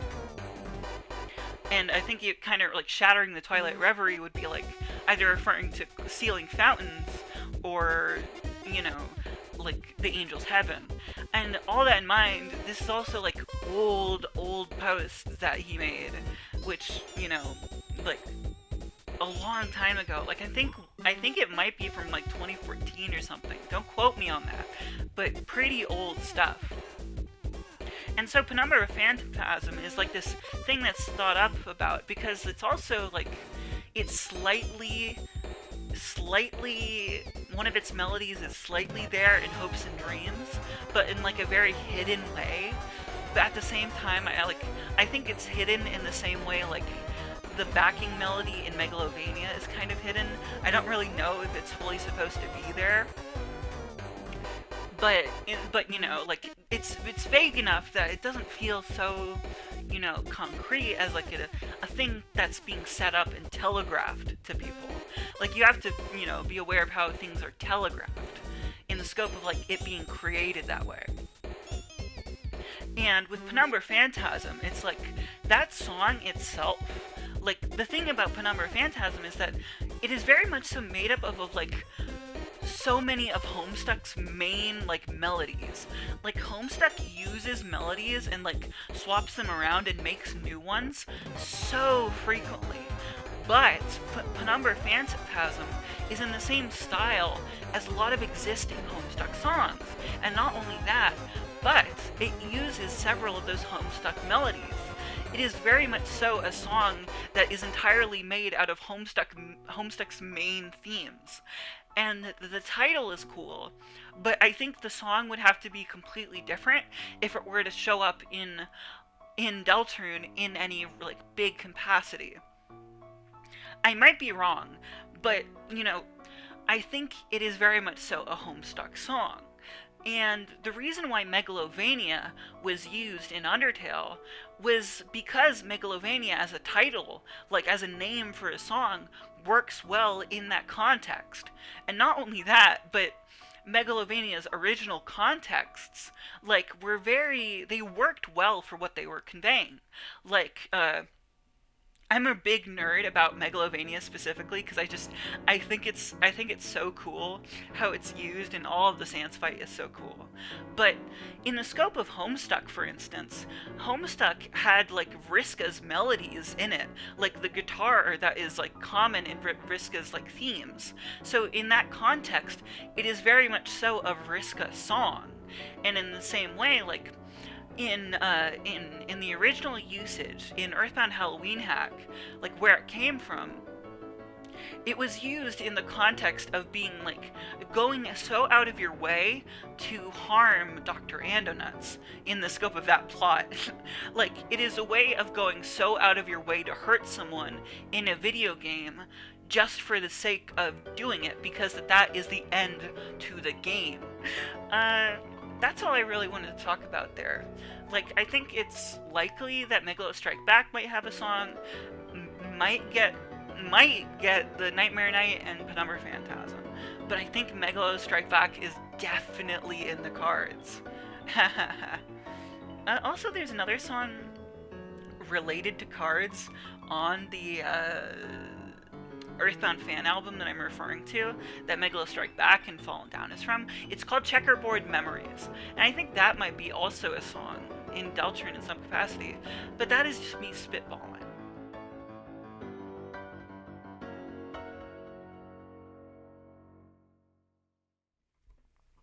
Oh, also, I think that a song that might play when you fight SANS might also come back in a way that like Power of Neo did with Phantom Neo.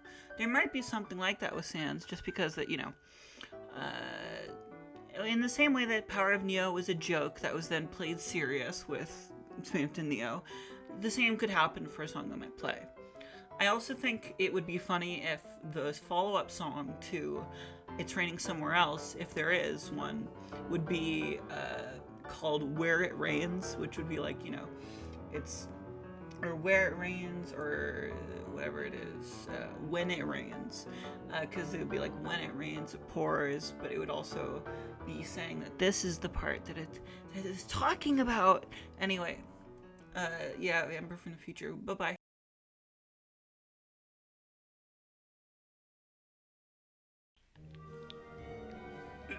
I don't even know what this is.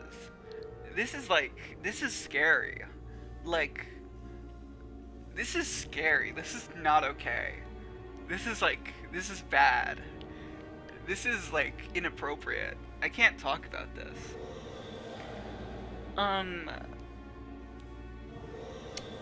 Yeah,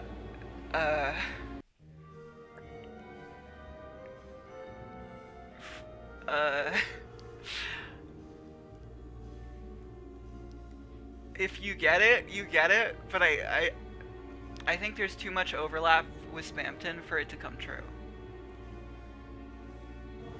But,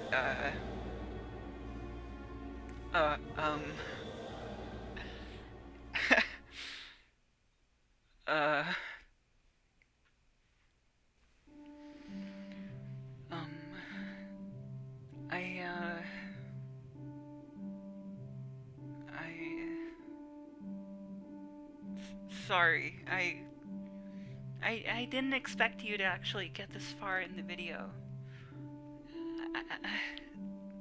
That might be weird, but, well, I kinda just hoped this would go somewhere even a little bit. I kinda don't know if this is going to go anywhere, if anybody's going to see it. But it's the only thing I can do. To tell you the truth, I'm actually not, I'm not the person who owns this channel. But in a way that's hard to describe. I'm not a person in your world.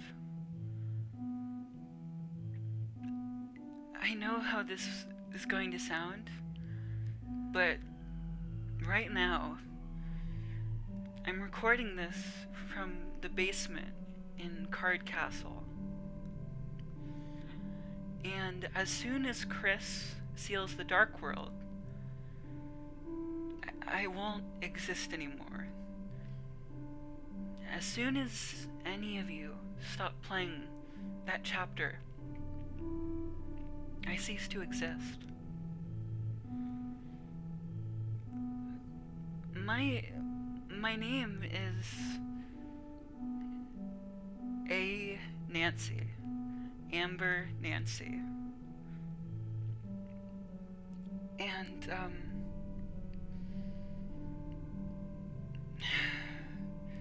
I hope you don't mind me just talking about this, but what happened to me was that I stumbled into the experiment in entry number 17, and like the fly, I got stuck here, and I got things, I was made aware of things that I just could never dream of.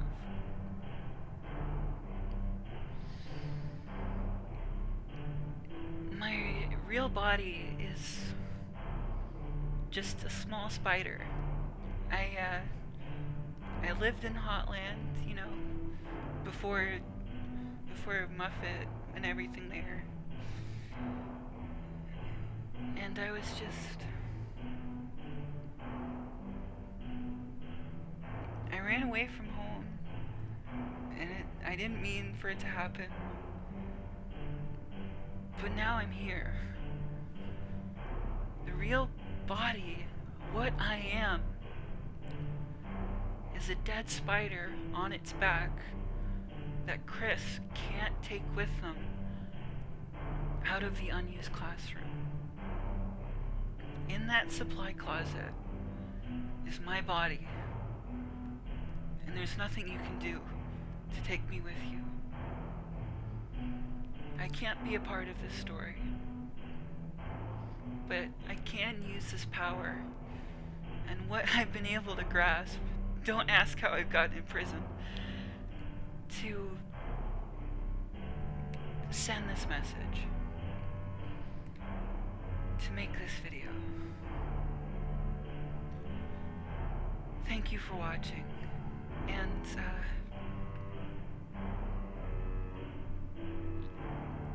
stay tuned. I guess.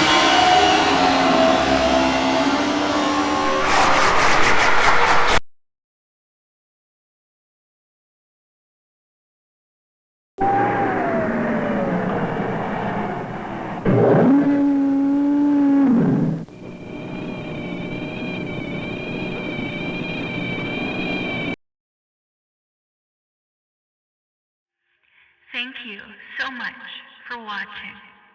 Everything from this point on will return to a state of normalcy. Disagree with any of my ideas? Leave your takes in the comments below. Subscribe and like the video if you enjoyed. Deltarune, Undertale, and Five Nights at Freddy's are the main subjects of this channel. Chapters 3 and 4 will release soon. Maybe look out for me streaming it live. Good night, and look out. Someone else might be listening now.